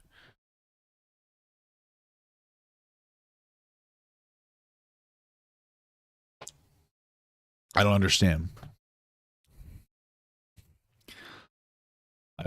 Like, why is it like, it's only on the internet where it's the terminally online sphere. It's like, oh my god, you did this thing? I'm like, shut the fuck up, bro. If this was the real world, you guys wouldn't give a fuck. Not a single person has ever called out like any rock star or groupie at all in any capacity. But for some reason, we're gonna call out people for sleeping with legal consenting adults on the fucking internet. It's bizarre. It's fucking unhinged. Able to establish a timeline. He was doing this from late 2013 to 2017 and maybe beyond that. Like it says, women that were at least 15 years younger than him, if not more. It's not illegal. It's just disgusting. Okay, shut up. Who cares? If it's not illegal, it's just, okay, shut up. I wouldn't even call it disgusting. Like a 40-year-old man dating, or he was like 38 dating like a 19 or an 18-year-old. I'd say that's immature and like shitty, but disgusting. I wouldn't morally load it so much to like fucking shit and cum. Personally, I think it's more weird than to date them than to just fucking sleep with them, because like, what the fuck do you have in common? But whatever. Exclusively to fans and exclusively to younger women. What? Oh, exclusively to fans? Okay. Women that were at least 15 years younger than him, if not more. It's not illegal. It's just disgusting. Exclusively to fans? What does that mean? Like he was fucking some more of his fan? I mean, I guess going to an event, somebody's like, I like you a lot. And they probably want to fuck him, and then he fucks them. Consensually. Okay. I don't know. Like if I was okay, like... He used fans, many of them, for his own personal, intimate one-night stands and then ghosted them because he no longer had a need for them. They probably were well aware that was going to happen. Because he got what he wanted. They both... Like, how come, like, why do we have this, like, weird... Like, why do we uphold this weird idea that women don't like to have sex? Because that's what's just reading to me. He takes advantage... Like, if he's sitting there saying, like, I love you, baby girl... I'm going to be with you forever. I'm going to take you on a fucking cruise. And then he fucks him once and he leaves him. Now we're getting into territory of like really shitty behavior. But this guy's probably meeting people at fucking conventions and having sex with these girls. And like, what do you think they're there for? They're there to get fucked by their favorite content creator. And we're pretending like they didn't want to have sex because like women never want to fuck. Women are horny as shit. Women are horny as fuck all the time, right? We need to understand this. Women are just as horny as men, if not more so, at least in my experience. I'm just saying. Okay? I'm just saying. So can we stop with this fucking bullshit-ass virtue signaling? All right? Because actually, if you want to root it down to it, it gets sexist. It weirdly gets sexist. Because you're like, what? Like honestly, just knock this shit off. Like, go get a girlfriend. Go touch grass. You guys ever go outside before? You knock this shit off. Knock this shit off, bro. Long time since talked to John. We're not on bad terms. We're on fine terms. Questionable if he'll be on the show on GameGrumps due to... I don't know what the fuck is being said right now. Longer had a need for them because he got what he wanted. It's been a long time since talked to John. We're not on bad... Oh, JonTron, okay. Terms. We're on fine terms. Questionable if he'll be on the show on GameGrumps due to recent things that have been said. Yeah, very questionable. Do not agree with any of those things. Yeah. So I don't want to promote that idealism. Yeah, you guys are very easily amused of people clapping. Yeah, I disagree that we should live in an ethno state too. Well, yeah, of course. Like, what a hard stance to take against. Like I know that sounds stupid. He's like, we obviously disagree with them. They're all like, yes. It's not really them. It's like the reaction. It's like, yeah, that's the expected. Like, if somebody is going on live talking about how we should live in a fucking ethno state, a white only ethno state, and like get rid of immigrants, and you didn't say no to that. Like, you shouldn't get cheered for on like. It's like, yeah, okay. Like, why are you guys having that reaction? Why are you making them feel good about that very obvious choice? You know what I mean? It's like, it's like if someone sneezes and I say "God bless you," and the whole room is like, oh my God, this guy just said "God bless you." This guy's so fucking brave. Like, what are you doing? That's just the expected reaction to have there, bro. If anything, I think saying "God bless you" is probably more morally virtuous than disagreeing with what's happening here, because that's just such an expected thing. You just should. There shouldn't be any debate about that, you know. It was always kind of maybe yes, maybe no. because of that, like, it's probably a lot closer to no. Shockingly, screenshots of Dan I wanted to see what their reaction was after he said that. I wanted them to do another rousing thing. talking to fans later surfaced on. All right, hold on. That, like, it's probably a lot closer to no. Shockingly, screenshots of Dan talking to fans. Okay, this is Dan talking to fans. Sorry, I'm going to do it one more time. I'm going to read it. I'm going to read this. It's probably a lot closer to no. Cool. I'm at the JW Marriott room 2507. Please, I beg you to keep that private. If anyone finds out where I'm staying, I'm done for. That makes sense because, you know, the people will be annoying and crazy. Of course, yo. I'll let you know when I'm heading over. Hooray, thank you. Screenshots of Dan talking to fans later surfaced online. Okay, well, can we read the fucking messages, Jay? Asshole. Going too fast, brother. This seemed forward, but I'd like to take you out on a date the next time I'm in whatever. Not sure what your life situation is, but if you're open, I think it would be a lot of fun. To be completely honest, even I myself am not sure of what my life situation is. Ha, I'd love to hang. I think we'd have a lot of fun. Haha, cool. I kind of know the feeling. Are you in that mysterious gray haze of a kind of relationship? So if so, I've been there and it's not exactly heaps of fun. Well, my best friend and I started a relationship a little over a year ago, which I had never done before, and I don't even know what the fuck that says. Okay. I mean, it seems pretty much just like he's hitting up girls. I can't read faster. It's fucking blurry, dude. I'm fucking old. Shut up. Online. After all the evidence came to light, one woman came forward with her story saying, evidence of what? That he hits out, he fucks his fans? Oh no. Shut up. This is also painful to see. I Why? can't believe how many other women Dan Avidan has hurt. My Are pathetic. This is so fucking painful that Dan had consensual sex with these girls that wanted to fuck him back. Oh my god. You gotta think of the real just me, like the limited scope of thought from dumb fuck virtue signaling idiot pieces of shit like this, because I fucking hate them. I really do, because it's not even in their dumb fucking brains that what they're doing is diminishing actual like sexual assault in any capacity. In their head, they're like, well, on Twitter, the 14-year-old said that it's bad if you fans power dynamics. Oh god, what's consent mean? No, you can't consent anymore. Power dynamics exist everywhere. That doesn't remove consent. If you want to stay consistent on power dynamics, motherfucker, rich people can't date poor people, white people can't date black people, men can't date women, because there are all inherent power dynamics there. Okay? Right? Because white people benefit more from systemic racism, which means there's some power dynamic over black people, right? So guess what? You're anti-race mixing now because of your stupid fucking power dynamic argument. No race mixing, no class mixing. Everyone has to be gay. Everybody has to be fucking gay now, because you can't, and everybody has to date somebody that's the same height as them, the same weight as them. We have to create some kind of a way to monitor physical attractiveness when based off of Western beauty standards, because somebody more attractive has a power dynamic over somebody else. Okay? That's how far we have to go. That's how far that we have to go here. You see how fucking stupid you are. Two people had consensual sex that were legal age. If you have a problem with the law, advocate for that. But nobody advocates for that, ever. They just like to fucking virtue signal over this shit. This stuff is dumb as fuck. Shut up. He didn't hurt anybody, unless his dick was really big and it made them bleed a little bit. In that case, he should have been more careful. Outside of that, shut up. story lines up exactly. He told me he wanted to build an empire with me and that he loved me. He booked fancy hotels in LA for us to have sex in. Wow. Then when I asked if we could be monogamous, I never heard from him again. I guess he's a high-value male. Next thing I know, he did the exact same thing to my friend. He told her he dumped me because I was too old. I was 30, he was 38. Okay, whatever. I mean, like, that gets a little bit shitty because he's, I guess, promising you this stuff. If you could show the screenshot, but okay. Dan once even supposedly wished a girl a happy 18th birthday and later established a sexual relationship with her. Importantly, that's a little creepy, but again, they're legal. She denied being groomed, but some remain skeptical considering the timeline of how they met. What? Okay. In February 2020, one of the GameGrumps editors, Ben, revealed he once asked Jacob Sartorius, who was 17 at the time, for nudes and got them plus more. What? What is happening? Hey, what the fuck? Wait, what is happening now? Wait, okay, hold on. GameGrumps editors, Ben, revealed he remained skeptical considering the timeline of how they met. In February 2020, one of the GameGrumps editors, Ben, revealed he once asked Jacob Sartorius, who was 17 at the time, for nudes and got them plus more.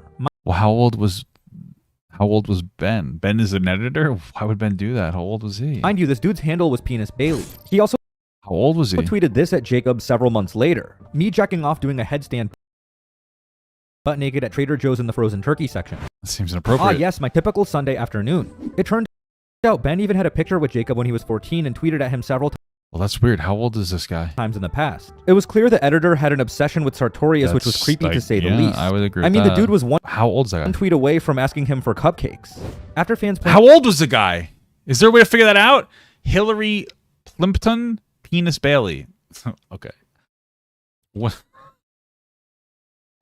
I feel like there's some context missing here. Do we have anything here? All right. When he was 14 and tweeted What did he say? section. Ah, yes, my typical Sunday afternoon. It turned out Ben even had a picture with Jacob when he was It is okay to request a 17-year-old male YouTuber post nudes to the timeline if it's a joke. Oh, I guess his whole thing was he was joking. Oh, I mean, maybe. I don't know. 14 and tweeted at him several times in the past. It was clear the editor had an obsession with Sartorius, which was creepy to say the least. Maybe, or maybe this is out of context and he was just fucking joking around. I don't really know. I mean, I honestly don't know how old the guy is. I don't know any of that stuff. I mean, the dude was one tweet away from asking him for cupcakes. After fans pointed Nice. out his behavior, Ben sarcastically apologized but then deleted it. The GameGrumps Hold on, I don't for I wanna cupcakes. see that. After fans pointed out his behavior, Ben Really running sarcastically past that. apologized. Yes, the dumb joke I made was so very unwise and dumb. Lessons have been learned. Please accept my sincere apology. Okay, I mean, maybe it was a joke. Maybe he was just pretending to joke because we got caught like this other person suggesting. I don't really know. Jay, I feel, not doing a great job at pushing out information in an unbiased manner, so it's hard for me to know what's going on here. But then deleted it. The GameGrumps channel was also rife with minor controversies just as they were with major ones. There was the time Aaron's wife Susie scammed people on Etsy, the time Hold on, you're going too fast. Okay, you're saying you're giving a breakdown of something. Okay, let's see. A lot of people he's looking to discuss Susie's interaction with the fan base. This is how did she potentially scam her fan base? Like, can you give me more information? Etsy, the time Aaron got upset at a Not in the world, but one that really annoys me when a fan made a goddamn Ross joke in the chat and live stream, and while Dan was chill about it, and Ross just said he didn't like it, Aaron basically blows up at the fan, says, "You don't get to talk to him like that. You're not his friend." Okay, I don't care about that. fan who made a joke about Ross because only he could make those jokes, and perhaps most notably of all, the garage sale that was basically TanaCon 2.0. Let's talk about that debacle. You see, the GameGrumps should be a little more specific about all three of those debacles, but okay. Had a garage sale and for some reason only expected about 100 fans to show up despite their large size and hardcore fan base. Unsurprisingly, far more people showed up and the line wrapped around the block. Wow. Fans were forced to wait in the hot California sun that rivaled the summer in New Delhi. Okay, go home. This is the controversy. Go home. It was so bad they had to send Vernon out to provide water and sunscreen so no one died of heat stroke. Eventually, no pun intended. Okay, that sounds pretty responsible of them. The police shut. They expected there to be very few people come to this event, and they were wrong, obviously. And then they tried to do their best to provide water and stuff. Okay. This controversy doesn't mean anything to me. Down the event. Yes, I know I'm cringe. Although it was a complete mess, Aaron implied the garage sale was successful to save face. What do you mean save face? What was the mess? Yes, I know I'm cringe. You are. Although it was a complete mess. Thank you again so much for people who participated, flew out, drove out, hung out, and took pics. Couldn't make it in time. Bought hotels. I mean, I'm floored at the response to this. Y'all are amazing to us. This was just a silly garage sale, but y'all made an event. Okay, that sounds perfectly. The worst thing that they did was they should have been a little bit, and they should have been expecting more people to show up, and that was ignorant of them. But that's not like this horribly intentional fucking controversial thing. This is silly. This is dumb. Like, they got more people than they thought, and then people ended up having to be outside for like 3 hours. So they went out and they did their best to provide like water and it's even sunscreen, which is like very responsible. Potentially, you could argue a little bit above and beyond what they were expected to do, but I think it was a perfectly reasonable response. What's the problem with the controversy? And then you're saying that they're trying to frame it to be like better, like what not so bad. If I held a garage sale and I invited everybody to it, and like 10 times the amount of people showed up that I thought would, and they were all my fans, and they came up and they showed like support and et cetera, I'd be like, wow, like thank you so much. I really appreciate like the overwhelming response. Thank you so much, everybody, to come out. That's being respectful to them, you know? Yes, Aaron implied the garage sale was successful to save face. GameGrumps used to be a If he sold everything, it wasn't a face save, so. Channel about two dudes who love playing video games and having fun. Fans were loyal, attached, and often watched every episode that came out. Okay. However, since 2013, GameGrumps was full of drama involving racism, inappropriate sexual conduct, doxing, and more. I mean, yeah, so none of those were really The racism one kinda, the inappropriate conduct not really. The doxing was shitty, but like it was a one-off thing. I feel like there's a lot of pearl clutching here, Jay. Even the former member JonTron managed to get into his own racial controversy after he left. Currently, the channel average. Yeah, he said that white people should be the only ones in America, so it's a little bit more than their controversies combined. Which is around 200 to 300,000. Where's your rise and fall JonTron, Jay? You fucking asshole. Views per video, which is a significant decline from before when they would get left. Currently, the channel averages around 200 to 300,000 views per video, which is. What a shame.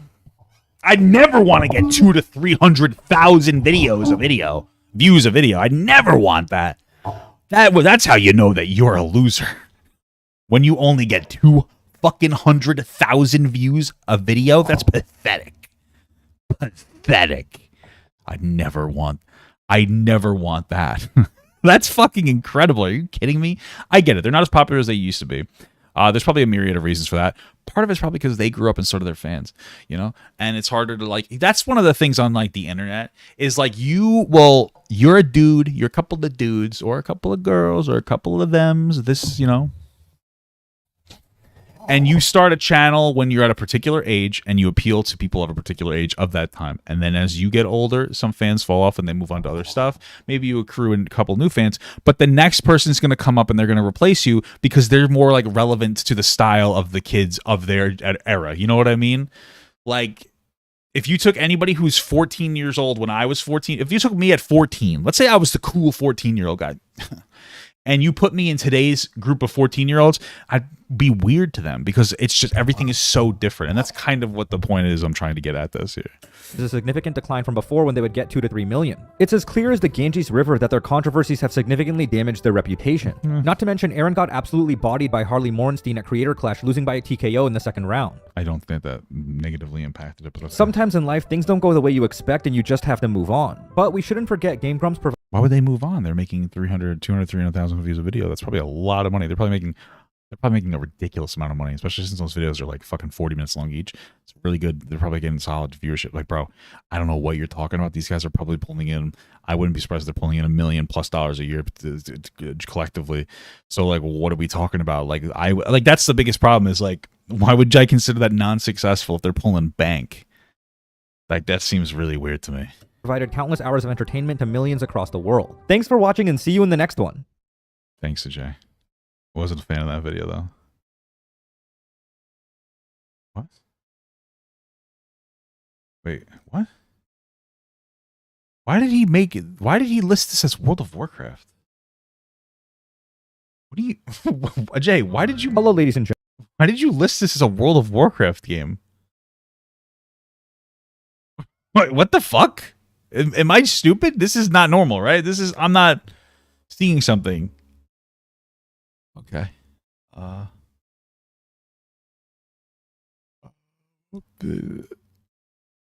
That's weird. Okay, cool. Thanks for the really good World of Warcraft video, Jay. It's my favorite one so far. I've been spam binging them since I started playing Wrath, so really helpful. Sometimes it auto lists. Okay, that's interesting. It's 1:15. I'm all alone. I need you now. What do we want to do? This is a very motorcycle man going on there. I think it might have been more to do with YouTube. Yeah, maybe. Maybe that's right. Maybe you're correct. Maybe you're a fucking idiot. I'm just kidding. I'm just joking with you, brother. All right. I want to do this one little thing here. It's a very short video. It's called Why Obesity is Not a Choice. Science Explained. Somebody asked that I should watch this after I've been talking about fat people. I'm also fat. So I was like, okay, interesting.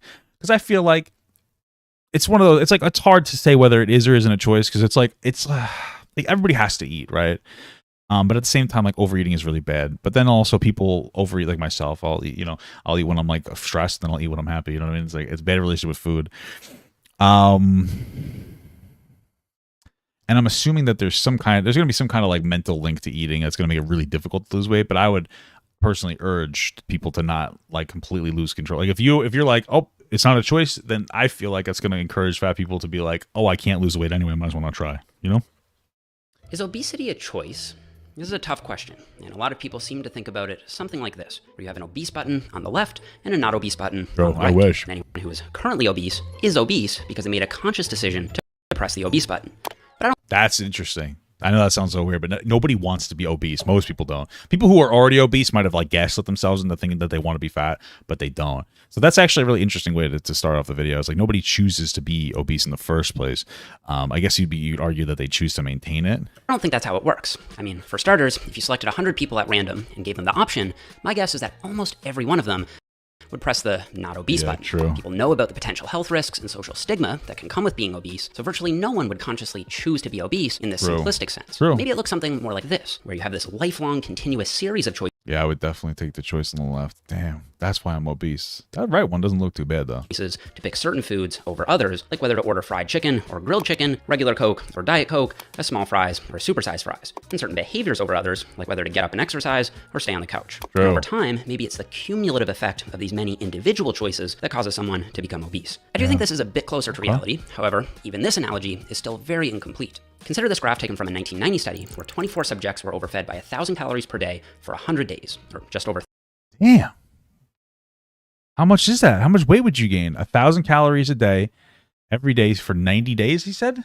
From a 1990 study where 24 subjects were overfed by 1,000 calories per day for 100 days, or just over Albert 100 Newton days. super chatted $4.99. Hey, Papa. Hey, what's Love up, your brother? stuff. Glad to see you still making enjoyable content less than 3. I appreciate that, brother. Wait, so they said 1,000 calories a day for 100 days.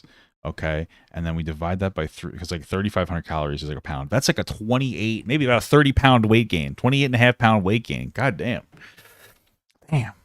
over 3 months. All the subjects were under 24/7 supervision by the research staff, so we can be confident they were actually following the protocol. Each one of these bars represents a single person, and the height of the bar represents how much weight they gained in response to the same 1,000 calorie surplus. Wait, so you would expect them to gain about 30 pounds if they're in 1,000 calorie surplus. So if we assumed that they're eating 1,000 calories more than they were eating, that would be their maintenance calories. You would expect all of them to be at about the 30-pound range, unless they allowed these people to also supplement the increase of food with the increase of like physical activity.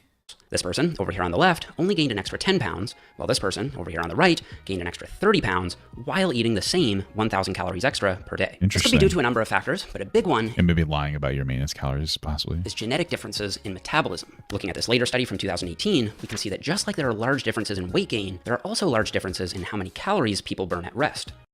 That shouldn't matter in any capacity to this at all. That shouldn't matter at all. And the reason I'm saying that is because they asked them to overeat 1,000 calories based on their current maintenance calories. That's what's being displayed to me. That's what I'm assuming. So then that part wouldn't matter. Like everybody has different resting calories, right? Like my resting calories might be like 2,500. Yours might be 1,500. Somebody, whatever. That's fine.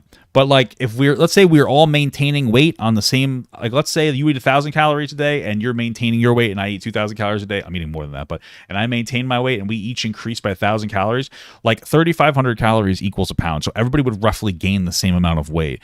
Like it wouldn't be this drastic. I don't think metabolism would have an impact here because again, we're already factoring in those things. Increased like metabolism or increased like resting calories, or those are already factored in from like the different processes. There's different processes that we go through. I don't think that would be a factor. I would say that the people that didn't gain as much weight are probably being more physically active, or they're just not eating the amount of food that they're saying that they're eating. Because like we said, it's like we always say it, like if you will always lose weight if you go into a caloric deficit. So you will always gain weight if you go into a caloric surplus. Like it's not like, I don't think that would be the factor for this.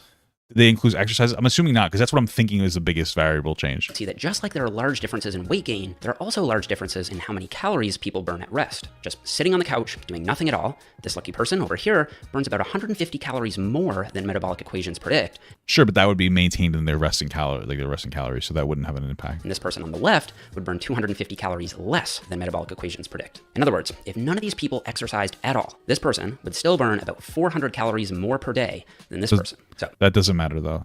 Going back to the buttons, a small fries from McDonald's has about 200 calories, and a supersized fries has about 600 calories. Okay. All else being equal, that's a 400 calorie surplus Sure. if you choose to supersize. But this person also burns 400 calories more. So through no action of their own, they could choose to supersize every time, and their net caloric balance would be exactly the same as this other person who chooses the small fries. That's fair, but like we're kind of getting away from the study that he originally proposed. This, without the context of like the first study that we're talking about, that makes sense as to why some people might be more overweight, even if they're eating like the same amount of food because they have a different resting calories. I totally understand what you're saying, but you would argue that the person that burns more calories doing nothing requires the more energy, and they'll be more hungry as a response. But either way, again, that's not going to shift the change the outcome of the first one, right? But this only considers resting energy expenditure, the number of calories you burn at rest. People also burn calories through exercise, thermic effect of food, and something called non-exercise activity thermogenesis, or NEAT. And the like jerking off. NEAT component of metabolism can vary dramatically between individuals, even more than resting energy expenditure. Like jerking your dick off? What is he talking about? NEAT refers to the calories you burn from daily activities that aren't actual exercise. So stuff like fidgeting, tapping your feet, etc. And even though you can somewhat modify your NEAT levels by making an extra effort to move around a bit more throughout the day, NEAT is still largely subconsciously regulated in the brain, and it's dynamic. So if you have a genetic predisposition for low NEAT, you aren't very hyperactive, and you don't fidget much. Or even if it's not just genetic, you might have like an environmental aspect to it. Like you might just like learn how to move more efficiently and just maybe like, you know, not go crazy in every movement, And let's say you tried to force yourself to fidget more. In many cases, your brain would simply find a way to lower NEAT someplace else. So NEAT is, to a significant degree, outside of your control, and it can differ enormously between individuals. This study from Levine and colleagues overfed participants by 1,000 calories per day for 8 weeks and found that NEAT levels ranged from negative 98, they actually moved around less, to plus 692 calories per day. This means that while both of these subjects ate an extra 1,000 calories per day, this person quite literally fidgeted off about both of these subjects moved around less calories per day for 8 weeks, honestly, between individuals. This study from Levine and colleagues fed participants by 1,000 calories per day for 8 weeks and found that NEAT levels ranged from negative 98, they actually moved around less, to plus 692 Okay, I'm struggling with this article because somebody's not getting something right, and I want to explain to you why. Because you probably like propagate your fat fuck. You don't know what you're talking about. I just want to be. This is the way. Maybe. Let me just read this. Humans show considerable individual variations. Weight gain, response overeating. Okay, humans show considerable inter-individual variation in susceptibility to weight gain in response to overeating. The physiological basis of the variation was investigated by measuring changes in energy storage and expenditure in 16 non-base volunteers who were fed 1,000 kilocalories per day in excess of weight maintaining requirements for 8 weeks. 2/3 of the increase in total daily energy expenditure was due to an increase in non-exercise activity. Okay, which is associated with fidgeting, maintaining of posture, and other physical activities. Okay, okay, now that makes sense. I wasn't understanding something. That must have been to me. Okay, so let me explain to you what I was thinking, and then like what they said, and like what's the conflict here. So here's the way that I like interpreted the thing. All right, it doesn't matter. Like, okay, everybody has their own resting calories, all these other different things. At the end of the day, everybody will burn a certain amount of calories to maintain their whatever. So let's say that you maintain at 3,000 a day and somebody else maintains at 2,000 a day. Either way, even if you increase their intake by 1,000 for both of these people, if these were the resting calories, you're still going to gain the same amount of weight overall, just based on the fact that 3,500 calories equals a pound, right? That's what it comes down to. So, however, what they're saying is that some people, in a response to overeating, are going to have more like involuntary movements that are going to change potentially their weight gain. So maybe when some people eat more, they fidget more, they move around a little bit more unintentionally, maybe they have more discomfort, maybe they get up and take 2 shits a day instead of just 1 shit, and that somehow burns calories. That's what they're saying. I wasn't really understanding that. I think that's on me. Okay, I get it now. Study from Levine and colleagues overfed participants by 1,000 calories per day for 8 weeks. That's interesting. Total expenditure was due to increased non-exercise activity, which is associated with fidgeting, maintenance of posture, and other physical activities a day. Changes in NEAT accounted for the 10-fold differences in fat storage that occurred and directly predicted resistant fat gain. Interesting. Okay. And found that NEAT levels ranged from negative 98, that makes more sense, moved around less, to plus 692 calories per day. This means that while both of these subjects ate an extra 1,000 calories per day, this person quite literally fidgeted off about 700. That's fucking nuts. That kind of makes sense though, because I fidget a lot. I have like legitimate tics. So I wonder, like, if all these like micro, and I keep my posture pretty decent. So like, I wonder if like that has a profound impact on the fact that I don't really gain weight to the same degree as other people would gain weight with the amount I eat. It's interesting. Of those extra 1,000, while this person actually fidgeted less, meaning their body had to deal with all those extra 1,000 calories eaten, plus a little more. So clearly, anyone who's been genetically interesting. Didn't even think about that either. Okay, so some people's response was to move less. Okay, interesting. With a high resting metabolic rate and high NEAT levels, interesting. Choose to press the junk food button many more times and still maintain a lower body weight compared to someone who's not as metabolically gifted. And this matches with our everyday experience. We all know someone who can eat whatever they want and remain almost inexplicably thin, and we all know someone who's tried every diet book on the shelf yet remains overweight. Now, hey, listen, try not to eat too much fruit. You know, because if you're fat, you probably got diabetes, right? Most people would be quick to praise the thin person for their discipline and critique the overweight person for simply lacking willpower and making the wrong choices, not realizing the many baseline genetic factors that could be making it very easy for the thin person to stay thin and making it very hard for the overweight person to lose any weight at all. But that's just metabolism. There's another big factor here, which is hunger. Research also shows that some people simply experience more hunger than others in response to dieting. Some people feel like they're constantly fighting their body's urge to eat more, while others feel more normal hunger, where it's low after meals. I know that when I smoke cigarettes, I don't get hungry very much. It's so fucked up, but dude. Sometimes I'll smoke if I'm a little stressed. And I remember there'll be these days where I'll wake up and I'm like, I'm hungry. I'll smoke a cigarette for breakfast and I'll have a cup of coffee and I'm just good for like 6 hours. Like, it's fucking dumb as shit. It's not good. Don't do that. But it's crazy. Okay. And picks up as it gets closer to mealtime. Just consider this hunger study from 2013, which looked at the difference between eating a high-fat meal and a low-fat meal. Now, it turns out both the high-fat meal and the low-fat meal were able to suppress hunger very well on average. However, when that average trend was split up into individual subjects, you suddenly see this huge disparity between individuals. Some people were still quite hungry after eating the meal, others felt very full. And since hunger is what naturally drives food intake for most people, we once again see that someone who still feels very hungry after a meal will have a harder time stopping compared to someone who feels full. So we've covered 2 genetic factors explaining why weight gain happens to some people more easily than others, even given the same food and exercise choices. But there are still so many other biological factors that can play a role, such as whether or not you take certain medications that can increase appetite and water retention. There are also neuroendocrine conditions that can impact. Interesting. But I imagine those medications might also like increase or decrease your NEAT as well. Huh. Weight gain through hormones and metabolism. Then there's pregnancy and menopause, which have hormonal and metabolic impacts, and physical disabilities, which makes burning calories through NEAT and exercise more challenging. Now, of course, all this doesn't mean that calories in, calories out only works for some people. No, it works for everybody objectively. It's just so interesting about like the relationship with food is so much more complex than I thought it was. It is a simple fact that obesity results from eating more calories than you burn. And tightly controlled metabolic ward experiments repeatedly confirm that caloric intake is the driver of both fat loss and fat gain. 100%. This means that anyone who is obese got obese by eating in a sustained caloric surplus over time.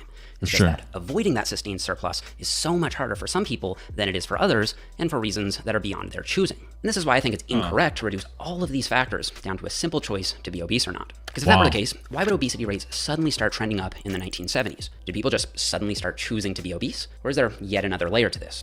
Well, I mean, there's probably poorly regulated food, the advent of technology, things of that nature. Well, no, I don't think that the spike was due to more people choosing to be obese, but rather from the fact that high-calorie foods became so much more readily available for cheaper prices, meaning more people had more access to delicious, highly processed, high-calorie foods. Fucking McDonald's ruined our lives, guys.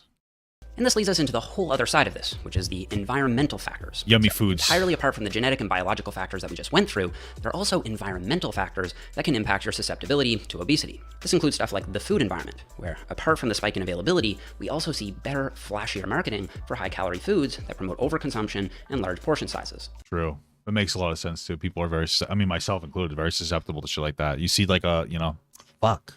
There's also the fact that junk food tends to be cheaper. True. It's more accessible for... It's more processed, longer. That's really what it is. There's a longer shelf life. People of lower economic incomes. And there are social factors, like the type of diet your family and friends eat, which can make it a lot harder, or in the case of dependents like children, virtually impossible to make so-called good choices.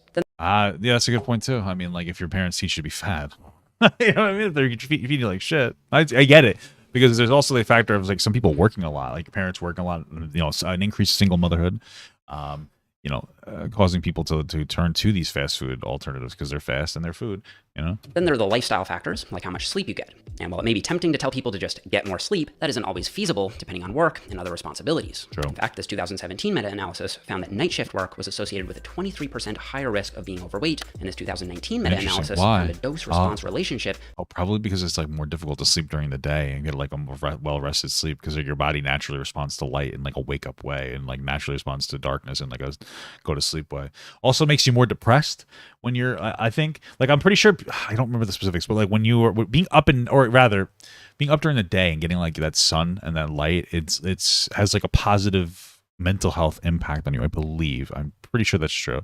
It's not true, pretend I didn't say that, but I'm pretty sure that's true. For sure. Yeah, stress eating is a thing too. Yeah, poor food, poor hormones. Yeah, that makes sense too. There's a lot of fucking aspects here. We really need to monitor, like, have the FDA monitor our fucking fast food shit better. Between sleep duration and obesity risk. Less sleep meant more risk of being obese, with 7 to 8 hours being the sweet spot on average. Then there are psychological factors like stress and depression.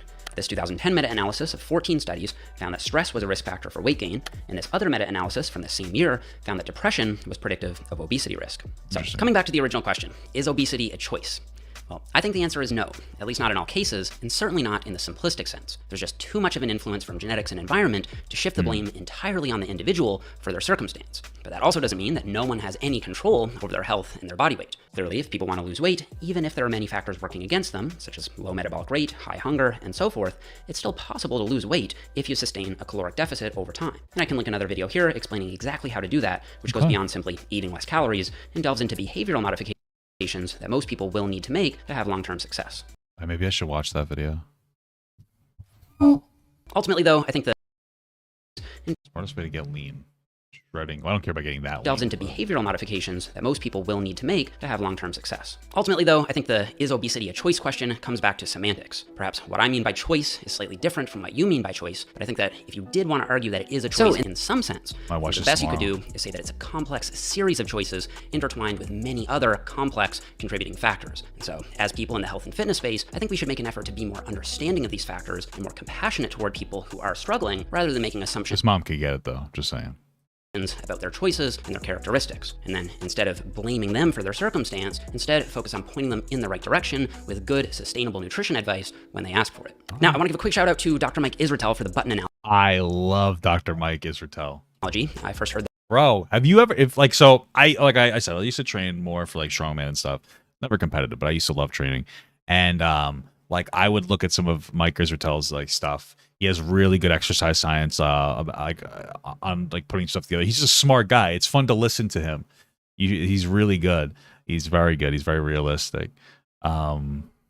He really is he's a really intelligent guy. I love that guy. That from him, and I thought it was great. And I'll also go ahead and link all the articles that I referenced in this video down below. And before we go, I want to thank Skillshare for sponsoring this video. Skillshare is an online learning community that has thousands of classes for people looking to step up their creative game, whether that be learning about video editing or photography, marketing, business, and everything in between. Over the years, I've used Skillshare to help me learn more about video production and video editing to the point that I'm able to do any step in my own content creation process entirely on my own. And even though I do think that outsourcing can be helpful for certain things, I think that if you are in a creative line of work, or if you want to be in one, I think being able to do these skills on your own gives you so much more power and control over your content. And Skillshare is amazing because in addition to giving you access to thousands of classes taught by fellow creatives, it also gives you access to a learning community of people who are also developing the same skills as you. Interesting way to sit. One of the things that's always been really important to me as someone who runs an online business is letting people know what it is that I have to offer without coming across as salesy, gimmicky, or cheesy. And if that's a skill. All right. Well, I think we got it, the Skillshare thing. If you want to go buy it. A free 1-month trial of Skillshare. Alrighty. That was a good video. I think tomorrow on stream I'm going to watch the second one. The smartest way to get lean. Since he talked about how it has like behavioral benefits, we'll talk about that. Outside of that, guys, do you think we watch the Ice River video tomorrow? Maybe. We'll see what happens. You know, it really depends on how I'm feeling for the day and what I'm left for to what to watch for the day, on what we watch for the day. You know what I'm saying? So anyway, guys, I think that's been a good stream. I appreciate you guys stopping by. I almost threw up a little in my mouth. I love you. Take care and have a good